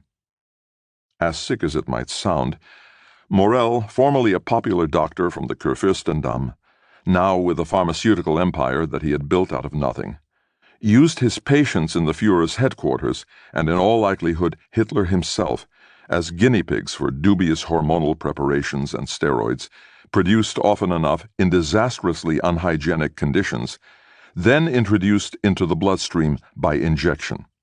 The resulting concoction was released into the Reich and to the Wehrmacht, the autoimmunological downfall. X, and the total loss of reality. The Führer's appearance is rather deceptive in regards to his health. If one looks at him only fleetingly, one has the impression that he is in excellent physical condition. But this is not in fact the case. Joseph Goebbels. With the capitulation of the remains of the Sixth Army in Stalingrad early in February 1943, the Wehrmacht had lost its halo, and with it Hitler. His outward reaction was always the same, whether it was to the military disaster on the Volga, Rommel's defeat by the British in Africa, the devastating bombing raids on German cities in the Ruhr by the Royal Air Force, or the submarine battle in the Atlantic which the Germans were losing. Hitler was consumed by total isolation, accompanied by the unequivocal conviction that only his decisions could be correct. He stubbornly insisted on the obvious outcome of a final victory and showed no willingness whatsoever to base his decisions on reason or sobriety. Instead of facing up to the changed situation and seeking new strategies, such as a peaceful solution, the system still further ossified, paralleling the condition of patient A. Loneliness surrounded Hitler. He visited his Wehrwolf headquarters for only a few days in the whole of 1943. Otherwise he retreated to the wolf's lair again like a wounded animal, where the communal meals and nocturnal tea-drinking sessions were felt to be more and more excruciating. Hitler engaged in lengthy and enervating conversations with himself, spells that lasted until the early morning. These waffling monologues could go on for hours, the Führer's soft baritone addressing no one in particular. Instead, his eyes gazed into the distance as if he were talking to a vast and invisible following. He never grew tired of going over his favorite themes yet again, talking about the harmfulness of smoking, preaching against the poisoning of the body, and praising his own vegetarian diet, which his personal physician, who received a tax-free allowance of over 100,000 Reichsmarks on January 30th, 1943, had recommended on the basis of its vitamin content and restorative properties. To calm his nerves, he had the occasion to neglect rules that had once seemed incontrovertible. After dinner, patient A now sometimes drank a beer, or knocked back a Schlivovitz, which had previously been analyzed by the field laboratory, acting on the Führer's orders, for methyl alcohol. That year, when the fate of the war turned once and for all, a physiological transformation occurred in the rapidly aging Grofaz. Hitler came to me, bent by a heavy burden, with slow, rather weary steps, wrote one lieutenant general. It was as if an inner voice were talking to me. Look at this old man. He can't carry what he's burdened himself with. Hitler had declined, and with great emotion I looked into dull, tired eyes. No doubt those eyes were ill. Morel could no longer ignore the physical degradation of the dictator and the demotivating effect that it had on others. But what would cure his patient and turn him back into the leader everyone admired? The cocktail of hormones, steroids, and vitamins was clearly no longer enough. July 18, 1943, was a special date. The situation was unusually tense. The Red Army had won the greatest tank battle in military history at Kursk, and thus destroyed all German hopes of a turnaround in Russia. At the same time, the Allies had landed in Sicily, and Italy was about to switch sides and abandon its alliance with Germany. Hitler saw all his hopes going up in smoke, and because of the imminent betrayal of the Italian army, he had not slept a wink, as Morel wrote. Body tensed hard as a board, full of gases, very pale appearance, extremely nervous. Tomorrow, very important discussion with Duce. In the middle of the night, Morel was dragged from his bed by Heinz Linge, Hitler's valet. The Führer was bent double with pain, and an immediate cure was required. The white cheese he had had for dinner, as well as the roulades with spinach and peas, had disagreed with him. Morel gave him an injection, but the basic medical treatment didn't work. The doctor wondered feverishly what needed to be done to combat the great attack in this precarious situation. He needed something that worked, something that would numb Hitler's severe pain and keep him functioning. He needed an ace from up his sleeve, and in fact he did have something, but its use was risky. For the second quarter of 1943, in the bottom right corner of file card Pat A, a substance is listed and underlined several times. Eukodal.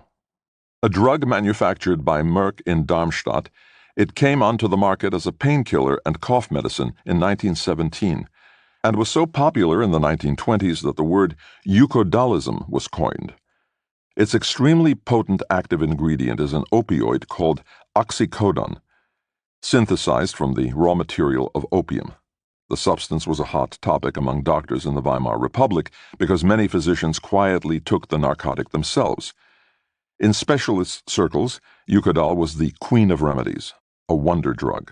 Almost twice as pain-relieving as morphine, which it replaced in popularity, this archetypal designer opioid was characterized by its potential to create very swiftly a euphoric state significantly higher than that of heroin, its pharmacological cousin. Used properly, Eukodal did not make the patient tired or knock him out. Quite the contrary. The author Klaus Mann, who, to the sorrow of his father Thomas, the famous novelist, was highly experimental in this respect, as in many others, confirmed the special status of the substance. I don't take pure morphium. What I take is called Eukodal, Sister Yuka. We find it has a nicer effect. Morel debated with himself whether to use this hard drug. The moment of departure for the important meeting with Mussolini was edging closer. Patient A seemed apathetic, was hunched over and talking to no one.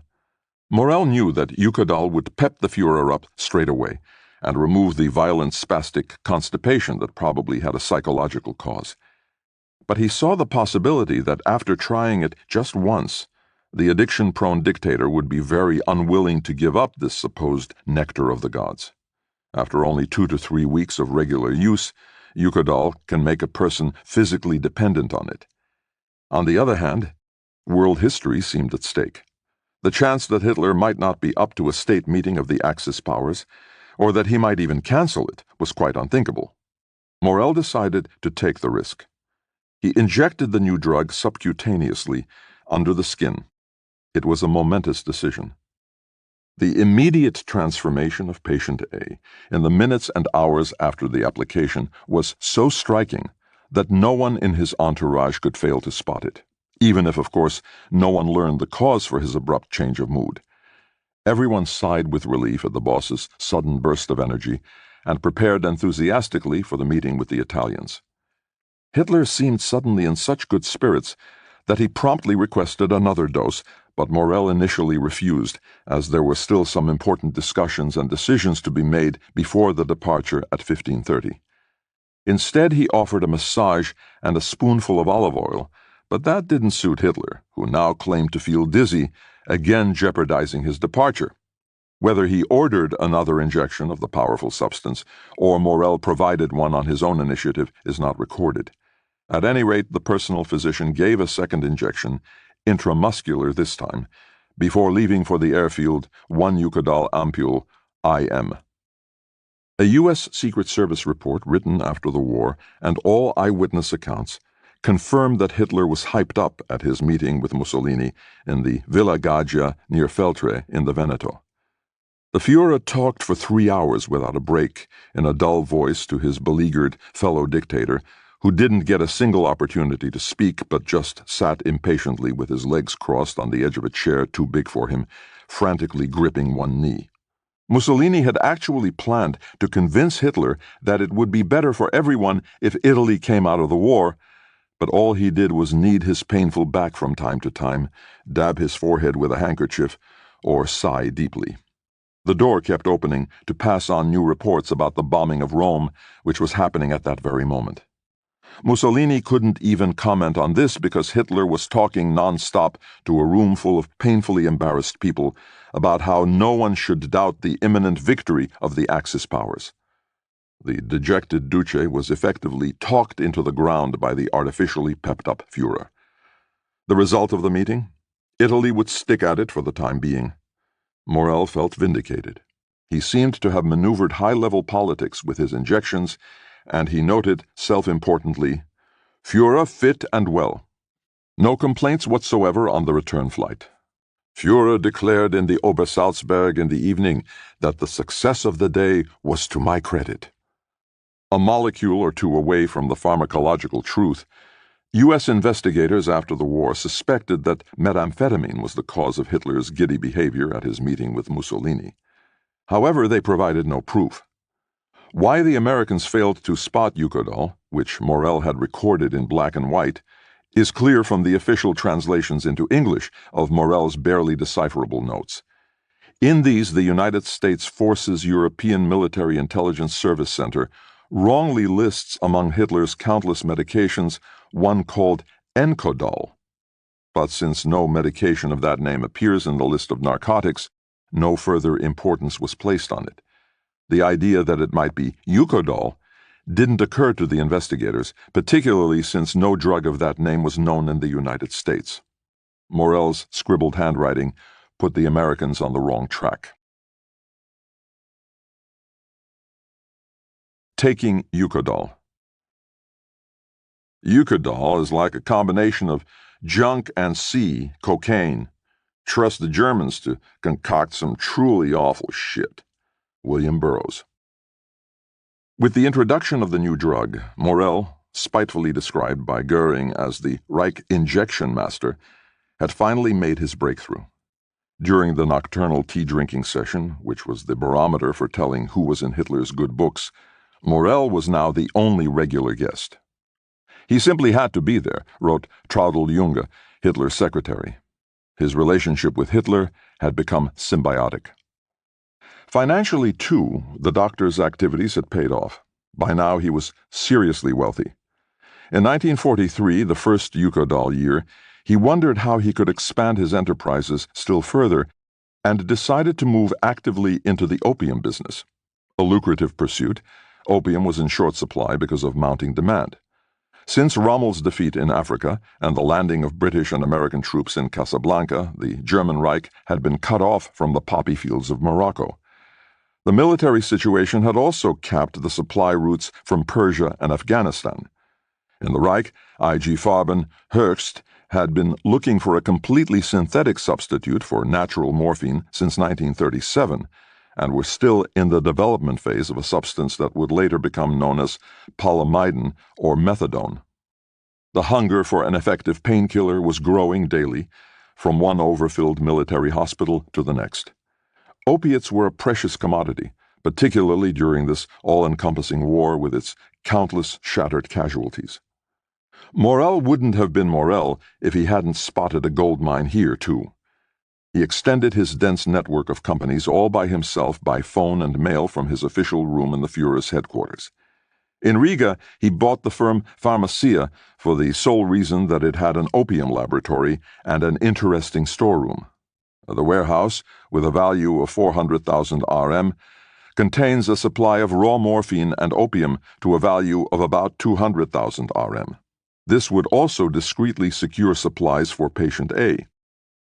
For a long time, Hitler's drugs had been bought through the Engel Pharmacy in Berlin, but recently the pharmacist there, Herr Jost, had repeatedly demanded prescriptions in line with the regulations of the Narcotic Drugs Act so that they can be entered in the narcotics list. Thus, Hitler's personal physician became an opium producer, and in the second half of 1943, when the Wehrmacht was forced to retreat along the whole of the Eastern Front, the game continued.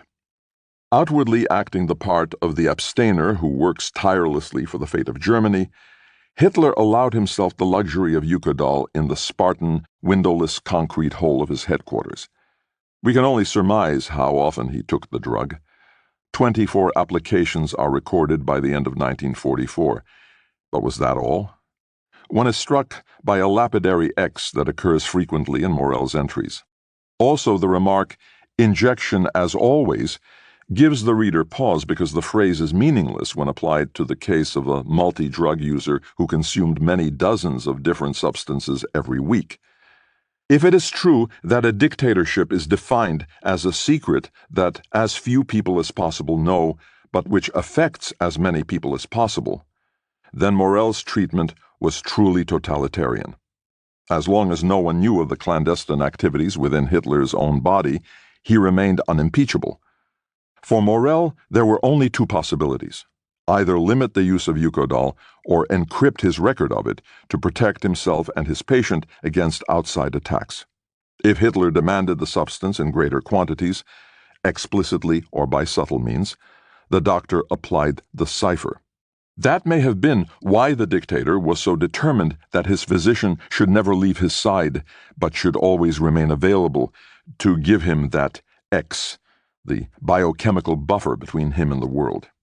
At one point, there is a marginal note explaining the placeholder, claiming that X means nothing more or less than glucose. However, glucose is often abbreviated to TRBZ, Traubenzucker, so the statement loses credibility. We may assume that X at times referred to Eukodal, which Hitler used to make himself look outwardly convincing and to artificially conjure up the old magic that he had previously radiated quite naturally. The dictator's notorious suggestive powers, particularly in difficult situations, are well known. In his diary entry for September 10, 1943, for example, Goebbels raves about Hitler's surprisingly fresh physical appearance, even though the exertions of the last day and the last night have of course been huge. Contrary to expectation, his appearance is extraordinarily good. He has had hardly 2 hours' sleep and now looks as if he had just come back from a holiday. Reich Commissar Koch spoke with similar enthusiasm about the contagious effect. "I myself have been charged with new energy and left my discussion with the Führer freshly inspired." On October 7, 1943, all the Reichs- and Gauleiter, Reich and district leaders, came to the Wolf's Lair for a meeting to lament the increasing unimpeded air raids on German cities.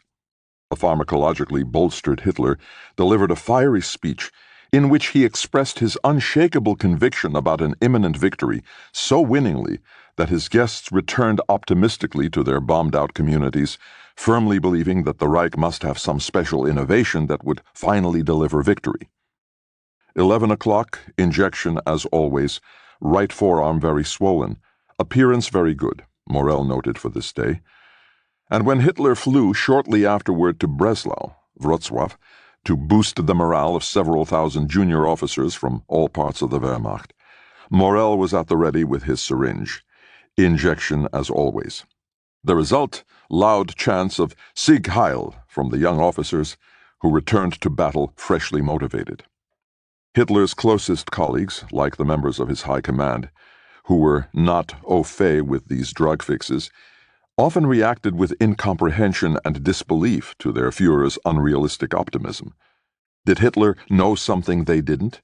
Did he have some kind of miracle weapon up his sleeve that could turn the war around? In fact, it was the immediate high of the injections that allowed Hitler to feel like a world ruler and gave him a sense of the strength and unshakable confidence that he needed to make everyone else keep the faith in spite of all the desperate reports coming from every front. A typical Morell entry from this period: 12:30 p.m., because of talk to the general staff, circa 105 generals, injection as before. For Christmas 1943, With the Red Army just beginning the Dnieper-Carpathian operation in continuation of its summer offensive, Morell was sent a centenary edition of Goethe's Faust by the Bavarian Ministry of the Interior to remind you not only of your friends in Munich, but also of your student days, when you, as you tell us, were known as Mephisto. This short inscription contains nothing less than the core of this German drama about Hitler and his personal physician.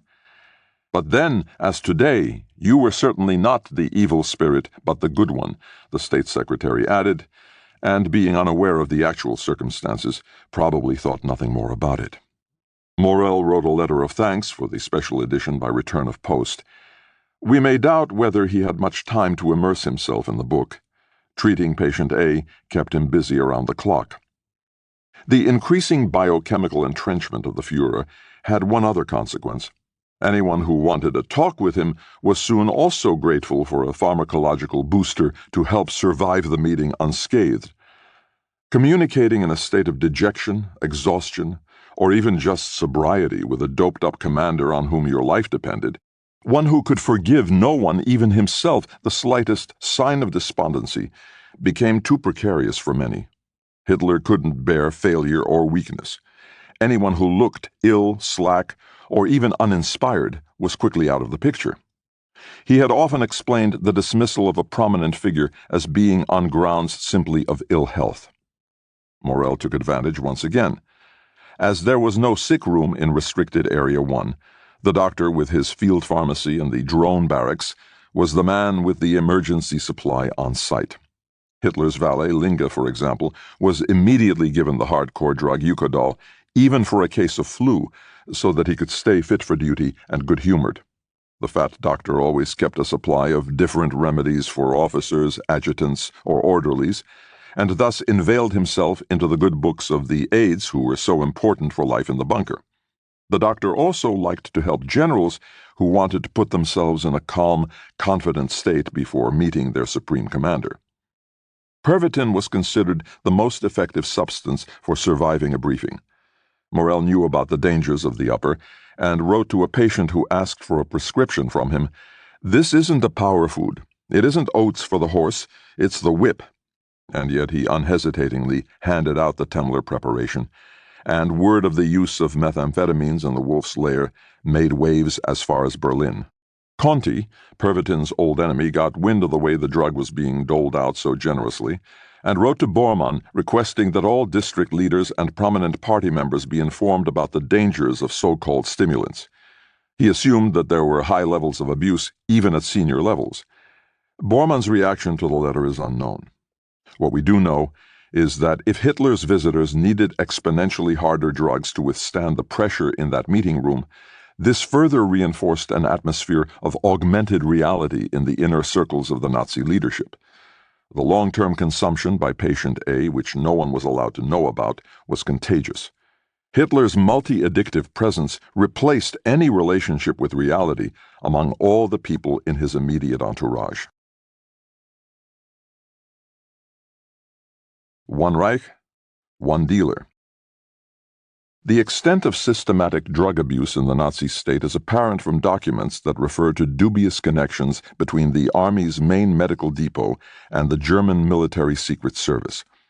In 1943, the Wehrmacht's Central Pharmacy delivered 1,250 pounds of pure cocaine and 130 pounds of pure heroin to the Foreign Counterintelligence Office. These are huge quantities that exceeded the annual medical requirements of the entire German Reich many times over.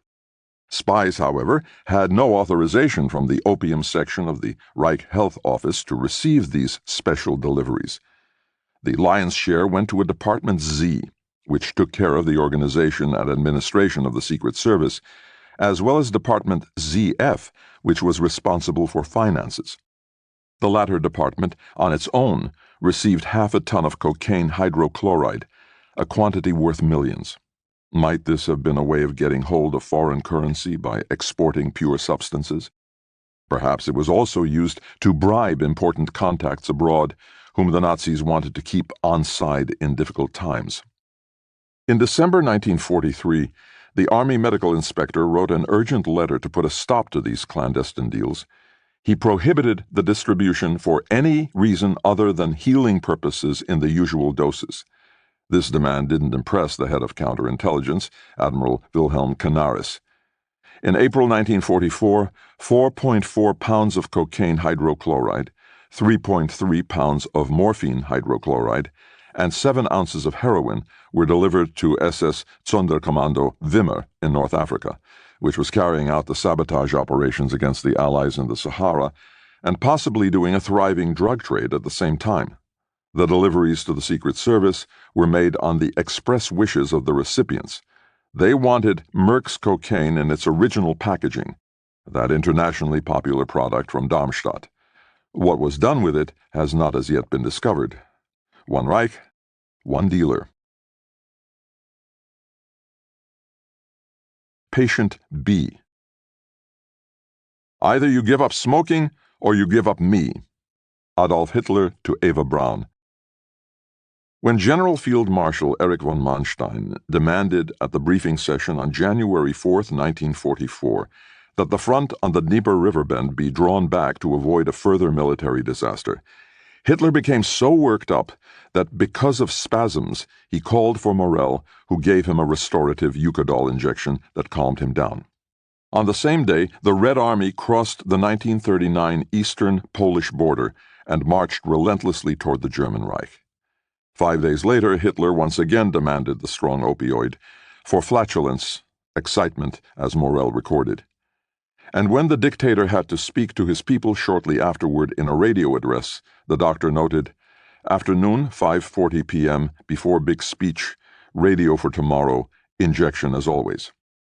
At the end of February 1944, the Wehrmacht was on the point of having to retreat from the whole of Ukraine, and Hitler was holed up in the snowy Berghof, his frozen cloud cuckoo land of a home in Obersalzberg, where his lover Eva, 19 years his junior, was staying.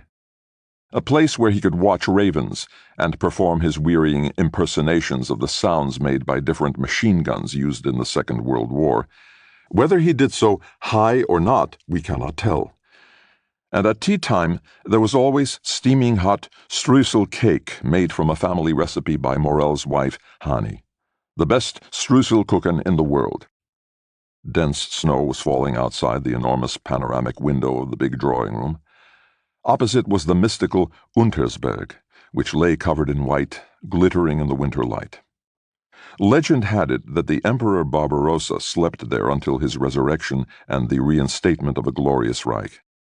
Since the defeat in Stalingrad, Hitler had an almost physical dread of snow and called it the Shroud of the Mountains.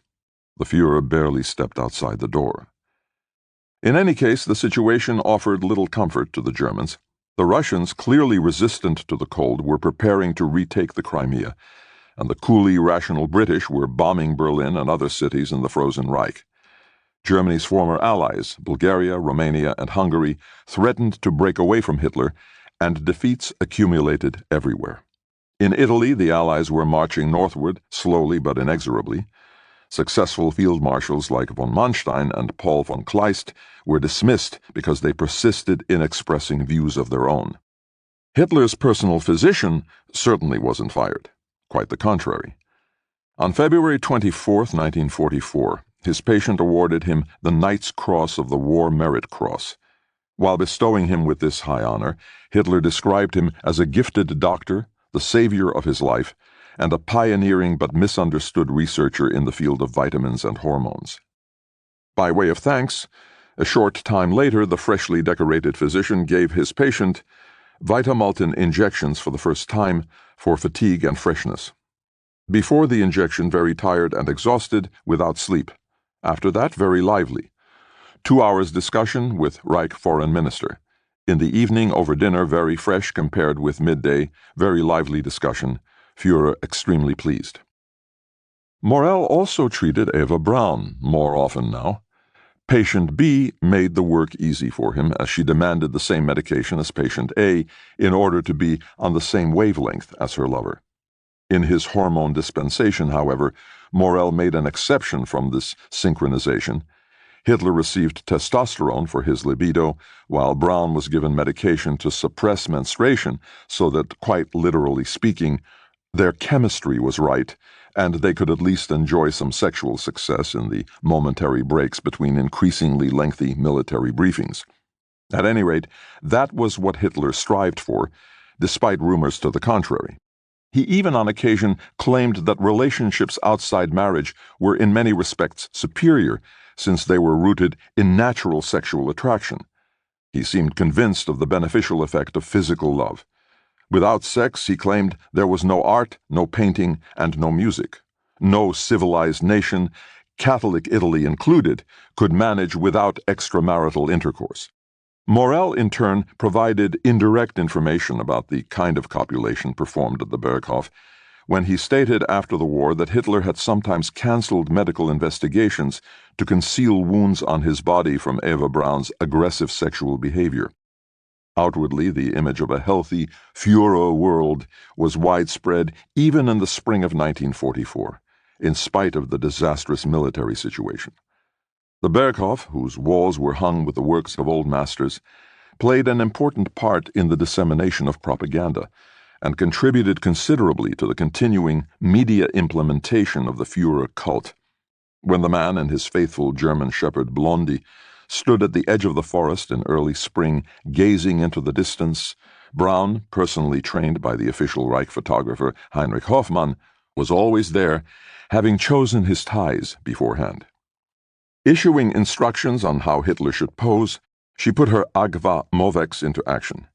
Even today, clips shot by Braun still circulate on the internet. Anyone who sees these pictures might think that Hitler was the most ascetic, conscientious, modest person in the world. No hard drugs are injected. Instead, fawns come into view, or failing that, children are stroked and Easter eggs hidden, while the self-justifying Speer paces back and forth on the terrace in his light gray pinstripe. The personal doctor can also be seen munching cake and putting a brave face on things. But when Eva Braun turned the camera off, the masks fell straight away, and she again started digging her fingernails into her forearm and biting her lips until they bled, while Hitler's hand shook so much when he was drinking apple tea that the cup rattled on the saucer, embarrassing everyone. As for Morel, he was so run down by now that he could hardly climb a flight of stairs. Admittedly, the personal physician found no rest because everyone needed him. Going to see the fat doctor was part of bon ton. Meanwhile, his patients had come to include all the top-ranking officials of the Reich and their allies. He treated Mussolini, who was given the code name Patient D, industrialists like Alfred Krupp or August Thyssen, fee for treatment 20,000 Reichsmarks, many Gauleiter and Wehrmacht generals, Leni Riefenstahl, who was given morphine enemas, the SS chief Himmler, the foreign minister Joachim von Ribbentrop, Patient X, or Ribbon Shit, as American intelligence later nicknamed him, the Minister of Armaments, Albert Speer, the Japanese ambassador, General Hiroshi Oshima, and the wife of Reich Marshal Goering, who had injections on alternate days of Vitamultin Forte, whatever was hidden behind that label. More and more influential National Socialists made the pilgrimage to Morel, even if it was only a way of announcing their closeness to Hitler and confirming their own position. Above all, of course, Hitler claimed the time of his personal physician, and Morel, who was himself in poor health by now, complained to the wife of the economics minister, Walter Funk, another patient, "At all times of day and night I have to follow the instructions that I get from above. At the moment I drive up to the Führer at noon to possibly give him treatment, and come back to the hotel at almost 2 o'clock in the afternoon to lie in bed all day so that I'm able to accompany the Führer again the following day." By now Morel was hooked on the needle himself, and his assistant, Dr. Richard Weber, had to travel from Berlin to the remote Berghof, as he is the best at giving injections and the only one guaranteed to find my veins. What Morel was treating himself with is not recorded. Illnesses, medicines, and mass murder defined everyday life at the Berghof in the first half of 1944. The bowling alley, still an attraction in the 1930s, was hardly used now. Camouflage nets hung over the famous panoramic window because of the constant fear of air raids. Everyone vegetated in an eternal twilight, sitting around, either by a stove on the bench or in expensive armchairs, staring at the dust-gathering Gobelin tapestries, vampire-like figures who had a fear of natural light. Even when the sun shone outside, the electric lamps were burning inside. The thick carpets gave off a musty smell. The Supreme Commander of the Navy came for the Führer's 55th birthday. Grand Admiral Karl Dönitz reported on the establishment of a special unit with miracle weapons, brought models of new mini-submarines as a present, and asked his commander-in-chief to do everything to keep the Baltic ports open in return. Hitler, as mad for boats as a child for toys, blindly promised Dönitz that he would. On his birthday, patient A's personal physician injected him with a cocktail of X, Vitamultin Forte, camphor, and the plant-based coronary prophylactic Strophanthin, followed the next morning by an injection of Prostrofanta, a concoction for heart conditions made by Morell's company Hama. There were also intravenous injections of glucose, more Vitamultin, and, as the cherry on the cake, a homemade preparation of parasite liver, whose intramuscular injection would immediately brand a medical practitioner today as a quack and possibly put him behind bars. Patient A sincerely thanked his physician as the only one who could help him. The birthday party was disturbed only by an air raid warning.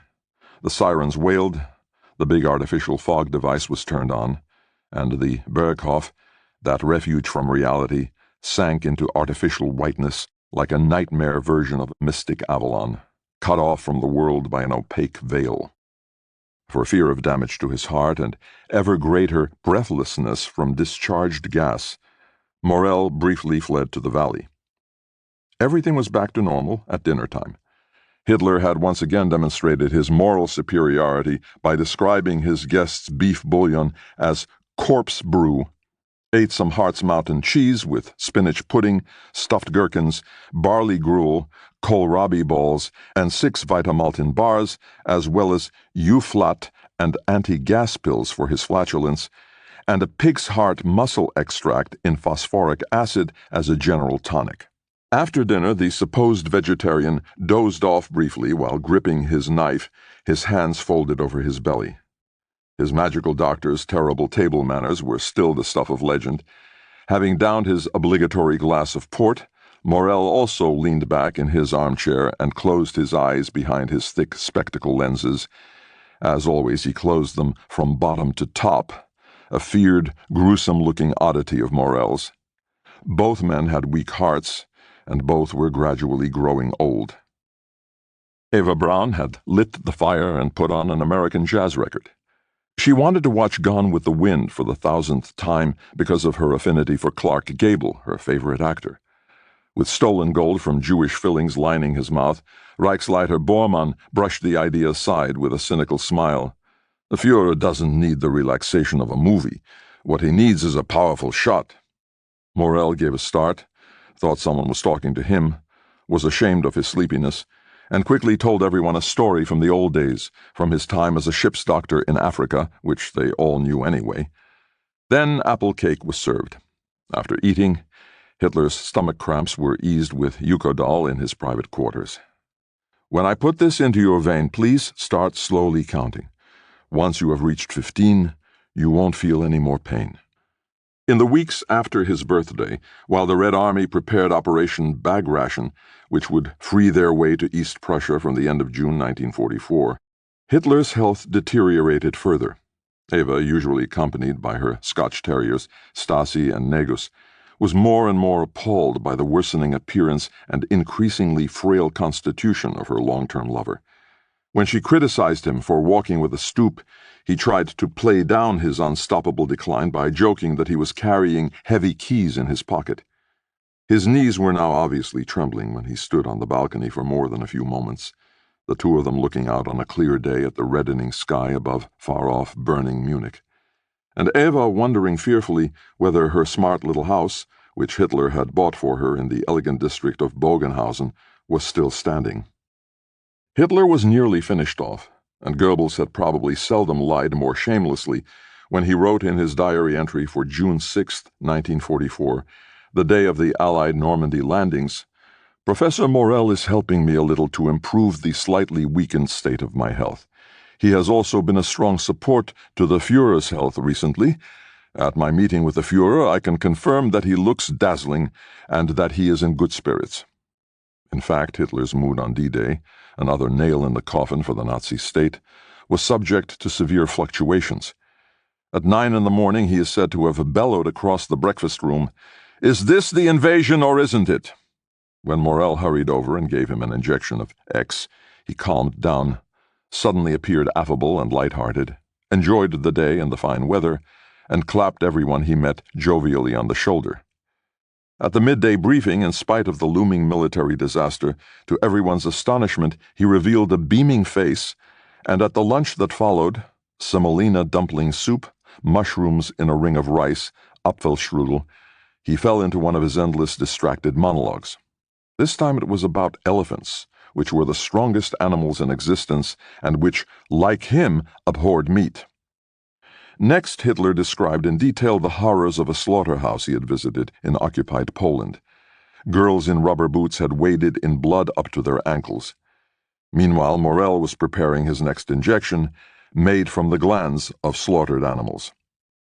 On the evening of June 6th, Hitler still didn't believe that the invasion on the Atlantic north coast was actually happening, but was satisfied with the idea that this was just a mock assault, a decoy maneuver designed to provoke him into over-hasty reactions.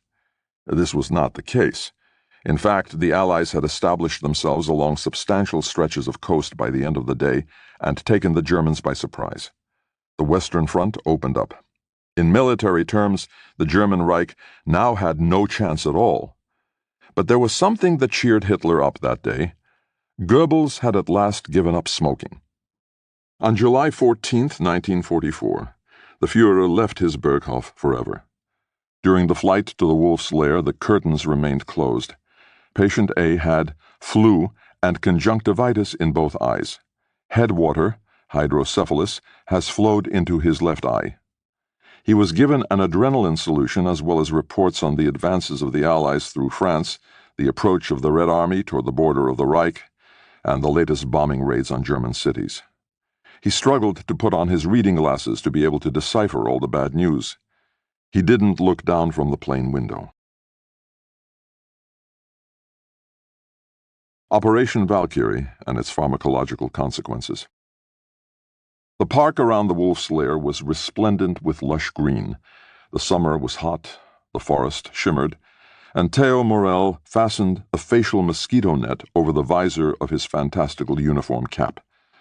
The wooden barracks of the Führer's headquarters had been given a splinter shield of strong reinforcing walls. Goebbels was smoking again, and on July 20th, 1944, patient A, 1114 injection as always. On the file card, the procedure is recorded as X. Pharmacologically pepped up, Hitler ran to the ground floor building in which the military briefing was being held on this fateful day. Some officers were already waiting outside the door. The dictator drew his strong eyebrows together so that the ridge above them became more defined, and shook hands with everyone around him. He then stepped into the interior of the barrack, whose windows were open against the oppressive heat. While the remaining 24 participants were grouped around a long oak table, he alone sat down on a stool and began to play with a magnifying glass. Lieutenant General Adolf Heusinger, who stood on his right, morbidly described the desolate situation on the Eastern Front. Klaus Schenk Graf von Stauffenberg, who had arrived a little late, shook hands with Hitler, shoved his brown briefcase under the table as close to his target as possible. A little later, he left the room again inconspicuously. At 12:41, an admiral walked to one of the windows to get fresh air. Hitler bent low over the table so that he could get a better view of the map, resting his chin on his hand, his elbow on the tabletop. It was 12:42. The general was explaining, "If the army group doesn't come back from Lake Peipus at last, there will be a catastrophe." There was a terrible explosion. I saw a bright, clear, jetting infernal flame, and thought to myself that it could only be an English explosive. German explosives do not have such an intense, bright yellow flame. Hitler's own description of events sounds strangely detached, as if spoken from behind a veil. The blast sent him flying from the middle of the room to the door. Wired on X, the dictator may have experienced the explosion as if wrapped up in cotton wool, and felt as invulnerable as Wagner's Siegfried. While all around him the seriously wounded officers fought for their lives, their hair in flames. As if he were just a bystander, he reported that a moment later, "I couldn't see anything clearly through the thick smoke. I saw only a few figures lying in the haze and moving. I was lying in the barrack near the left doorpost.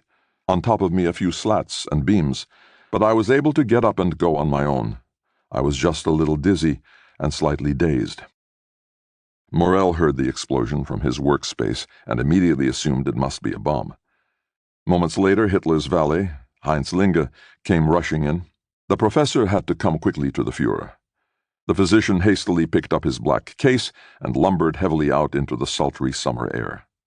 A general lay on the floor with one leg torn off and one eye lost. Morel wanted to stop and tend to him, but Linge dragged him on. The Führer was more important. It didn't take them long to reach Hitler, who presented a grotesque picture, smiling blithely and sitting on his bed even though his forehead was bloody, his hair was burnt off at the back of his scalp, and there was a saucer-sized burn on his calf. "Keitel and Varlemont led me to my bunker," the dictator reported with a lively, almost cheerful expression. "On the way I saw that my trousers were badly torn, and that bare flesh was visible everywhere. Then I washed because my face looked like a Moor's, and then changed my clothes." When Hitler pointed out that Mussolini was coming for an important state visit in 2 hours, Morel took out his tools and injected X again. That it was just glucose and not an effective painkiller seems hardly likely. Patient A had dozens of splinters in his body, and these now had to be removed individually, a painful procedure. But Hitler wasn't bothered. His 2 burst eardrums were bleeding, but even that didn't trouble him, and he impressed everyone with his apparent courage. On the medical file for patient A, Morel recorded that Hitler hadn't been agitated in the slightest. His pulse was normal, as always. Nonetheless, the physician recommended that he stay in bed. But Hitler, full of beans from his injection, was already standing in freshly polished boots and announced that it was ridiculous for a healthy man to receive guests in bed.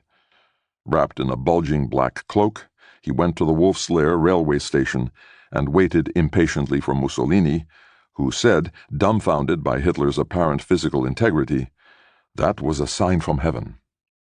In reality, Hitler had been more severely affected than it at first appeared. He had lost his hearing almost entirely, and he began to have severe pains in his arms and legs as the effects of X abated in the evening. Blood was still flowing uninterruptedly from both ears.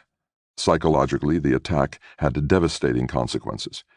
In the traditional day-on, day-off rhythm, patient A now received his X against the pain and the shock to his nerves. In this critical phase after the attempted coup, he couldn't afford to miss a dose. However, the presentation of Hitler as an invincible, even invulnerable hero didn't always work. When he welcomed a group of army officers a week later, their excited cries of Heil Hitler died away when they laid eyes on him as he entered the room. All of a sudden, the gap between the fiction of the Führer and the real-life Hitler was all too apparent. At last, cocaine. "Oh, night, I took some cocaine, and blood dispersion is underway. Hair turns gray, the years flee. I must in ardor blossom once again before I decay." Gottfried Benn. Because of the injury to both eardrums, word was sent to the nearby Reserve Field Hospital to bring Dr. Erwin Giesing, an ear, nose, and throat specialist, to the Wolf's Lair. He, too, quickly realized what was happening in the senior echelons. Although he had been told before their first meeting that Hitler was a kind of powerful, mystical Superman, it was a bent, halting figure that he met, wearing a dark blue striped dressing gown and slippers on his bare feet. Giesing described his impressions precisely. The face was pale, slightly swollen, and there were large bags under both bloodshot eyes. The eyes did not make the fascinating impression so often ascribed to them in the press. I was particularly struck by the wrinkles from either side of the nose to the outer corner of the mouth, and by the dry, slightly cracked lips. His hair was already clearly mixed with gray and rather unkempt. The face was well shaven, but with somewhat withered skin, which I attributed to fatigue. The speech was unnaturally loud, and tended toward a shout, and later became somewhat hoarse. An aged, almost depleted and exhausted man who had to make do with what was left of his strength. In a neurological respect, the specialist diagnosed the patient as normal. No hallucinations, no incontinence, functioning memory, and sense of time and space. Emotionally unstable, however, either love or hate, constant flux of thoughts, his statements always relevant. The Führer's psychological condition is very complex. Examining Hitler's burst eardrums, Giesing found a marked, sickle-shaped tear in the right ear and a smaller injury in the left.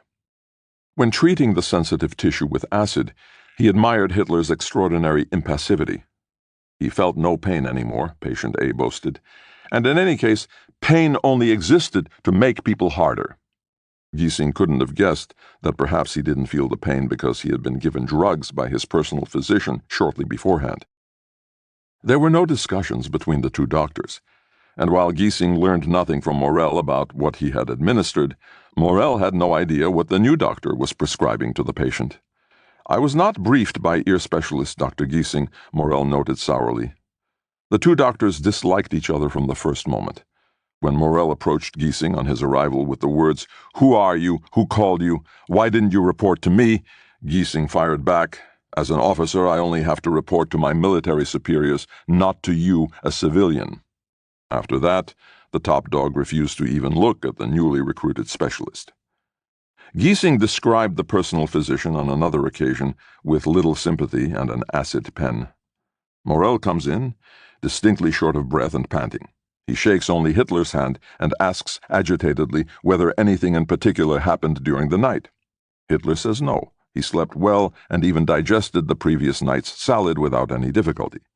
Then, with the help of Linge, he takes off his coat, sits back down in his armchair, and pulls up his left sleeve. Morel gives Hitler the injections. He pulls the needle out again and wipes the puncture site with a handkerchief.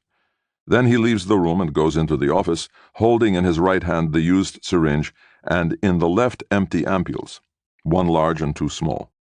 He goes with the ampules and the syringe into the adjacent orderly's bathroom, rinses the syringe out himself, and destroys the empty ampules by throwing them into the toilet. Then he washes his hands, comes back into the office, and says goodbye to everyone present. But Giesing didn't come to his Führer empty-handed either.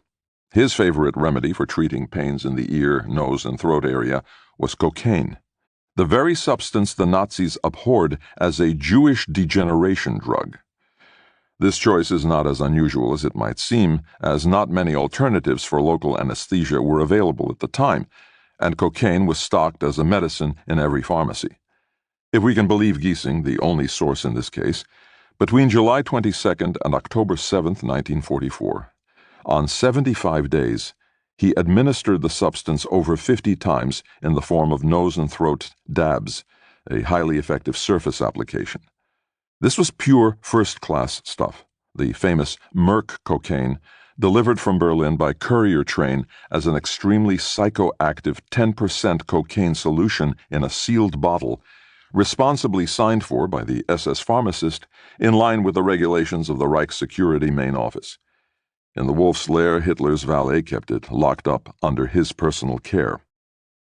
Again, this obvious application of drugs is barely noticed by Hitler's biographers, even though it is worth mentioning because of its strong euphorogenic potential for the critical phase after the assassination attempt. The procedure went like this.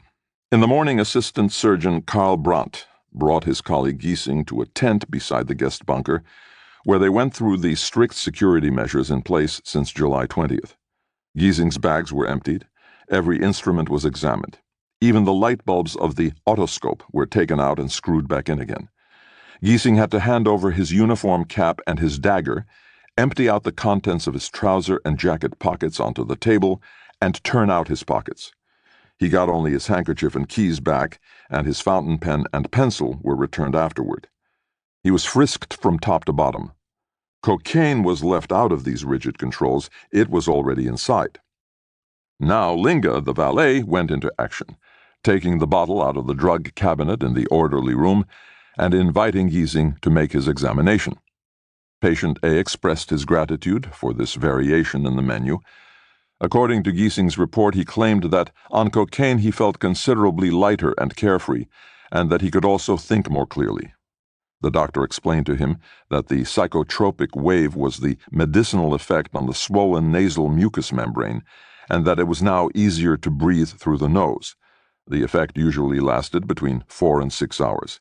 He might have a slight cocaine sniff afterward, but it would stop after a short time.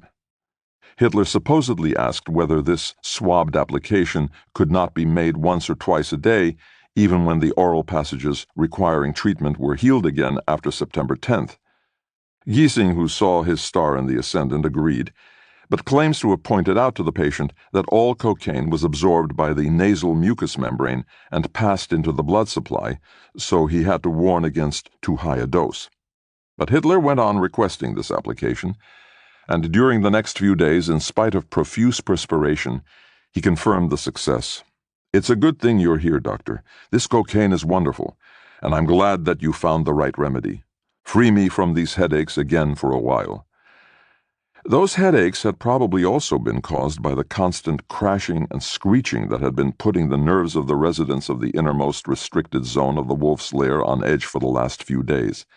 The construction unit's jackhammers and heavy machinery were hastily erecting a new, even more strongly reinforced Führerbunker. Patient A could only bear the noise while on cocaine, and the restorative drug made him feel as if he wasn't ill at all. "Now my mind is freed again, and I feel very well." But one concern preyed on his mind. "Please don't turn me into a cocaine addict," he said to his new favorite doctor, to which Giesing replied reassuringly, "A real cocaine addict snorts dry cocaine." Hitler was heartened. "I don't intend to become a cocaine addict." So the Führer had his nose swabbed and went to the military briefing full of artificial confidence. The matter was clear as far as he was concerned. The war against the Russians would somehow be won.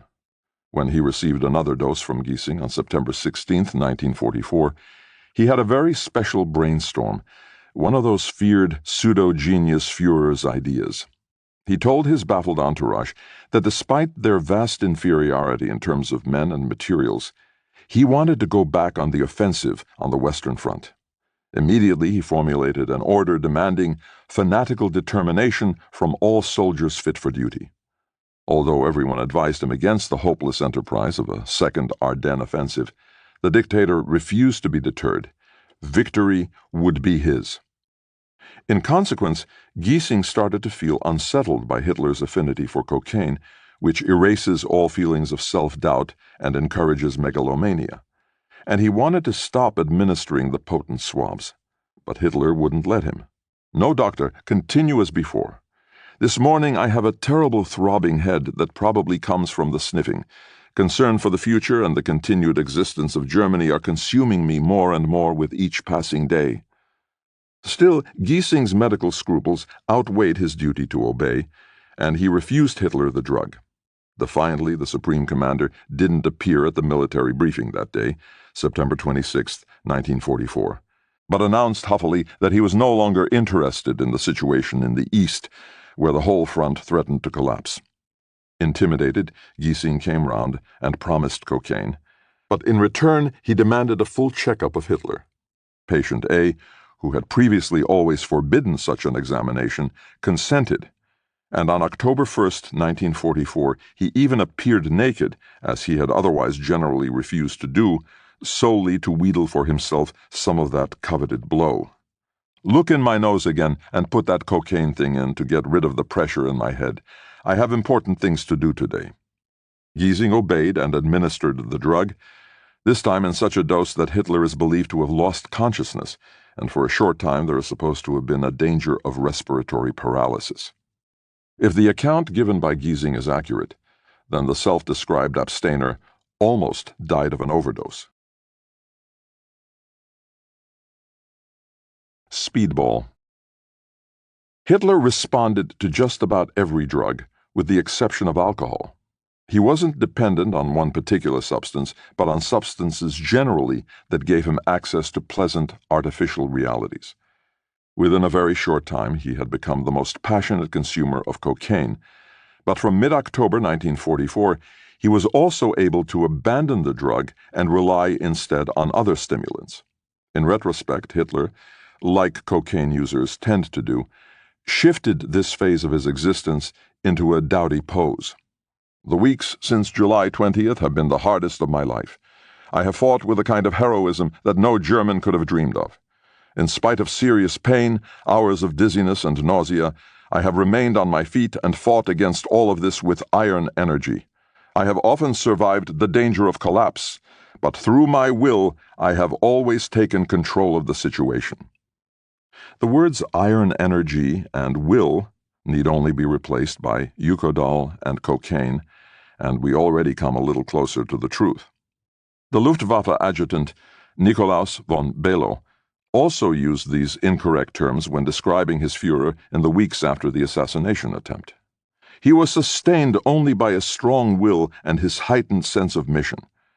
In fact, it was his strong cocaine and his heightened quantity of Eukodal.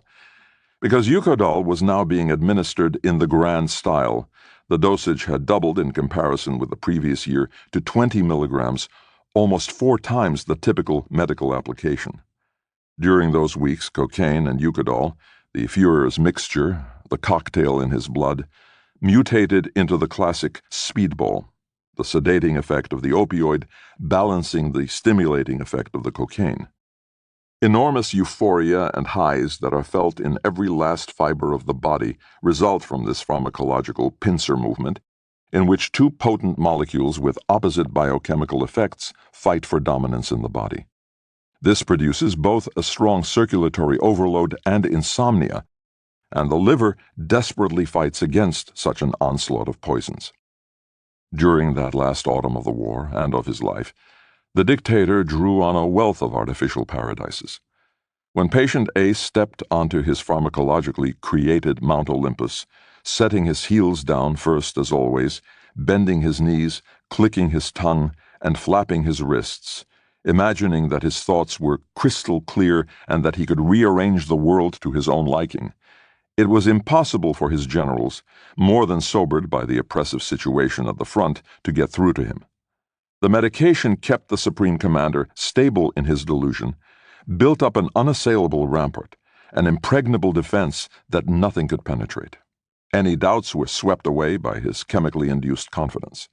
The world could sink into rubble and ashes around him, and his actions cost millions of people their lives.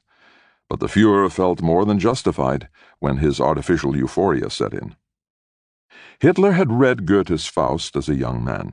In the autumn of 1944, by enjoying the fruits of the labors of Friedrich Serturner, who discovered morphine as a young medical researcher in the days of Weimar classicism and is seen as the father of Eukodal and all other opioids, patient A entered into a pact with Mephisto once and for all. The narcotic not only rid him of his severe intestinal spasms, that was the publicly acceptable outcome, but also sweetened the moment. It is not possible to prove clinical dependence, but Morell's almost undecipherable diary for September 1944 gives us an idea of how often this hardcore drug was really administered. But beyond these records, it is by no means impossible that Eukodal made its way into Hitler's bloodstream, also as X, injection as always, or simply unrecorded. Whoever starts taking Eukodal and has ready access to it will, in most cases, never give it up again. On September 23rd, 24th to 25th, and 28th to 29th, 1944, just to examine a typical week, patient A was given the potent narcotic 4 times, always with a day's pause in between. This is the typical rhythm of an addict and contradicts the idea of a purely medical application. One striking feature is the combination with the anticonvulsive eupavorine, a synthetic analog of the plant-based agent papaverine from the opium poppy, which calms the muscles and is a comparatively harmless medication because it does not cause dependency. This double pack, deliberately or not, disguised what Hitler was actually consuming. For a long time, even the Führer confused the similar-sounding medications and demanded eupaverine when he actually meant Eucodol. In Morell's words, the Führer was very happy about it and gratefully pressed my hand and said, "What a stroke of luck that we have eupaverine." We can only surmise how the dictator felt after an intravenous injection of 20 milligrams of the highly potent substance, when moments after the injection its effects were felt by the oral mucous membranes, and he got the taste or drip, as addicts call it. The energy always came suddenly, within a few seconds, and from all directions, a felicitous, enormously calming force. And when Hitler said, "Doctor, I'm so glad when you arrive in the morning," he was being unusually honest. In the morning he got a jab that created a heightened feeling that corresponded so perfectly to his own image of greatness, and that reality no longer supplied. The Doctor's War. "You have all agreed that you want to turn me into a sick man," Adolf Hitler. The power of the personal physician was approaching a high point during that autumn of 1944. Since the attempt on his life, patient A needed him more than ever, and with each new injection Morell gained further influence. The dictator was closer to him than he was to anyone else. There was no one he liked to talk to as much, no one he trusted more. At major meetings with the generals, an armed SS man stood behind every chair to prevent any further attacks. Anyone who wanted to see Hitler had to hand over his briefcase. This regulation did not apply to Morell's doctor's bag. Many people envied the self-styled sole personal physician his privileged position. Suspicion about him was growing. Morell still stubbornly refused to talk to anyone else about his methods of treatment. Right until the end he maintained the discretion with which he had initially approached the post. But in the stuffy atmosphere of the haunted realm of the bunker system, where the poisonous plants of paranoia sent their creepers over the thick concrete walls, this was not without its dangers. Morell even left the assistant doctors Karl Brandt and Hans Karl von Hasselbach, with whom he could have discussed the treatment of Hitler, consistently in the dark. He had mutated from outsider to diva. He told no one anything, wrapping himself in an aura of mystery and uniqueness. Even the Führer's all-powerful secretary, Bormann, who made it clear that he would have preferred a different kind of treatment for Hitler, one based more on biology, was banging his head against a wall when it came to the fat doctor. As the war was being lost, guilty parties were sought. The forces hostile to Morell were assembling. For a long time, Himmler had been collecting information about the physician to accuse him of having a morphine addiction and thus of being vulnerable to blackmail. Again and again, the suspicion was voiced on the quiet. Might he not be a foreign spy who was secretly poisoning the Führer? As early as 1943, the foreign minister von Ribbentrop had invited Morell to lunch at his castle, Fürschel, near Salzburg, and launched an attack.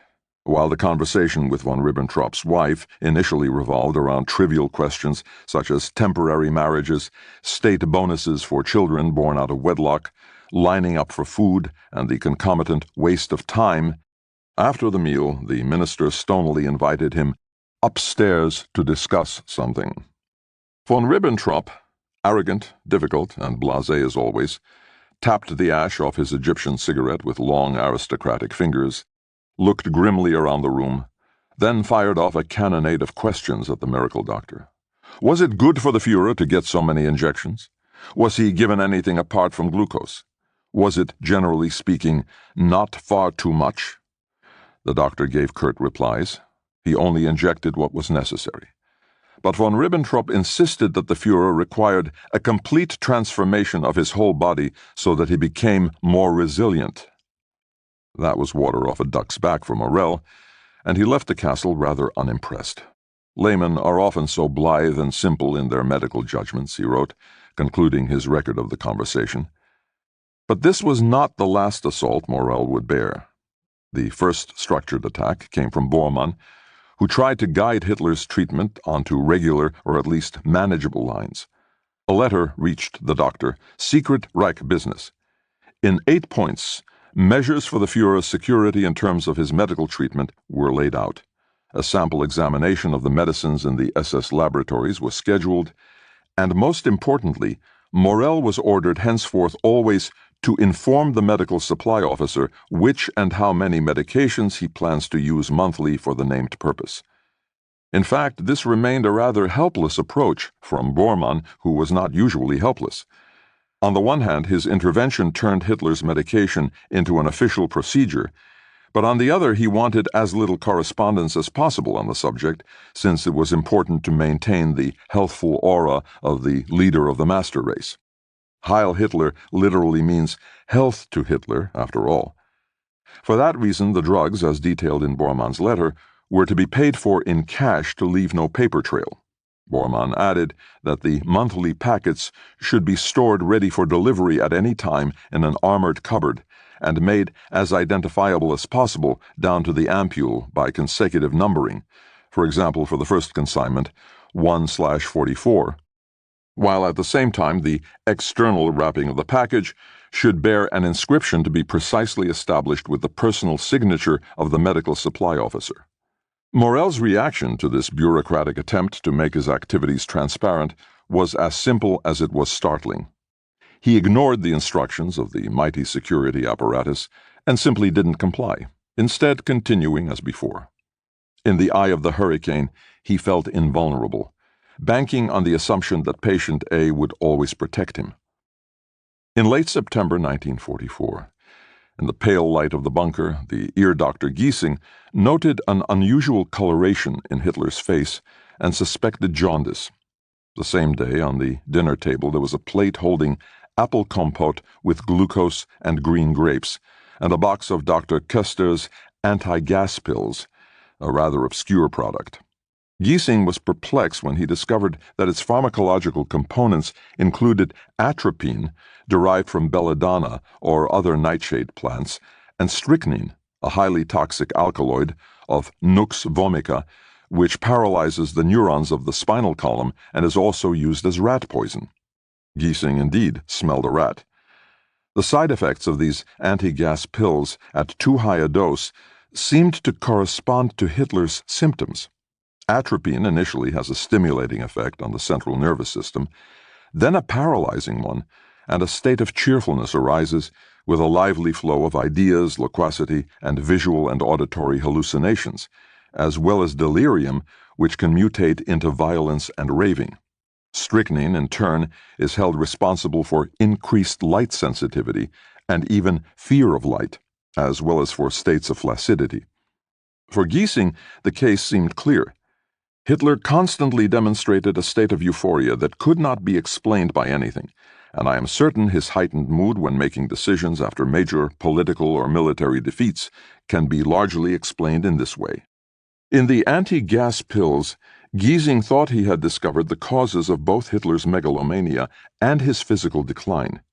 He decided to treat himself as a guinea pig. For a few days, Giesing took the little round pills himself, promptly identified that he had the same symptoms, and decided to go on the offensive.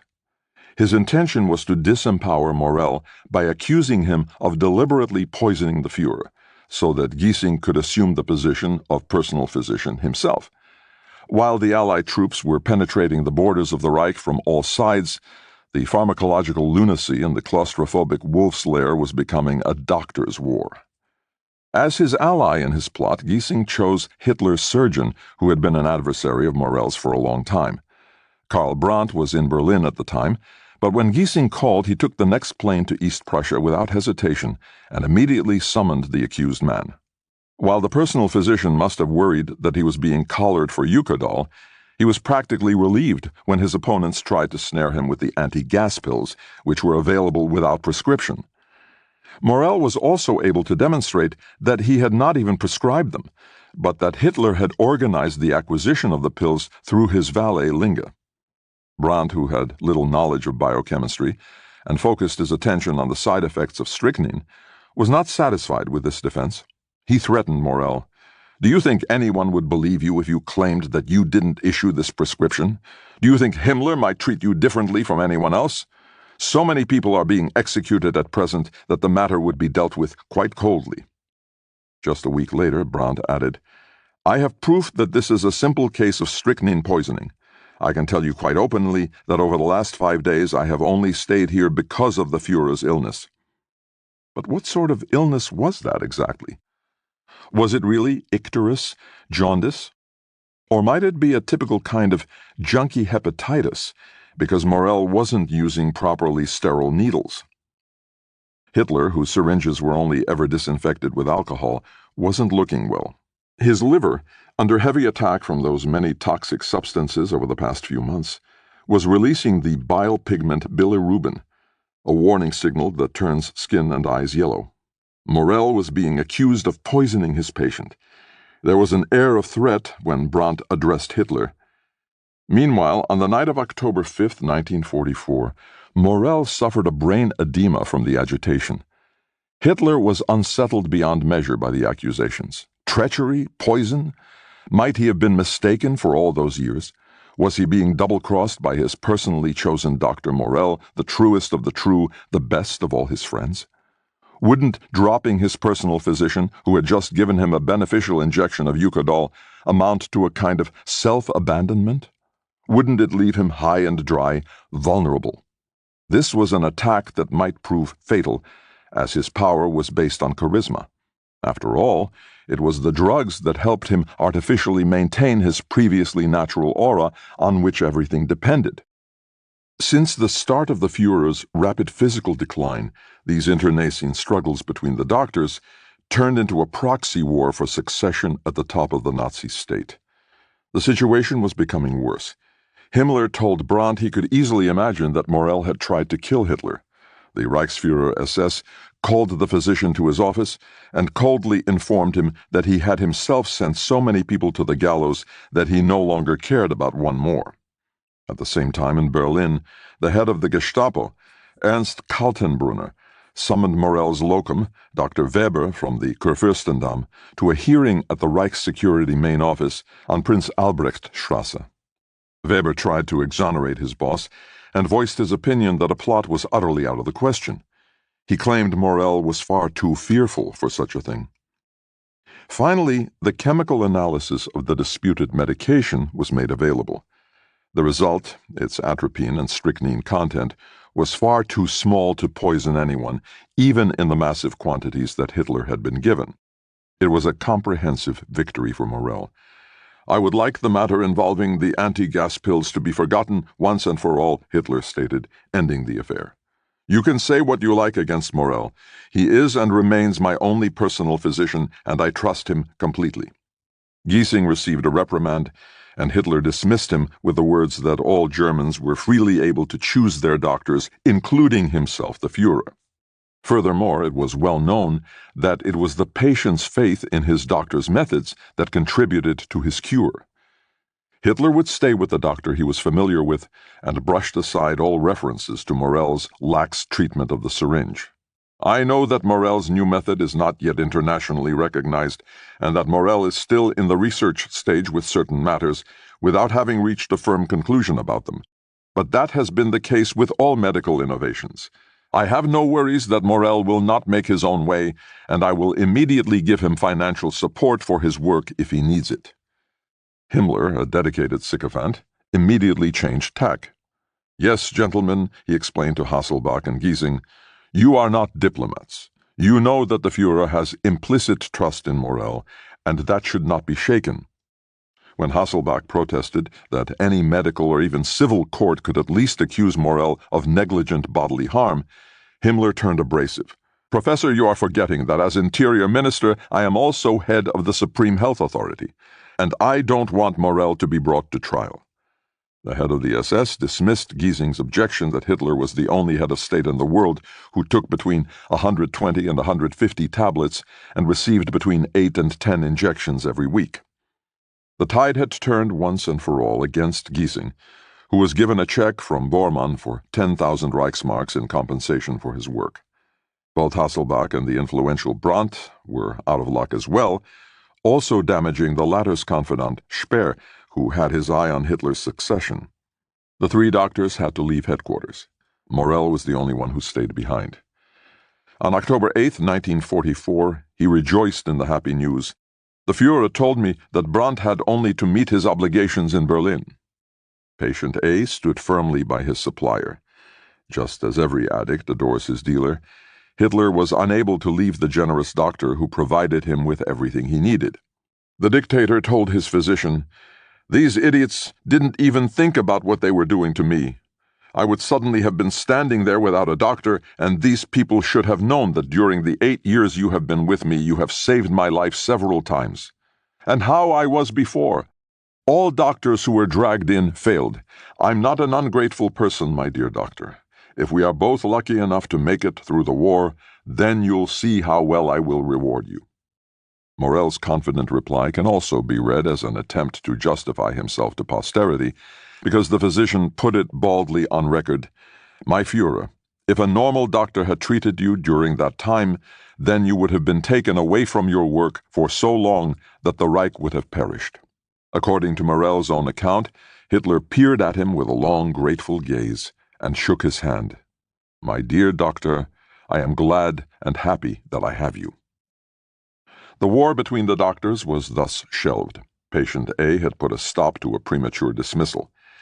The price he paid was the continued destruction of his health by a personal physician who had been confirmed in his post. To calm his nerves, the head of state received Eucadol, Eupavarine, glucose IV plus homoceron IM. Self-obliteration. Life in headquarters is now such that one can write little about it, as the conditions are more or less all internal in nature. I look forward to being able to tell you that the Führer is fit and well, and concerned day and night with how he can improve and master the fate of Germany. I am still very close to the front in the East. From a letter from Theodor Morell. Just like the potent substances in Hitler's blood supply, his existence itself, which had seemed solid for so long, dissolved gradually into nirvana. This is a development worth following if we are both to understand how the formerly energetic Führer was transformed into a human ruin, and to gauge how this process interacted with historical events. In the last quarter of 1944, while the fronts closed in on all sides, the vice tightened, intestinal cramps intensified, and Hitler managed to survive his little remaining time by taking strong narcotics and erecting a pharmacological barricade around himself. The deluded totalitarian system that he himself had created did not allow for a sober Führer. Since he was convinced that he alone could realize all the ambitious goals of National Socialism during his own lifetime, and did not trust any potential successor to establish the German World Reich, he could under no circumstances give up. With Morell's drugs, he could keep going and maintain his tunnel vision. Under no circumstances did Hitler want to come down from his megalomaniac Führer trip, in spite of the disastrous military situation. He refused to come to his senses. If so, he would be obliged to notice the vanity, the madness of the whole enterprise. In complete denial, he couldn't allow himself to doubt his battle, waged against the whole world, or even lose his taste for the war, which he himself had unleashed and already lost long ago. Remorselessly, the needle penetrated his skin, the plunger was pulled back, the stuff shot into the veins, and he escaped again into self-delusion. The fact was that between the autumn of 1941, when he started being given hormone and steroid injections, and the second half of 1944, when first the cocaine and then above all the Eucadol kicked in, Hitler hardly enjoyed a sober day. This helped him to never break out of his own closed system, never to awaken from the nightmare until the very end. The chasm was definitive and irreparable. As soon as any psychological bridge to reality was tentatively rebuilt, it was immediately blown up by a further pharmacological explosion. Drugs were fuel and a stand-in for a lack of commitment. By now he found that his illusions could be bolstered only by narcotics. He traveled from headquarters to headquarters, from bunker to bunker, from disinhibition to disinhibition, unbounded, homeless, always on his way to the next futile military action, the next fix that would let him repress all consequences while ignoring all possible side effects. He moved in a permanent fog, a doped-up performance athlete unable to stop until the inevitable collapse. The Super Bunker. My dear old friend, I hope I can still call you that, even though you're now an international celebrity. But I know your character. The German people are very grateful to you for your beneficial work, as we would be lost if the strong hand was missing. And that this hand has remained strong until today is your inextinguishable merit. From a letter to Theodor Morell. To better protect himself against future attempts on his life, infections, or any other kind of attack, on the afternoon of November 8, 1944, Patient A moved into a brand-new refuge within the Führer's restricted area at the Wolf's Lair. Instead of the usual 6-foot-thick concrete ceilings, this one had a 23-foot-thick concrete gravel casing. The windowless block didn't have any direct ventilation and looked like an ancient Egyptian tomb. The quantities of material exceeded many times over the usable space that they surrounded. Hitler worked, slept, and vegetated there, in total isolation, locked in his delusion and living off his own substance. He himself could see only positive sides to the new habitation, which seemed to have fallen into the forest like a monstrous foreign body from the sky. The dictator happily stated he now had more room to walk about inside. Morell calculated the Führer's sleeping and working area was 800 cubic feet larger than in the old bunker. Of course, the doctor always had access to the otherwise isolated sarcophagus-like building to inject him intravenously with Eukodal for excessive stress to celebrate the move. Morell had known for a long time the state of his patient and how quickly Hitler was going downhill, or turning in on himself, and how much people were talking about it. Letters that the doctor wrote to his wife, various Gauleiter, and old acquaintances during the late autumn of 1944 expressed the desperate desire to depict reality other than it was. This also included mailing the daily menus from the Wolf's Lair. These were supposed to provide proof to outsiders of Hitler's simple and reasonable way of life. Whereas he had never previously mentioned his patient's health to third parties, he now communicated an ostentatiously good mood to all and sundry. A collection of his lines: "My high-up patient is very well. My most important patient is always very well. An improvement is fully in place. I am glad that my patient's health is in a good state. My patient's health is very good, and I hope I will be able to keep him in his old, fresh state for the German people for a long time to come. Apart from the Duce, I have in fact been able to heal several other heads of state and can actually be very contented with the success of my medical efficacy." But patient A was not at all well. In fact, Morell could only simulate, stage manage, inject back into shape a healthy Hitler for increasingly shorter intervals. Often Hitler lay pale and haggard on a simple field bed in his new concrete residence, in his white nightshirt under a military blanket. An adjustable lamp was suspended over his head. A bedside table and a low rack were packed to the brim with sheets of paper, situation maps, open books, and urgent reports. In the midst of this chaos was a telephone that never rang. The light gray walls gave off the bleak smell of unset concrete. The bed was scattered with broken pencils. Lost somewhere among the mess were nickel-framed glasses he was ashamed of because he could no longer put them on by himself due to the extreme tremors in his hands. Nonetheless, Morell wrote, "I can report that the F is full of beans. It is my greatest joy, reassurance, and satisfaction that my patient is very well, and that with his vigor and freshness he is a match for any task and could master any crisis. It may be of some comfort to you if I can assure you that our Führer is in a good state of health." But as soon as the effect of the Eukodal waned, the trembling began, and in the last few weeks of 1944 only grew in intensity. Soon it came to dominate all discussions of the state of Hitler's health. Aware of this, the Ashen Führer tried with all his strength to suppress the shaking, which only made it worse. The saluting arm, held stiffly and tirelessly aloft, was now a thing of the past. Nervous, violent vibrations of all his extremities had taken over. "Left hand, very strong tremor," wrote Morel. Then, increased tremor in the right hand. Or, the left leg is not trembling now, but the left arm and the left hand are. Hitler buried his fingers in his coat pockets to conceal the fact.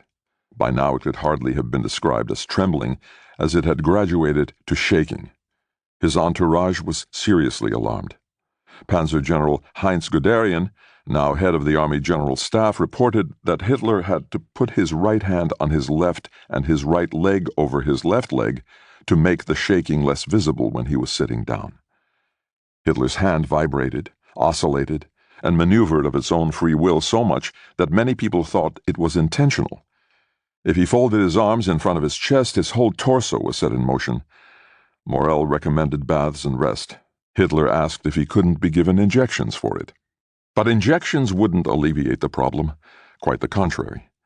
In search of the cause for his trembling limbs and stooped posture, medical historians have diagnosed the dictator as suffering from arteriosclerotic Parkinson's disease, a shaking palsy probably provoked by an autoimmune disorder.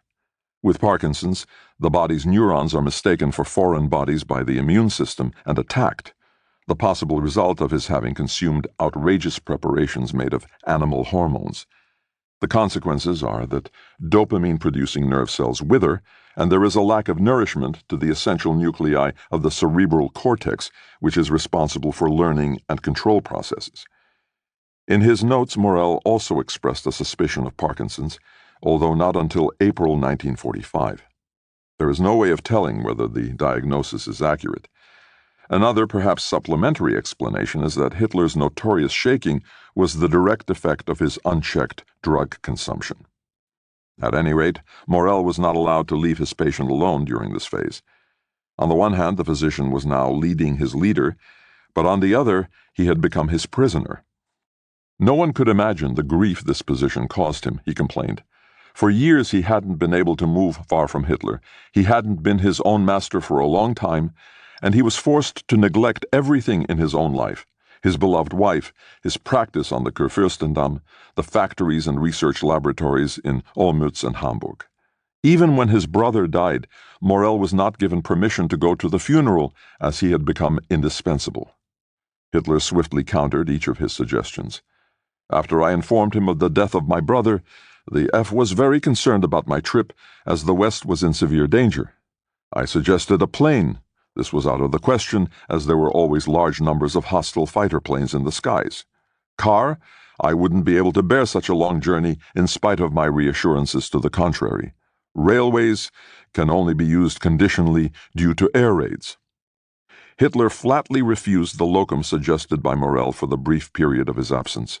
He suspected that the SS Dr. Ludwig Stumpfegger might not give such good injections, or might the reason have been that Stumpfegger didn't know the secret of X? Morel insisted on retaining one last scrap of his own private family life. Despite all attempts to keep him in the wolf's lair, he did travel to his brother's funeral, and on the way back called in briefly on his wife in Berlin. Hitler gave him a bodyguard from the Reich Security Service, and became more indignant than ever after the return of his doctor. 3:30 p.m., with the Führer, patient unfriendly, no questions, major rebuff.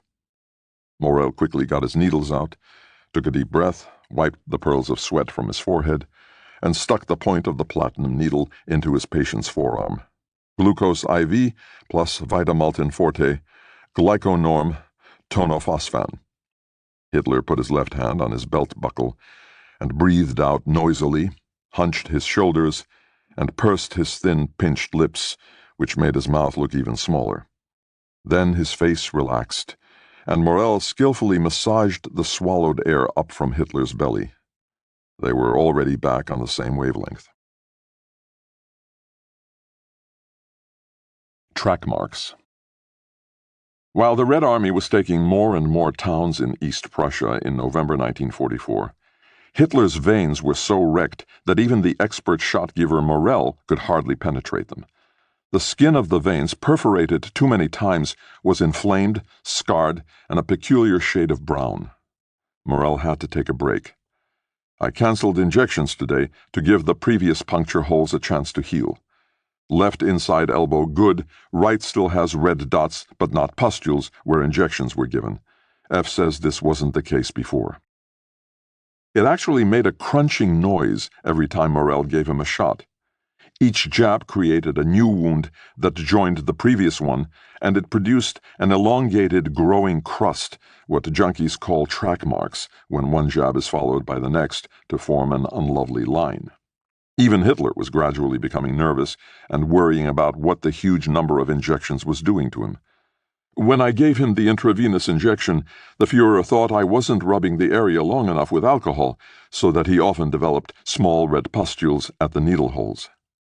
But Morel had another explanation for the condition. Blood low in oxygen, from months sitting in the bunker with no daylight or fresh air, and venous, as becomes apparent when applying a tourniquet, and consequently not sufficiently coagulable, and the needle hole staying red. Hitler remained suspicious. Führer still attributes this to bacteria and thinks bacteria might be entering his body with the injections. Out of necessity, Morel wanted to stop the orgy of shots for a while, but in the end Hitler swept all qualms aside and his auto-aggressive qualities came to the fore. In spite of the unpleasantness that the countless injections caused him, he didn't stop demanding them, and when receiving his doctor, the first thing he said was that he didn't need treatment, but that he did need an injection. 6 o'clock in the morning. I am to go to the patient immediately. There in 20 minutes. Führer had worked through the night and had a very momentous decision to make, which had left him deeply irritable. The anxiety had become increasingly powerful until at last, quite suddenly, as always when he became very agitated, a convulsion had set in. He didn't want an examination, as that only intensified the pain. I quickly prepared a combined injection of eupavarin and eucodol, and administered it intravenously, which was very difficult given the many recent inoculations. But in the process I observed that we must spare the veins for a while. As I had to pause before giving him the injection, relaxation took place during the injection, and the pain was gone. The F was very happy about it, and gratefully shook my hand. 20 minutes between phone call and application. Most addicts can only dream of having such a dealer. Hitler valued his doctor's constant availability, and on October 31, 1944, he praised him, saying that the rapid intervention yesterday morning had led to a complete recovery. Morel replied reassuringly if such a state should recur, he was to call straight away even if it was the middle of the night. It would give me the greatest pleasure to be able to help him. Often during those last weeks in the Wolf's Lair, Patient A made use of his 24-hour room service for even the hardest substances and called Morel out even after midnight, shamelessly citing all kinds of tiny aches and pains or nervous strains. While an orderly brought the doctor's bag back to the drone barracks, the doctor waited by his patient until the effects took hold.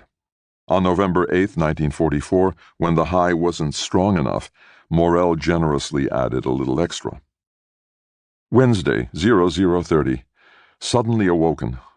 All of a sudden the Führer has severe gas distension in his body. As he told me, at the moment he has to make the biggest decisions of his life, and this is putting an ever greater strain on his nerves. Intravenous eucodol, eupavarin, initially eases the pain, and the convulsions only partially. In response to his request for another half injection, I have the bag brought back and see that I have injected only 0.01 eucodol intravenously instead of 0.02.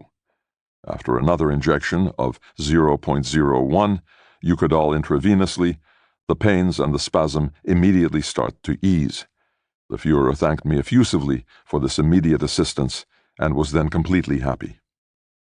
An addict notices immediately when he hasn't been given the full batch. An addict knows nothing but the longing for the next, completely satisfying shot. Every other aspect of existence disappears into the background, regardless of whether it is daytime or the middle of the night. In this period after the attempt on his life, when Hitler's drug consumption reached record levels, The dictator finally lost his biochemical balance and his health. Stauffenberg hadn't killed him, but he had indirectly turned him into a drug addict. Hitler was degenerating. His face turned ochre, his eyelids sagged. The shaking of his limbs was getting worse and worse, and his concentration was clearly declining. Under Allied questioning after the war, Hitler's second surgeon, Hans Karl von Hasselbach, who referred disparagingly to Morell's treatments as witchcraft, sketched the medical development as follows. Until 1940, Hitler looked much younger than he really was, but after that he had aged rapidly. Until 1943, his outward appearance matched his age, but later his rapid physical decay became obvious. The fact is, Eucadol was first used in 1943, but was injected so often between September and December 1944 that one must consider the possibility of a physical dependency. The happy fix came at a cost of unpleasant side effects: insomnia, tremors, and constipation. Hitler suffered from all of them. As soon as the high began to ebb, his digestive tract reacted with spastic obstipation, severe constipation, and he had no evacuation, painful wind. At night he lay in bed with his eyes open. "Then I can't go to sleep. In the dark I keep seeing the general staff maps in front of me, and my brain goes on working, and it takes hours before I can break free." He claimed the only reason he couldn't get to sleep was the British bombers flying over the Reich territory, but it was probably the drugs that were keeping him awake. To give him the rest he needed, Morell had to administer barbiturate-based narcotics like luminol or quadronox. The cycle continued. Probably as a consequence of the frequent Eucadol shots, Hitler's digestion barely worked now, and as far as his intestinal complaints were concerned, he had reached the spot where Morell had started treating him with Mutaflor in 1936. Because of patient A's chronic constipation, he had to take chamomile suppositories, which provoked him to the toilet. I had to stay outside. He even locked the door, but it did no good. The fluid didn't stay inside. He immediately had to push it out again, unfortunately. Führer is supposed to try to sleep without medication. The simplest bodily functions grew into strenuous physiological operations, which were recorded as conscientiously as if they were events at the front, as described in the Wehrmacht Oberkommando's war diary. From 4 until 6, 4 evacuations, 2 of which were weaker and 2 very strong. At the second, after the passing of an obstruction, explosive water evacuation. The third and fourth were very foul-smelling, and particularly the fourth, probably a decomposing agglomeration that had previously been left behind and had become a cause of gases and the formation of toxic substances. Relatively improved condition and change of facial expression. He only called me to impart to me the happy news of the effect. The question of guilt. On November 21, 1944, lunch was rice gruel and fried celery slices with mashed potato, after which the Wolf's Lair closed. Hitler had been in his new superbunker for less than a fortnight, but the Russians were too close and headquarters had to be evacuated. With windows tinted to hide the landscape of bomb damage and too much reality, a carriage rattled off toward the Reich capital. It was the Führer's special train Brandenburg, and the stations it passed had been cleared of people. As Hitler saw no chance of prevailing against Stalin's Red Army, he had given up on the East. As an alternative, he was planning his second Ardennes offensive, dreamed up in September on cocaine, perhaps trying to repeat the Blitzkrieg miracle of the spring of 1940, or at least to change tack in the West so as to obtain a negotiated peace there at the last minute. The arrival in Berlin-Grunewald was at 5:20 in the morning, under conditions of strictest secrecy. The shorthand secretary recorded, "Confidential, keep silent." Hitler, who was concerned about losing his voice because of a nodule on his vocal cords, spoke only in a whisper anyhow. His eyes were no longer focused on his surroundings and stared instead at imaginary points. Again and again he greedily sucked oxygen from a little portable army oxygen device that Morell had acquired for the journey.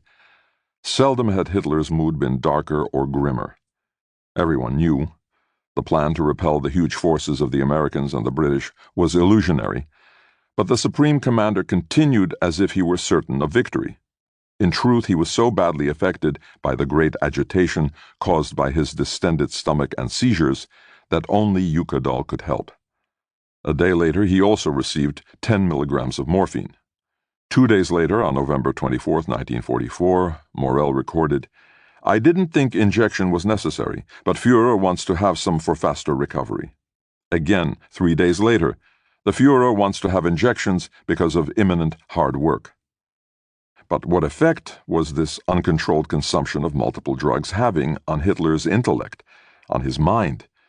Was the dictator still compos mentis? The philosopher Walter Benjamin, who had experimented mainly with hashish but also with Eucadol a decade previously, orally, which considerably diminishes its addictive potential, described the psychological effect of being permanently intoxicated.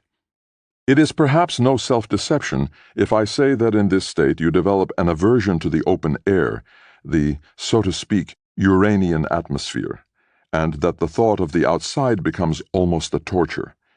It is a dense spider's web in which the events of the world are scattered around, suspended there like the bodies of dead insects sucked dry.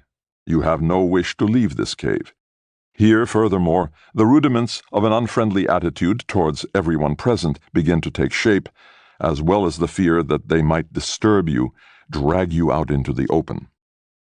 The chemist and author Hermann Rump wrote that long-term abuse of opiates causes damage to the character and the will. Intellectual creativity is impaired, although there is no actual loss of earlier intellectual possession. Even the most upstanding characters will not balk at swindling and deceit. Paranoia and morbid mistrust of one's immediate surroundings also arise. In fact, Hitler's bunker mentality had discovered in Eucadol the ideal end-time drug for the hapless final battle. His numbness, his rigid view of the world, his tendency toward the fantastical and the unscrupulous transgression of all boundaries, all of this was ominously supported by the opioid that he used so frequently in the last quarter of 1944. During this time, when the Allies were entering the Reich from both east and west, the powerful narcotic erased any doubts about victory, any empathy for civilian victims, and made Hitler even more unfeeling about both himself and the outside world. On this tranquilizing painkiller, the Führer was fully in command of himself. This was the true Hitler, and that was how he had always been. The overestimation of his own significance and misjudgment of his opponents were both captured in his blueprint, Mein Kampf, published in 1925. His opioid addiction only cemented an already existing rigidification, a tendency to delegate violence, and contributed to the fact that in the last phase of the war and in the genocide of the Jews, he never once thought of relenting. So the goals and motives, the ideological fantasy world, were not the result of drugs, but established much earlier. Hitler did not murder because he was living in a haze, quite the contrary. He remained sane until the end. His drug use did not impinge on his freedom to make decisions. Hitler was always the master of his senses, and he knew exactly what he was doing. He acted always in an alert and cold-blooded way.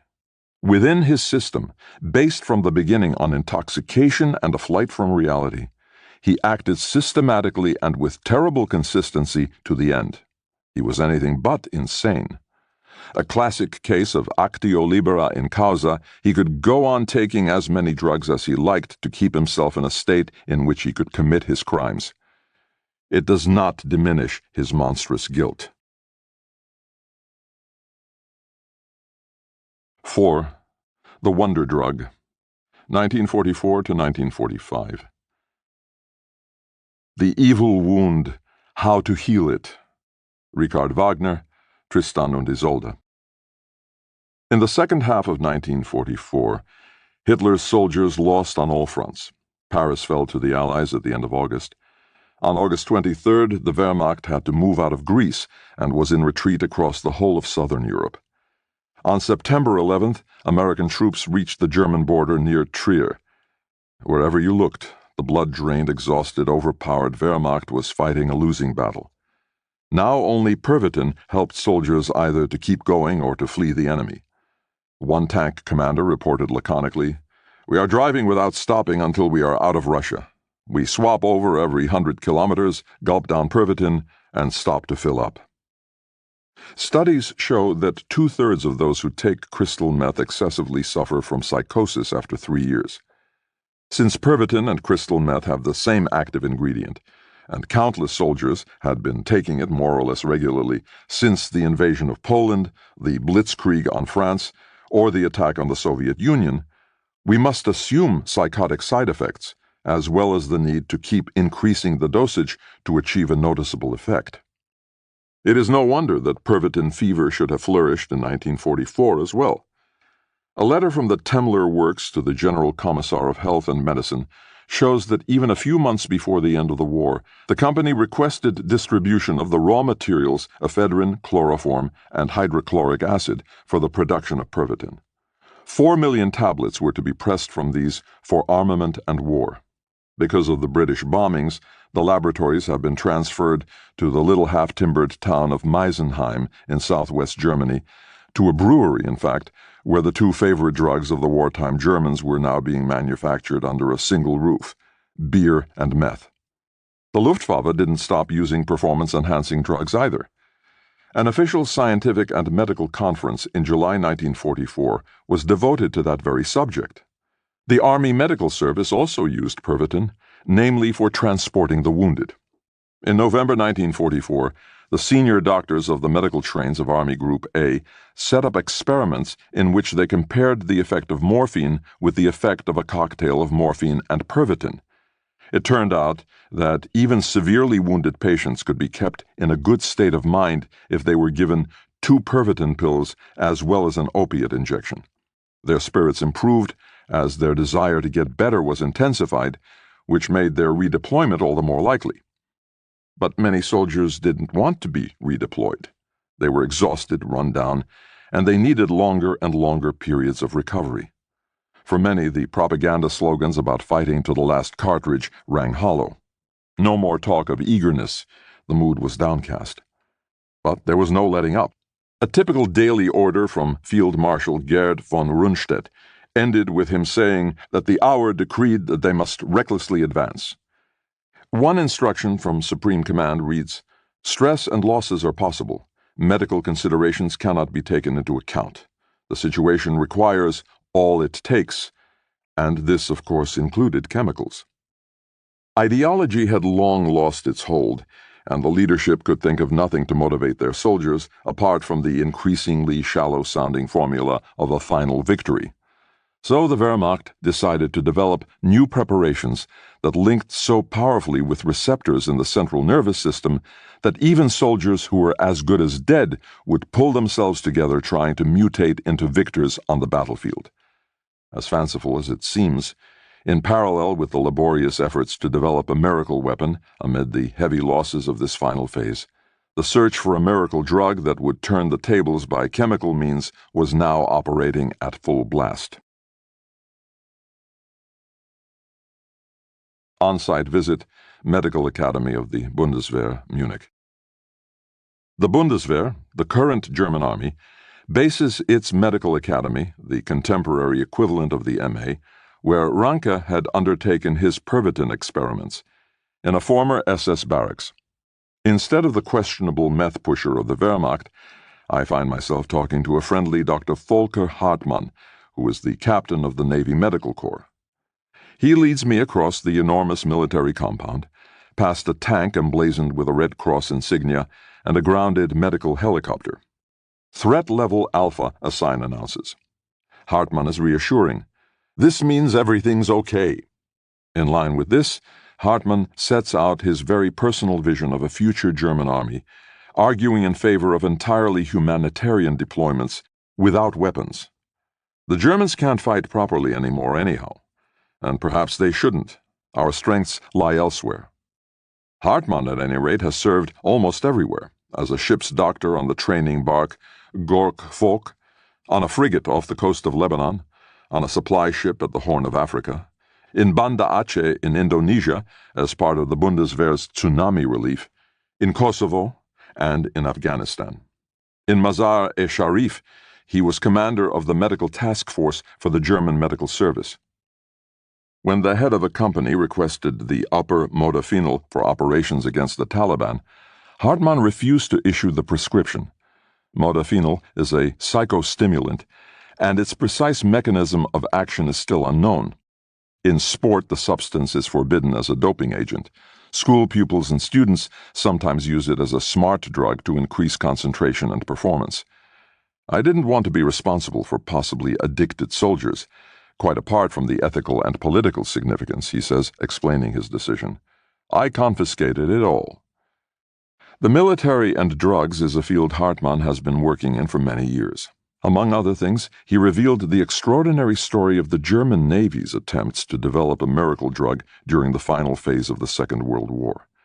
He tells me about it when we meet for the second time in Odeonsplatz in Munich, where on November 9, 1923, after a drink-sodden night in the Bürger Braukeller, the Nazis failed in their attempted putsch.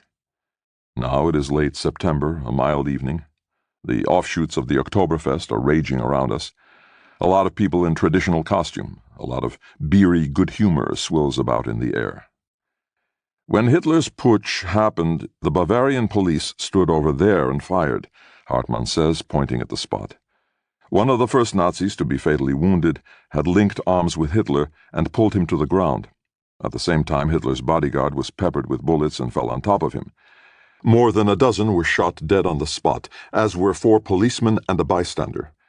The onlookers charged in all directions. It was total chaos. Hitler picked himself up and fled, barely hurt.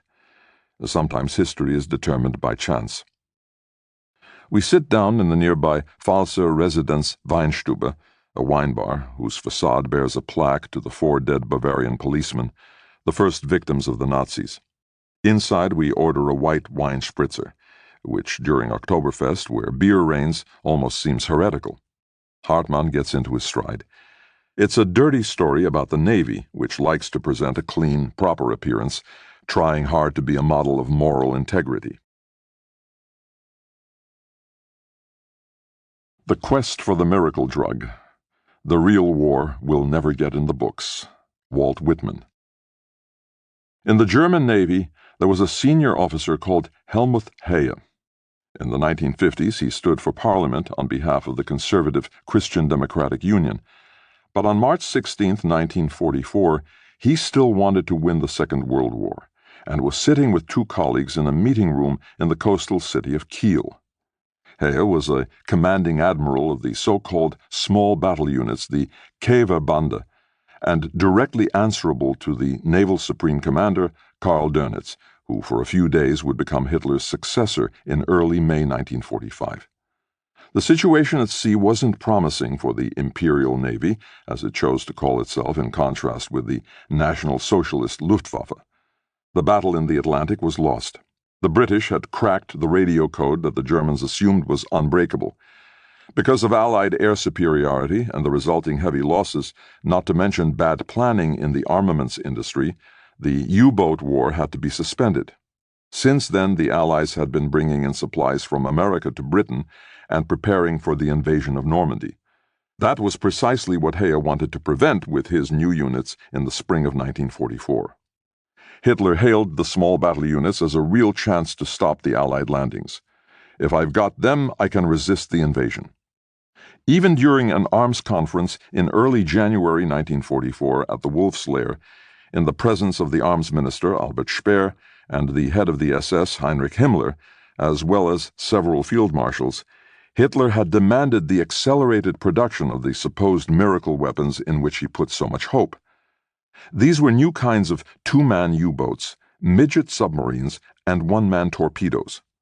The huge enemy superiority was to be nullified by the tactic of launching numerous small attacks.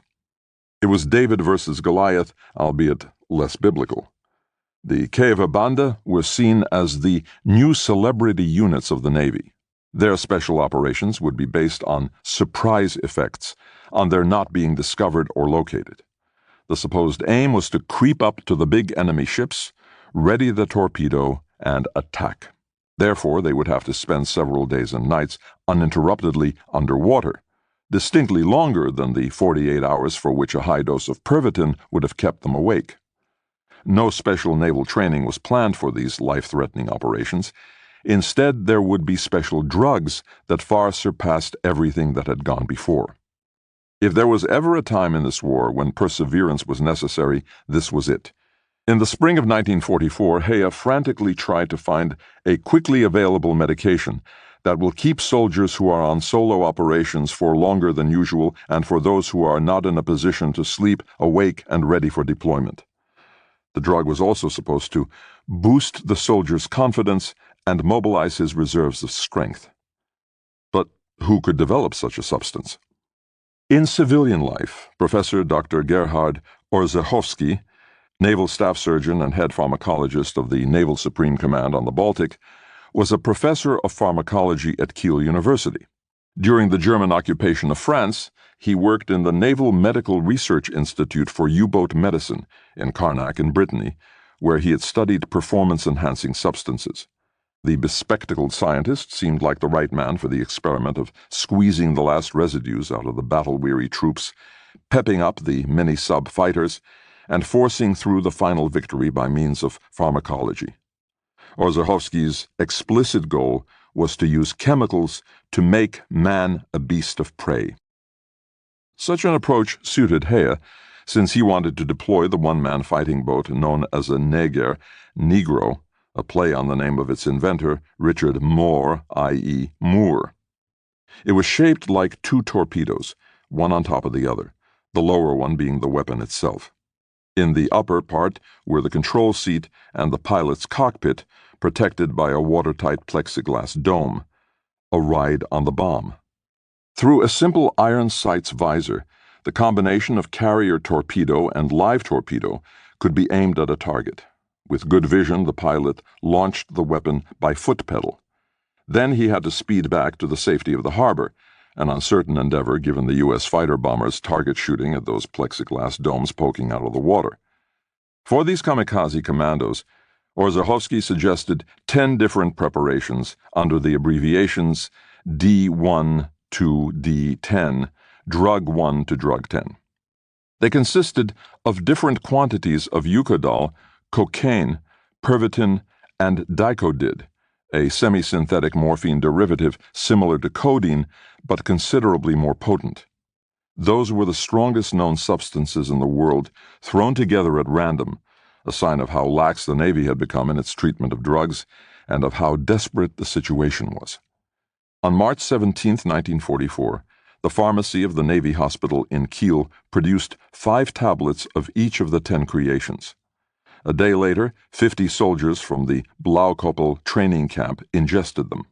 Everything had to be done quickly, and serious tests of the complex interactions of the individual ingredients didn't occur for reasons of time. D9 was the frontrunner, a mixture of 5 milligrams of eucodol, 5 milligrams of cocaine, and 3 milligrams of methamphetamine, a brutal combination that might even have been to Hitler's taste. The medical head of the Navy, Admiral Staff Surgeon Dr. Emil Gruhl, had to rubber stamp D9 as cocaine in its powder form was banned from prescription. Hea also gave the project a green light. The medical service quickly prepared 500 tablets for the Beaver, a mini U-boat with 2 torpedoes, as well as for the Neger. In spite of extreme secrecy, the search for the wonder drug was being talked about, especially among the SS. They too were increasingly reliant on special commandos and interested in new discoveries. A collaboration was on its way, one that the Navy later wanted to forget. The notoriously unscrupulous Obersturmbannführer Otto Skorzeny, head of SS secret operations and known to the Western services, who overestimated his actual abilities as the most dangerous man in Europe, came to Hea's headquarters on March 30, 1944. Since his involvement in the abduction of the arrested Mussolini in September 1943, both Hitler and Himmler supported him in all his undercover operations. Officially, the man with the striking scar on his face only wanted to see the small battle unit's new weapons, but Skorzeny, who had never made a secret of his hard drug use, had come chiefly because of Orzechowski's promising D9. He immediately took charge of 1,000 tablets to test them on a special operation. So, what were the effects of D9? In all subjects, unpleasant disturbances occurred after taking 1 to 2 tablets, says one of the few surviving reports. Subjects who were previously fresh and rested displayed shaky hands during a brief euphoria, and those who were already tired complained of weak knees and tautness in the muscles. A general paralysis of the central nervous system set in, the desirable euphoria immediately subsided, decision-making power and intellect were inhibited, energies impaired, the critical faculties diminished, profuse perspiration followed a feeling of hangover, a high degree of fatigue and dejection. This sounds anything but promising, and yet D9 was administered and led to a fiasco for the Navy. 2/3 of Bieber pilots did not survive their daredevil operation. The supposed miracle drug, because of its strong side effects, made combat deployment more difficult rather than easier. It was dropped as swiftly as it had been developed. In the meantime, the German military situation had drastically deteriorated. The Allies had landed on the European continent, and huge forces were advancing toward the western border of the Reich. From autumn 1944, German hopes rested on a new small battle device, again supposedly revolutionary because of its outstanding diving capability, the Seehund, SEAL. Heye's plan was to direct these mini-subs to the Thames estuary and the beaches of Normandy in order to blow up Allied ships. The Seehund's navigation represented an extraordinary challenge, however. Conditions were extremely cramped. Meals were warmed up in a heatable pot, and the crew were obliged to answer the call of nature in empty food tins.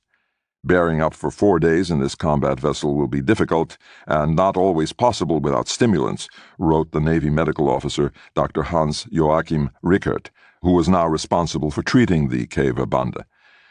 He seems to have had qualms about using chemical intoxicants to overcome these natural difficulties when he wrote in a rather detached manner in his war diary, "The military leadership takes the view that in this war, if required, damage as a result of powerful medications must be taken into account." On October 11, 1944, Rickert met the drug designer Orzechowski near Lübeck to talk about a substance that would keep Seehund crews awake and boost their performance. Since preparations combining several hard drugs were largely rejected because of severe side effects, the two men discussed whether high doses of pure cocaine or pure methamphetamine could keep a person awake and efficient for more than 2 days and 2 nights. Time was pressing.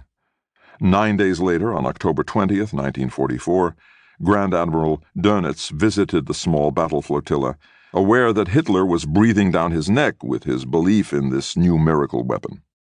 Rickert informed him that the conditions for the submarine Seehund, with a deployment duration of 4 times 24 hours, are difficult and call for the development and testing of new kinds of medication.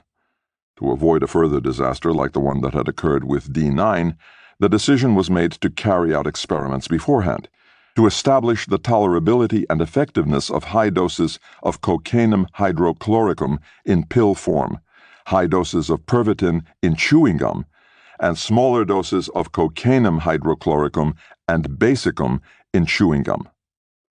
But where and on whom should such tests, which were plainly far from hazard-free, be carried out? Connections to the SS, which had been made through Otto Skorzeny, were remembered. Might these open certain strongly secured doors to the Navy? Dönitz gave his okay. Heye also agreed. The clean-cut Navy men in their neat uniforms again got into contact with the SS, and a secret collaboration began, one that up until today has not been fully studied. In late November 1944, a gate indeed was opened to the naval doctor Rickert, who was to run the experiments. It led to a huge facility, and the steel lettering over the entrance spelled out the words Arbeit macht frei, meaning work will set you free. Business trip to the concentration camp. Cold wind blasted over the open space, surrounded by a circular wall 10 feet high, which had flower pots of evergreen plants arranged symmetrically on top. The perimeter was secured with an electric fence, and in front of that were rolls of barbed wire and a raked gravel strip. Neutral zone, live ammunition will be fired without warning. Sachsenhausen concentration camp, 21 miles north of Berlin, on the edge of the small town of Oranienburg, was opened in 1936, the year of the Olympic Games. As an equilateral triangle, its architectural concept was based on the principle of total surveillance. From the balustrade of Main Tower A, painted pastel green and partly timbered, a single guard could see the barracks arranged in 4 arches around the semicircular parade ground. A single machine gun could keep all the prisoners covered. Altogether, over 200,000 people from around 40 nations would be confined here until just before the end of the war. Political opponents, Jews, Sinti and Roma, homosexuals, Jehovah's Witnesses, the citizens of occupied European countries, anti-social elements, alcoholics, drug addicts. Tens of thousands of detainees perished from hunger, illness, forced labor, mistreatment, and medical experiments. In the autumn of 1941, an estimated 13,000 to 18,000 Soviet prisoners of war were executed with a shot to the back of the neck in a special facility that was designed to standardize the killing process. One other perfidious specialty of the camp was the so-called shoe-walking unit. Prisoners had to test the resilience of soles for the German shoe industry on uninterrupted forced marches. Companies such as Salamander, Bata, and Leiser sent their latest models to the camp. They were seeking a substitute for leather, which was rationed during the war. The shoe testing ground, parts of which can still be seen today, was a track 2,300 feet long, consisting of 58% concrete road, 10% cinder path, 12% loose sand, 8% mud that was kept constantly under water, 4% chippings, 4% coarsely graveled paths, and 4% cobbles. This was designed to provide a cross-section of all the roads in Europe that German soldiers walked on during their campaigns. The shoe-walking unit was a punishment unit. Anyone who was found guilty of refusing to work, or caught playing cards, bartering, or stealing food from the mess or the kennels ended up here. Laziness, refusal to obey orders, or even the suspicion of homosexual acts could also lead to referral. To start with, the unit consisted of 120 prisoners. A master cobbler from Sensburg in East Prussia, Dr. Ernst Brennscheidt, a career civil servant who never joined the SS or the NSDAP, but who was known for his cruelty, expanded this to 170 prisoners. He increased the daily walking quota to over 25 miles by speeding up the pace. For this marathon, he also made the prisoners carry around rucksacks weighing 25 pounds so that greater stress would be put on the soles. Often he made inmates wear shoes that were too small or ordered different sizes for left and right feet, supposedly to collect additional data. The foreman in charge of the march had a series of numbered cardboard markers at the ready, and as soon as the shoe-walkers had performed one round, he put one of these markers in a lead-lined wooden box attached to a pole so that they could be more or less accurately counted. Every 6 miles, shoes were examined to see how worn they were. Prisoners were ordered to lie down, perform knee bends, crawl, or jump on the spot. Often enough, one of the emaciated shoe-walkers would collapse. In these instances, Brennscheidt would unleash one of his Alsatians. In step, breaking step, or goose-stepping, they marched even in bad weather to avoid financial losses. The German economics ministry paid for the maintenance costs of the shoe-walking track. The Reich Economics Office controlled the material tests centrally and only allowed leather substitute materials to go into production once they had been successfully tested in Sachsenhausen. It paid the camp 6 Reichsmarks per day per prisoner. In the case of rubber soles, after several improvements, they could withstand 1,800 miles, or a 75-day march. Still, most materials were unusable long before that. Leather fabrics barely survived 600 miles. But a sole made of igelit, a form of soft PVC, survived for over 1,200 miles. All of this was painstakingly noted down. According to estimates, up to 20 people died on the track every day.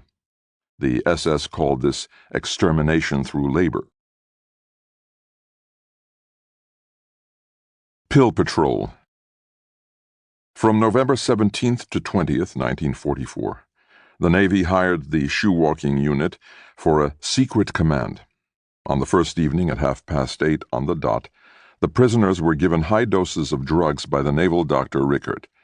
The enormous quantity of 50 to 100 milligrams of pure cocaine in pill form, 20 milligrams in chewing gum, or 20 milligrams of Pervitin, also as chewing gum, about 7 times the dosage of the traditional Temler pill.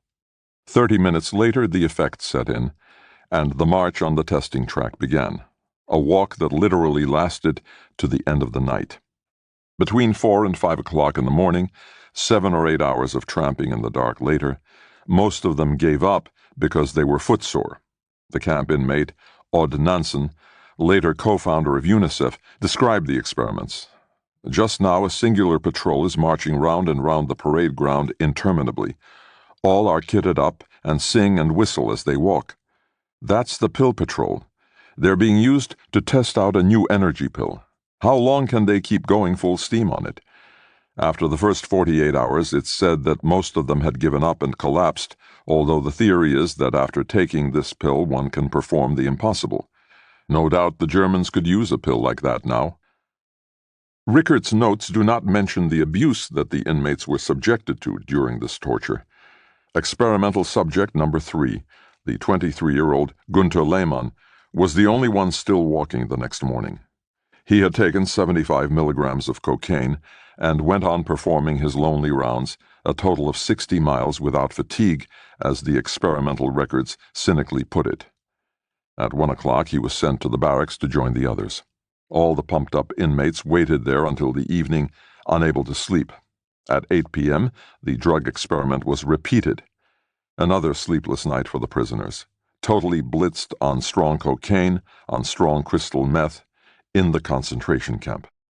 The next day, at 8 in the evening, there was fresh distribution of medication. The group remained in their room under the same conditions. The men played cards, talked, read. Some of them lay down, dozed off momentarily, then woke up again. The following day, Rickert described their appearance. Numbers 1, 10, and 11 look sleepy in the morning. Number 9 well rested. The others do not seem affected. They continue about their business as before. 7:30, medication administered once more. On the 4th day, at 4 in the afternoon, the experiment was ended, and the forced participants staggered back to their barracks. Meanwhile, a second group had to begin their march carrying heavy bags, forming a new pill patrol. These prisoners had been given Lehmann's performance as a standard. The threat was that if they gave up sooner than he did, they might face death. Consequently, almost all of them covered the 60 miles required. The naval staff doctor noted with satisfaction, "On this medication, state of mind and will are largely eliminated. The experimental subjects have clearly been forced into a state contradicting their predispositions." In spite of their exhaustion and their weak constitutions, the camp inmates were mutating into marching machines. Such results pleased Admiral Hare, as he could not assume that his soldiers would by natural means drum up the necessary strength and motivation for the futile final battle. But which doses had proved to be best? Rickert, once again, "The goal of keeping people awake and efficient for days and nights without or with only minimal sleep lies within the realm of possibility with the application of substances A to D. Substances B and C take priority." B and C were cocaine salt and cocaine base, each 20 milligrams in chewing gum. Consequently, Rickert's decision was that the young Marines should plow their way through the final waves of the war while chewing cocaine gum for 4 sleepless days and nights per mission. As pointless and inhuman as these experiments were, the Navy doctor seemed to have enjoyed his business trip. He even planned further tests. These were to examine how the capacity for concentration in the course of such sleepless days and nights reacts under the effects of medication.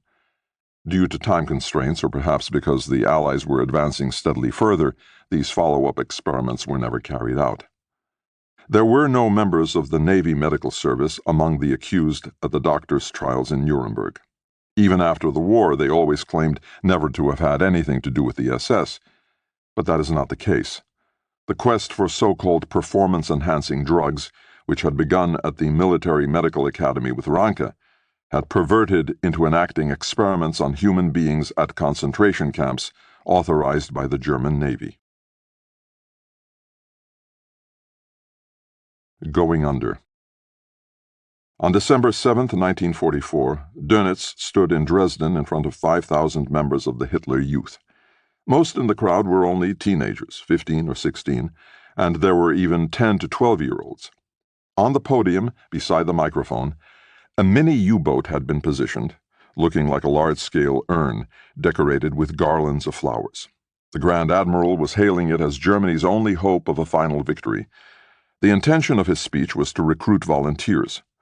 Countless members of the Hitler Youth signed up, and over the next few days were driven in trucks with blacked-out license plates to the ports where they were to be deployed. Only there were they given uniforms for these top-secret missions. Obviously, these young men didn't know what awaited them when they pulled on their caps, each with a little gold sawfish stitched onto it, and clambered aboard the hastily riveted-together torpedo vehicles and received their just as hastily pressed pills or cocaine-spiked chewing gum. Soon most of them would drown, wretchedly, like kittens in a sack. Senior Midshipman Heinz Mante described a training voyage on the Seehund, in which he and his leading engineer were given pep pills whose contents they could only guess at. We felt somehow elated and almost weightless. Everything appeared in improbable colors. Soon oral hallucinations set in, and Mante and his fellow pilot thought they were hearing otherworldly music. The fittings in the boat began to glow and changed shape and size in front of their eyes. But there was more to the experience than just pleasant visions. The effect grew stronger and stronger until it became frightening. Confused, they rose to the surface and meandered around for hours. They were completely unable to remember their course later on. This zonked odyssey was not a one-off case. One midshipman reported that the pep pills were doled out very generously. He himself never ran out. Another Seehund pilot confirmed that at the start of the mission he had been given 5 small red pastilles, with the instruction to take them one at a time in the event of fatigue. Knowing nothing about the effects and possible side effects, he took all the doses prophylactically within 2 hours. As a result, he stayed awake for 4 consecutive days and nights. Another pilot described his mission in detail. In January 1945, it was his task to establish whether the Thames estuary was suitable as an area of operations for missions lasting 5 days and 4 nights. Everything in his diving boat was crammed in so tightly that he could barely squeeze himself through the gap. And then there was the high dosage. It was frightening.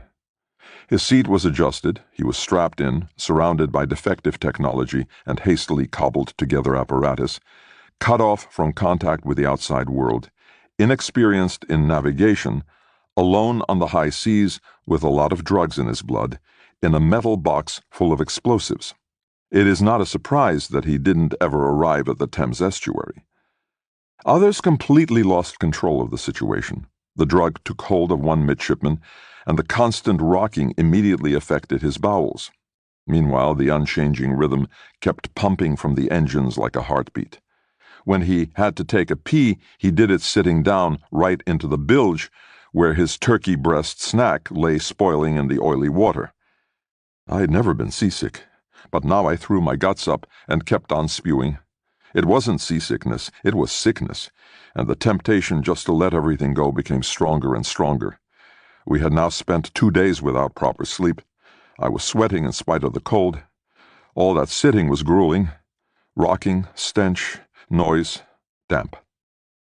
The Navy's doped-up, small battle units stood in for the last remains of a once-feared army that wanted to conquer the world.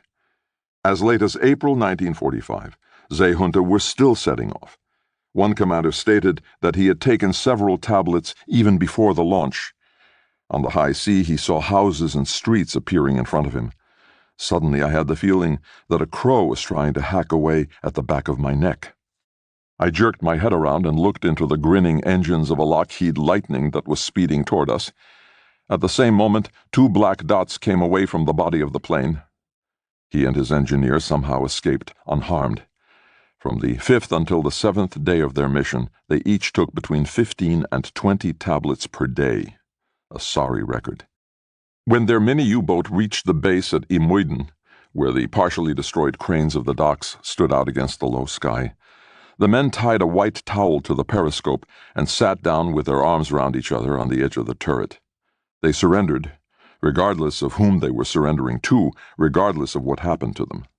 7 days without sleep were over at last. The Reich didn't only collapse in the dense claustrophobia of the Führer's bunker in Berlin. It also went into terminal decline in the freezing waves of the North Atlantic, while its navy was chemically pumped up on cocaine chewing gum tested on concentration camp inmates. There the mini-submarines bobbed, dived, and drifted, and jammed inside them were the young torpedo fodder of the Navy, on the hardest drugs that soldiers have ever taken. Helmut Hehe, the admiral responsible, commented on the missions on April 3, 1945, in a radio address delivered at 2:48 p.m. Situation reports showed that Fighting Group did and risked everything in full deployment to fulfill the mission task. In spite of an uncertain situation at the front and unverifiable rumors, the troop marched onward against the returning tide. Again, it has been proven that there is still a way if the Führer and the troops are cast from the same mold. If immediate success eluded us, there still remains the achievement of which we may be proud. Perhaps the Führer and the troops were cast from the same mold. They were at least taking similarly powerful substances. Heye's assertion that the pilots climbed enthusiastically into their doomed vehicles was pure cynicism. These involuntary, spaced-out men certainly didn't want to belong to a fighting elite anymore. What happened here was that their last reserves had just been chemically unlocked. Heye survived the war. Throughout his life he remained associated with the German armed forces, and in 1961 he became ombudsman to the military within the CDU-led federal government under Chancellor Konrad Adenauer. His soldiers, embroidered gold sawfishes on their caps, still lie in their steel coffins at the bottom of the sea. Brainwashing. After his arrest by the Americans, SS Hauptsturmführer Dr. Kurt Plötner of Leipzig University was described as having a strong physique, a round head shape, mid-blonde hair, blue eyes. He had horn-rimmed glasses, was short-sighted, with full cheeks, beardless, sword scar on the left temple, phlegmatic type. In Dachau concentration camp, as department head of the Institute of Practical Military Research, he had tested chemical methods for the abrogation of the will. They were based on experiments undertaken in the Auschwitz extermination camp by Dr. Bruno Weber, the director of the Hygienic Bacteriological Research Center in Auschwitz, with barbiturates, morphine derivatives, and mescaline. These experiments were inspired by the Gestapo, where there was frustration at their limited success in gaining information from imprisoned Polish resistance fighters. Unlike Sachsenhausen, which was chiefly concerned with endurance tests, Auschwitz was focused on brainwashing and consciousness control. Plötner continued this barbaric series of tests in Dachau and gave unwitting prisoners mescaline, a psychoactive alkaloid that occurs naturally in the Mexican peyote cactus. The substance, which has been used for thousands of years in rituals by America's indigenous cultures to commune with ancestors and gods, can cause powerful hallucinations. In the 1920s, mescaline was popular among thinkers, artists, and psychologists, as it supposedly expands consciousness. Aldous Huxley would describe the effect in his book The Doors of Perception. But the development of the effect of a drug is always dependent on the circumstances under which it is taken. Plötner did not intend to liberate his guinea pig's thoughts with mescaline, quite the contrary. Like his predecessor, Dr. Weber, in Auschwitz, he wanted to find out whether better results could be achieved through brainwashing in interrogations. All questioning is a forcible intrusion. When used as an instrument of power, it is like a knife cutting into the flesh of the victim. Elias Canetti wrote in Crowds and Power. If a person's freedom relies largely on the protection of personal secrets, Blöttner attempted to develop a particularly sharp blade to penetrate deep into the hidden heart of the individual. For a test group of 30 people, the perverted SS shaman secretly dissolved mescaline in coffee or alcohol and began an innocuous conversation with the unsuspecting test subjects. After 30 to 60 minutes, a change took place. The alkaloid had passed into the bloodstream via the mucous membrane of the stomach. The experimental subjects who were opened up by the drug were now informed that in this special zone where the interrogation was taking place, Blöttner had direct access to their soul. He suggested they should tell him everything of their own free will, or something terrible would happen. The perfidious strategy worked. When the mescaline took effect, the investigating person could extract even the most intimate secrets from the prisoner if the questions were asked skillfully. They even reported voluntarily on erotic and sexual matters. Mental reservations ceased to exist. Emotions of hatred and revenge could always be brought to light. Tricky questions were not seen through, so that an assumption of guilt could easily be produced from the answer. Blöttner could not finish his series of tests. The Americans liberated the camp and confiscated his documents. It was a treasure trove for the U.S. Secret Service.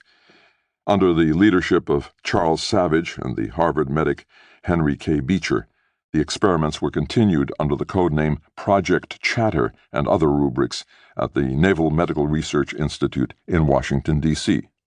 These were used as a matrix for extensive series of investigations that spanned the whole of the 1950s, involved thousands of human guinea pigs, and whose results would be used by the Americans to try to unmask Soviet spies in the Korean War. Like the Germans, they were concerned with becoming precisely acquainted with the way in which these drugs took effect as a practical instrument for their possible use on civilian and military prisoners.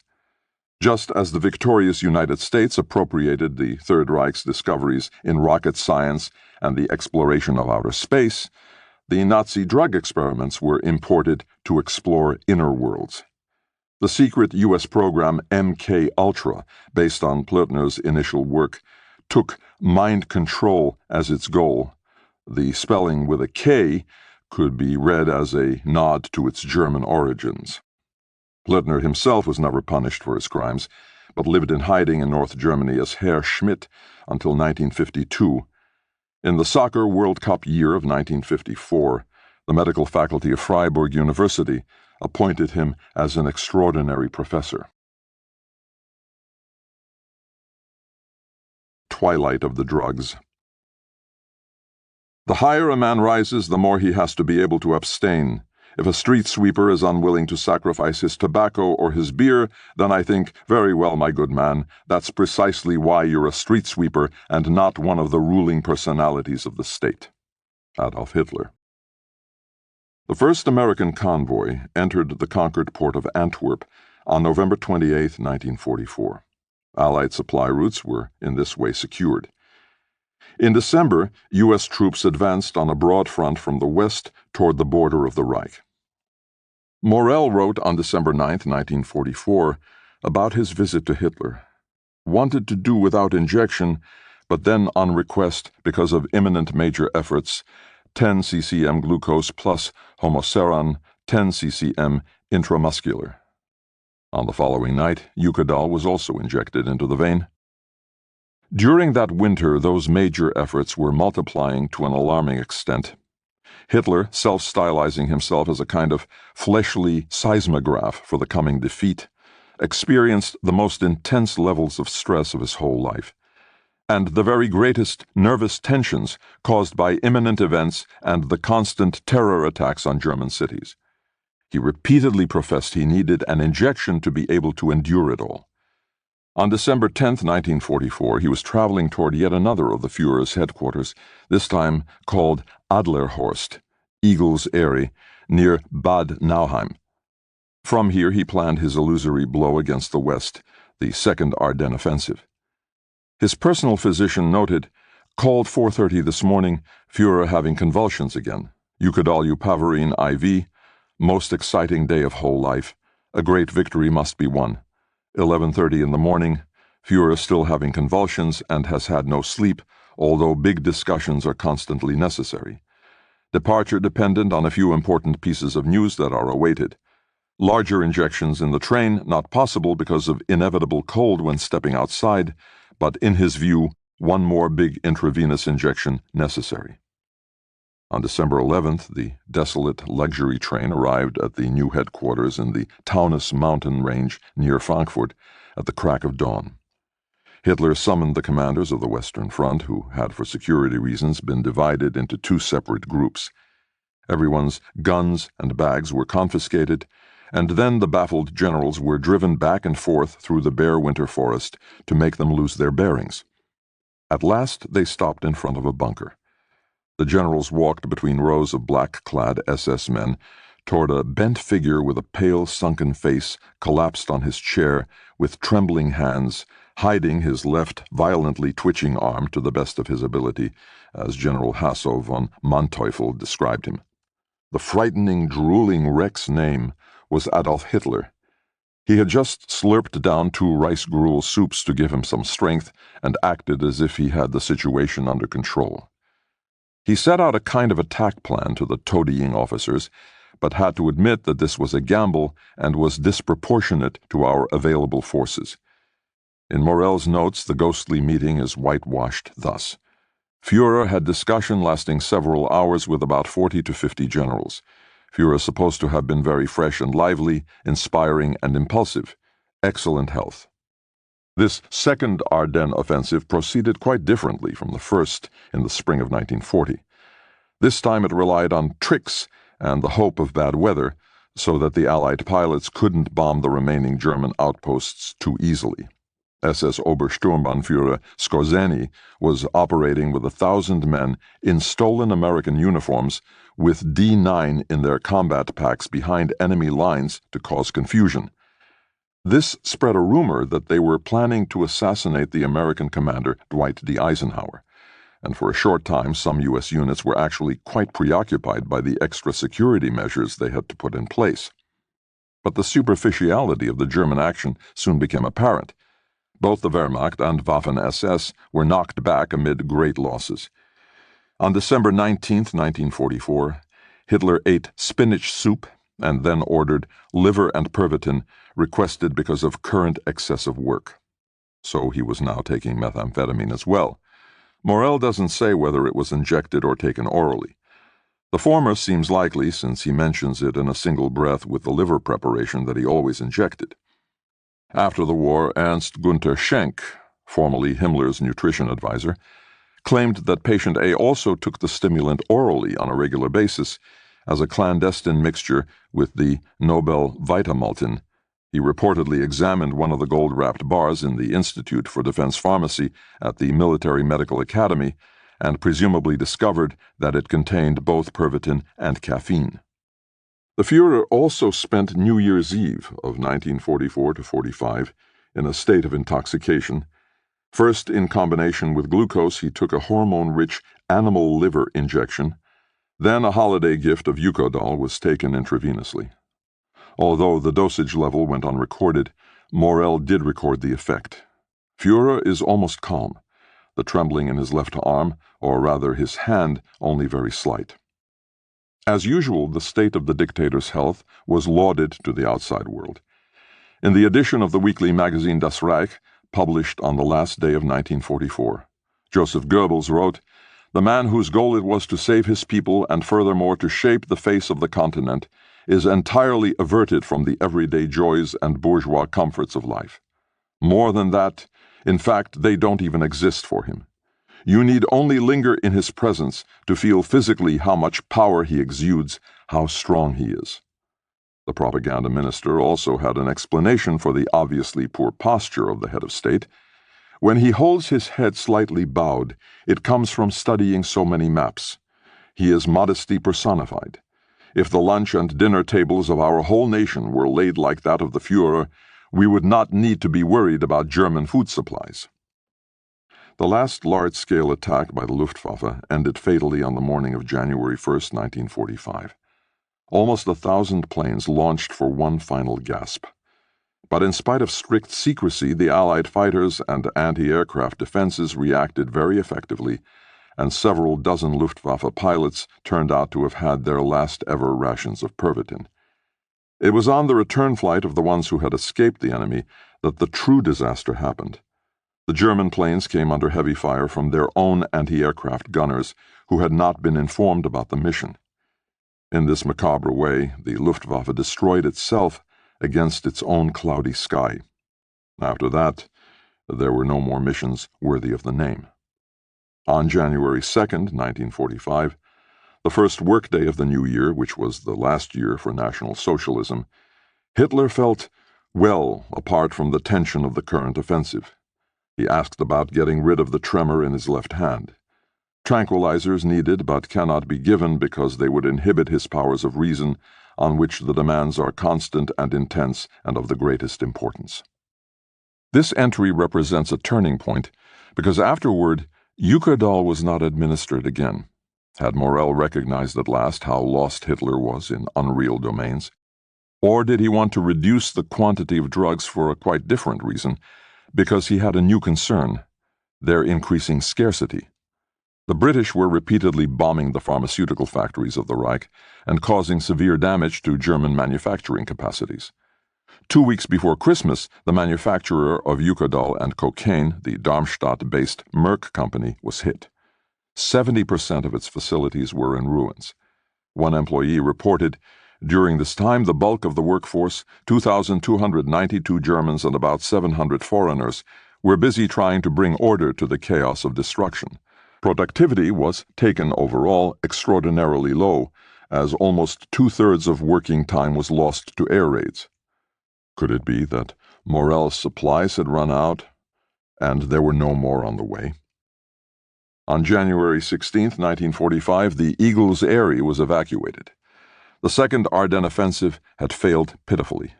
Dispirited, patient and doctor took the train to the capital, retreated along with the Führer's inner circle into the bunker beneath the Reich Chancellery, and thus reached the final stage in their denial of reality.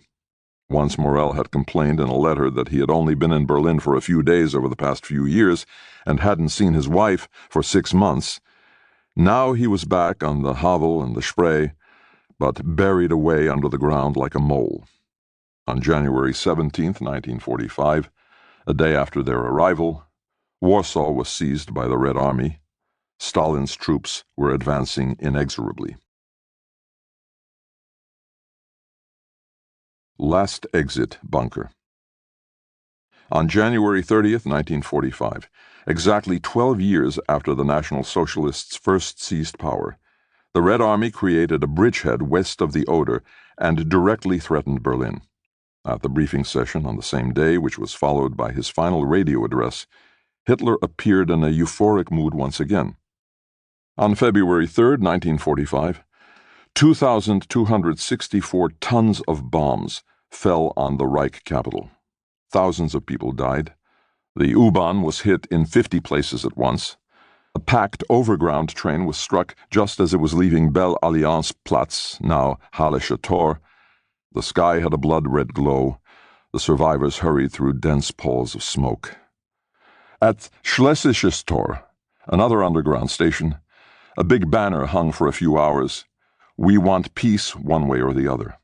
The Military Medical Academy on Invalidenstrasse, where Otto Ranke had once researched, now stood with charred roof beams, empty window frames, and bomb craters on the sports ground. The remains of the walls still smoked. The sirens wailed constantly, the anti-aircraft guns fired, the hellish dance constantly renewed itself, and people lay in slit trenches. 11 days later, the center of Dresden, where hundreds of thousands of refugees were huddled, was flattened from the air. Meanwhile, the drug depot in the Führer's bunker was emptying. At least this could be a possible explanation of why Morel's notes ceased to mention the formerly beloved substances. On February 18th, he wrote, "F wants to try and get by without tranquilizers. Apart from a few ampules of his home-brewed parasite liver preparation, there now seemed to be hardly anything left. The symptoms that Hitler showed during those weeks indicate withdrawal. The tremors were getting worse, and his body was going into rapid decline. At his final speech to the district leaders on February 24, 1945, he had finally lost his power of suggestion. He made a pitiful impression on his visitors, stood bowed, drooling. His announcements about the Navy's new miracle weapon, Hayes' small battle units, which would bring about the great miracle of a turn in the war's fortunes, now fell on deaf ears. The same day, Morell wrote to the Reich Ministry of the Interior with a request for the release of new steroids made to his own recipe, 2 adrenal gland and pituitary gland preparations. This wildly unreal request did not receive a reply. One possible reason for Morell's urging was that since there were hardly any pharmaceuticals left in the whole of Berlin, he was finding it increasingly difficult to honor prescriptions for patient A. His assistants scoured the rubble-strewn city. It could only be processed and filled in the 6th pharmacy, first at Zoo, where it was prepared for collection tomorrow.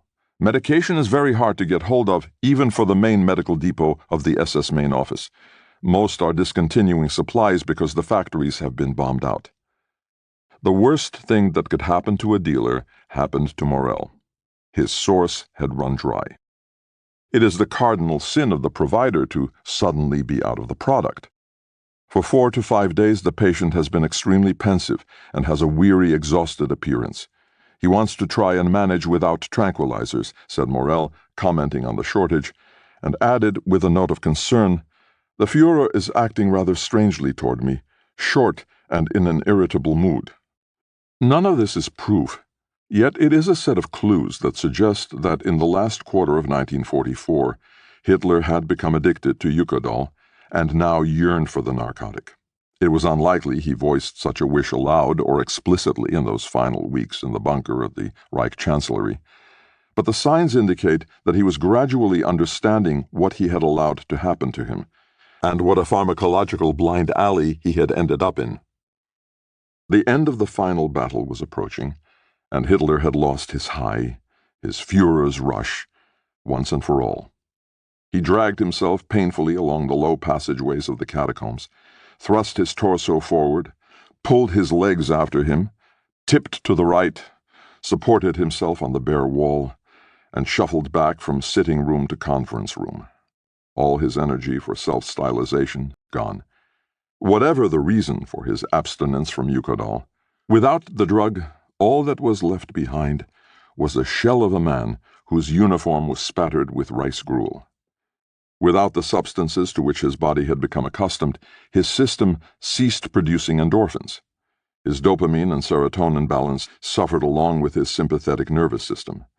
There was no feeling of well-being now, no protection against the menacing outside world. All that remained was oversensitivity. The concrete walls might still have been standing, but the chemical bunker had been dissolved. Now the Führer had irrevocably entered the reality of his lost war. Everything weighed on him all of a sudden, and as an infinitely heavier burden than before, naked as he was without the hormones of happiness. Eukodal could have helped him now. In a second he would move from total pain to total paradise, and experience the most powerful emotions. Euphoria would flood through him. He could regain his faith and motivate everyone else to emerge victorious from the war. But Eukodal no longer existed for him, and without intoxication, the last briefing sessions in March and April 1945 were so depressing as to be terrible. The generals seemed to be trying to hoodwink him all the time. The thing that could never have happened was happening. History was repeating itself. The military had stopped obeying their supreme commander, and he constantly thought he was being sabotaged. Hitler started shouting, waving his arms around, raging, raving, his face so distorted that it was barely recognizable. It was only through aggression that he could defend himself against the traitors he sensed everywhere. Goebbels, who now barely left his boss's side, openly addressed this decay and certified that Hitler was not in the condition that he should have been. Meanwhile, the propaganda minister was highly critical of Morell's methods of treatment. Hitler's body was shaking and had been doped repeatedly with all manner of pills and narcotics. On several occasions, Goebbels noted, he had wondered whether the prophylactic injections, which should have been trying to prevent every illness as soon as the first symptoms appeared, were not in fact making too big a demand on Hitler's health and his life. At 6 o'clock in the morning, after the military briefing, during which he had fumbled ceaselessly with his empty pillbox, Patient A lay completely exhausted and apathetic on a small sofa, filled only with the single thought that the best meal of the day was on its way. A mug of hot chocolate and cakes, 3 plates full of them. Sugar was the final drug. One more minute release of dopamine, one more small reward for the soul. Those bright blue eyes, once so hypnotic, were now dull. Crumbs stuck to his purple lips. A sweet-eating human ruin wrapped in slack skin. His body felt numb, as if he were no longer present in it. His temperature was always high. Every so often he'd go into the oxygen tent. The sight of Hitler now only caused revulsion, or at best pity. Everyone circled around him, trying in vain to make him feel good. Still, his condition kept deteriorating. In the past, all his loyal followers had been nervous at the first cough or sniffle. Now his tooth enamel was decaying, his gums were drying up, and his ruinous teeth were falling out. His brain, irreversibly damaged by neurotoxins, was no longer receiving stimulation. All the receptors that the transmitters could have filled were switched off. Everything had stopped working. The old delusory loops were just repeating themselves in his head. The paranoia, the panic about the red pustules, about the Jews, the Bolsheviks, the whiskey drinker Churchill. Terrible headaches set in. He started digging into his yellow skin with a pair of golden tweezers with aggressive nervous movements to get rid of the bacteria that had presumably passed through his body's boundaries and entered his system and were now destroying him from within. Morel wanted to try bloodletting to bring the patient some kind of relief, but because of the fatty hormone-saturated pig's liver injections, his blood had become as thick as jelly and clotted immediately, so the measure failed. Hitler, with one last trace of gallows humor, suggested that they might at least be able to make Führer blood sausage out of it. Patient A wheezed pitifully as he endured his withdrawal. He trembled with anxiety from head to toe. He chewed the air. He lost weight.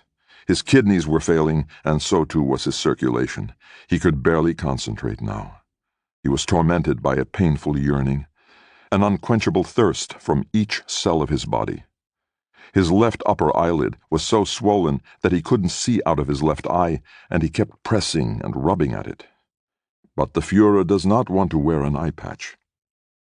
He only left the bunker for a short time, venturing into the garden of the Reich Chancellery, where he stumbled over rubble and the dusty wind circled him like the cloak of defeat. He dragged himself back inside. There was Streuselkuchen, each piece specially crumbled for him. Without a functioning set of teeth, he slurped up the sweets, too much air entering his gut as he did so. Everyone in his entourage threw something into the Führer machine that they themselves had bred, that they themselves had developed. The broken robot rattled once more, issued a pointless military order, avenged himself on someone, or passed death sentences on close colleagues like Karl Brandt, his former surgeon who had fallen into disfavor in the war between the doctors. The historian Sebastian Hafner is mistaken when he describes the reports of Hitler's physical decay in the bunker beneath the Reich Chancellery as hopelessly overdrawn. In fact, they are not precise or far-reaching enough, because they do not take sufficiently into account the possible moment of withdrawal. It is difficult to produce a diagnosis at this distance in time, given the incomplete nature of the material. It is as if Hitler were less concerned with the loss of the World War than with the physical torments that he himself was going through, and which would not stop until his suicide. At this point, the potentate still stood by his personal physician. When, on March 3, 1945, he undertook one last journey to the front at the Oder River, 30 miles east of Berlin, he forbade Morel to come with him for safety reasons. The physician noted, not without some pride, because we might have suffered serious injuries through accidents and low-flying planes. If something happened to me, he would not have a doctor. It was far more important to him while he was traveling that he would always find me at home waiting for him. But how long would that home still exist? On March 7th, the Americans crossed the bridge at Remagen, and thus the Rhine. In the east, Danzig fell to the Russians, likewise Vienna to the south. At this point, Morell was treating Hitler more or less at random, administering vitamins and galvanic treatments against general nerve damage. The Führer, who had characteristically never gone near any of Berlin's great specialist clinics like the Charité Hospital, now presented an utterly squalid image, which helps to explain his last great destructive experiment. On March 19, 1945, he issued the so-called Nero Decree, which took his nihilism to the limit. Hitler ordered nothing less than the complete destruction of Germany.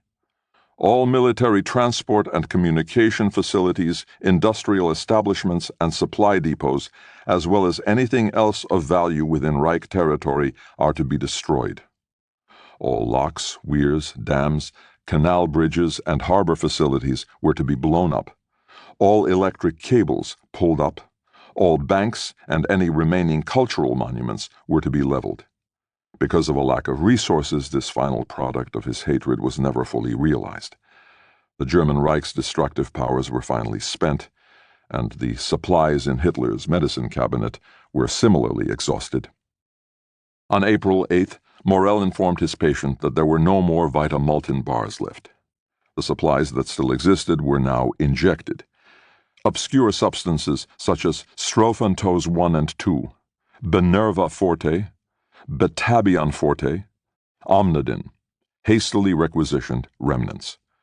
Substances hardly anyone had heard of were suddenly injected every 2 days.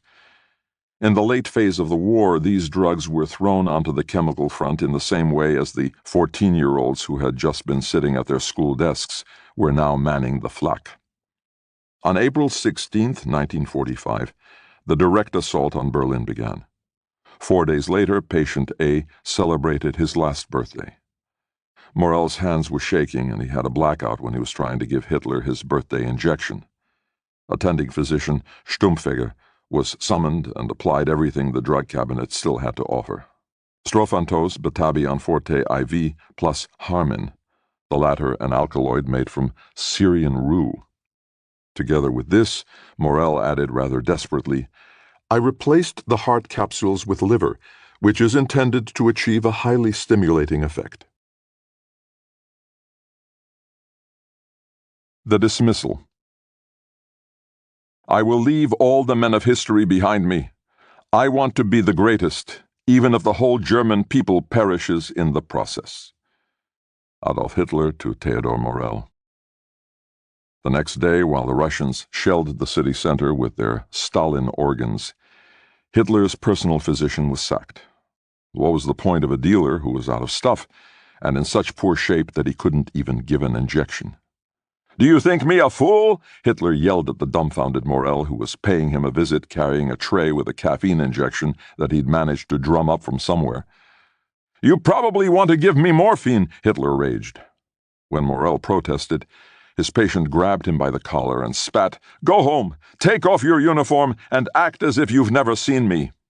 Crazy advice, because Morell's villa at the Havel River had been bombed out. The windows of his practice on the Kurfürstendamm were nailed up with cardboard. The partition wall in the waiting room had collapsed. With almost comical haste, the plump doctor, after briefly collapsing at Hitler's feet when Hitler threatened to have him shot, left the bunker and climbed the 37 steps to ground level. Panting and clutching his heart, he threw himself into the last available official vehicle and wept like a child. A Condor plane took off at 2 o'clock in the afternoon, with the distraught doctor inside. Flying low over Russian lines and burning villages, the pilot braved searchlights and anti-aircraft fire to cross the American line at Partenkirchen, and after a considerable amount of searching about, landed on a still usable runway at Neubiberg Military Airport, south of Munich. Morell's destination was the little town of Bayerisch Gemein near Berchtesgaden, to which he had evacuated his research laboratory.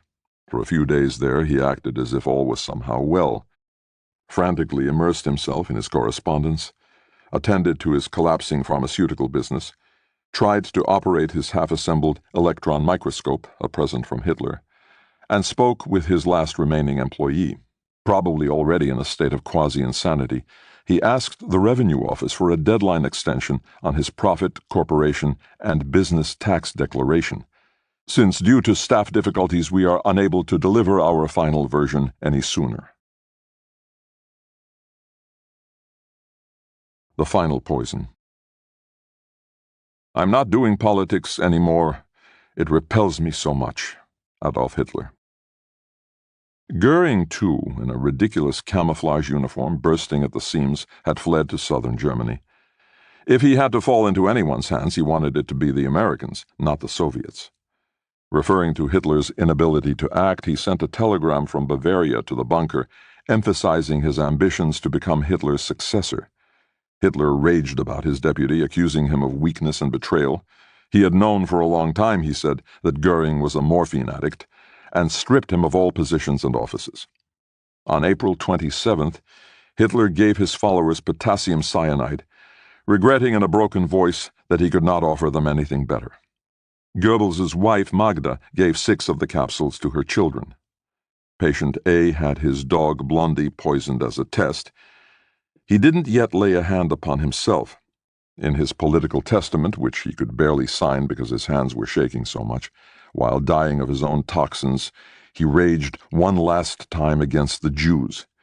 He tried to blame them for everything, and described them as the poisoners of the world. Meanwhile, methamphetamine was being handed out to kid soldiers in front of the Olympic Stadium to keep them from going haywire at the sight of the advancing tanks and heavy artillery of the Red Army. As his morning gift, Grand Admiral Dönitz had sent a declaration of loyalty to his Führer, along with a Berlin-bound cargo of fresh recruits, destined for an early death as they had never even been trained for urban fighting. In the center of the city, the bunker became the focus of the battles that were closing in on every side. There were explosions or implosions on every corner. Walls shook under the impacts. In the garden of the Reich Chancellery, where Hitler no longer ventured for a breath of fresh air, the soil was hurled incessantly into the air. Everywhere around, buildings burned and collapsed, while a firestorm sucked flames and smoke and oxygen upward.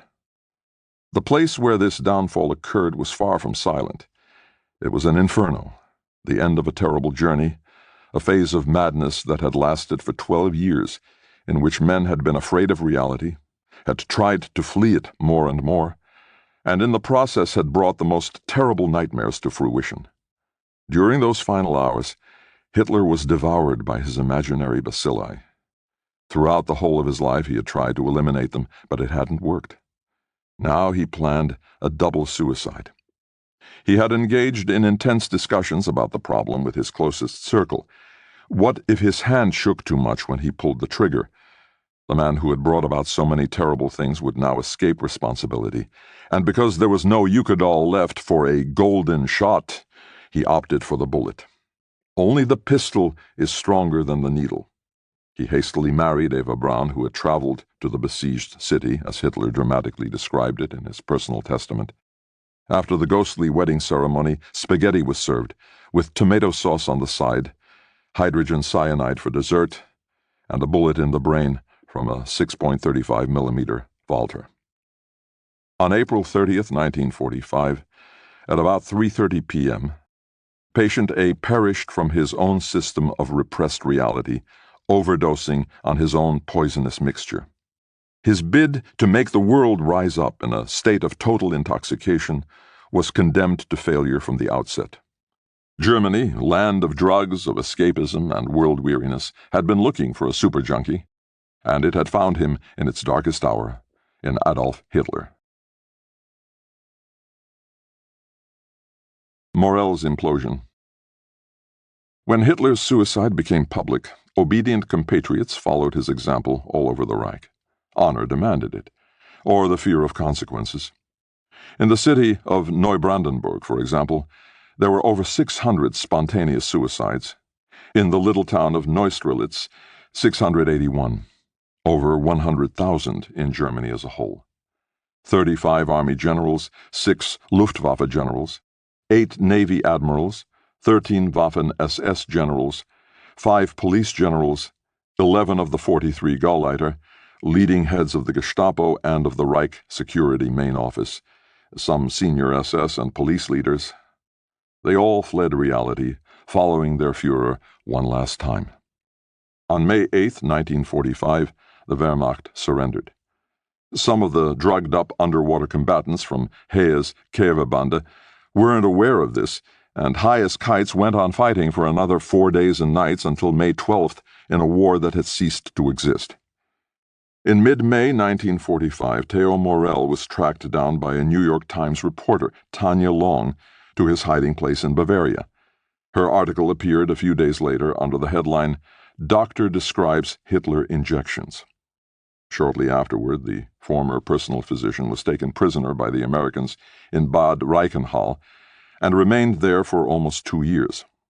In his many interrogation sessions, Morell spoke incoherently, frequently contradicting himself, and sank into long silences and deep depression.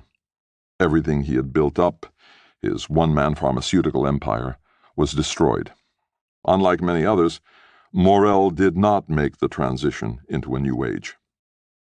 His questioners learned little about Hitler. They couldn't even bring accusations of war crimes against the completely feeble doctor who sat apathetically in his cell and experienced episodes of paranoia in which he thought Himmler was after him as he had been during the doctor's war. At any rate, he was no use as a witness for the Nuremberg trials. Apart from "I wish I wasn't me," barely a single coherent sentence issued from his mouth. So the Americans dismissed the bulky doctor with the dicky heart in the early summer of 1947 and dropped him off outside the central station in Munich. Morell cowered there, the once powerful man with the gold rods of Aesculapius on his collar, now in a worn-out coat, shoeless on the bare cobbles, until a half-Jewish Red Cross nurse took pity on him and put him in a hospital in Tegernsee, where he died on May 26, 1948. This concludes the reading of Blitzed, Drugs in the Third Reich by Norman Ohler. Copyright 2015 by Norman Ohler. Translation copyright 2017 by Sean Whiteside. This book was read by Stefan Rudnitsky and directed by Claire Bloom. This unabridged recording was published by special arrangement with Houghton Mifflin Harcourt Publishing Company and was produced in 2017 by Blackstone WWII, which holds the copyright. Neither this recording nor any portion of it may be reproduced or used for any purpose without prior written authorization from Blackstone Audio, Inc. If you would like to obtain a monthly update telling you about new releases, call 1-800-SAY-BOOK. That's 1-800-729-2665. For a complete listing of our titles, visit our website at www.downpour.com. Thank you.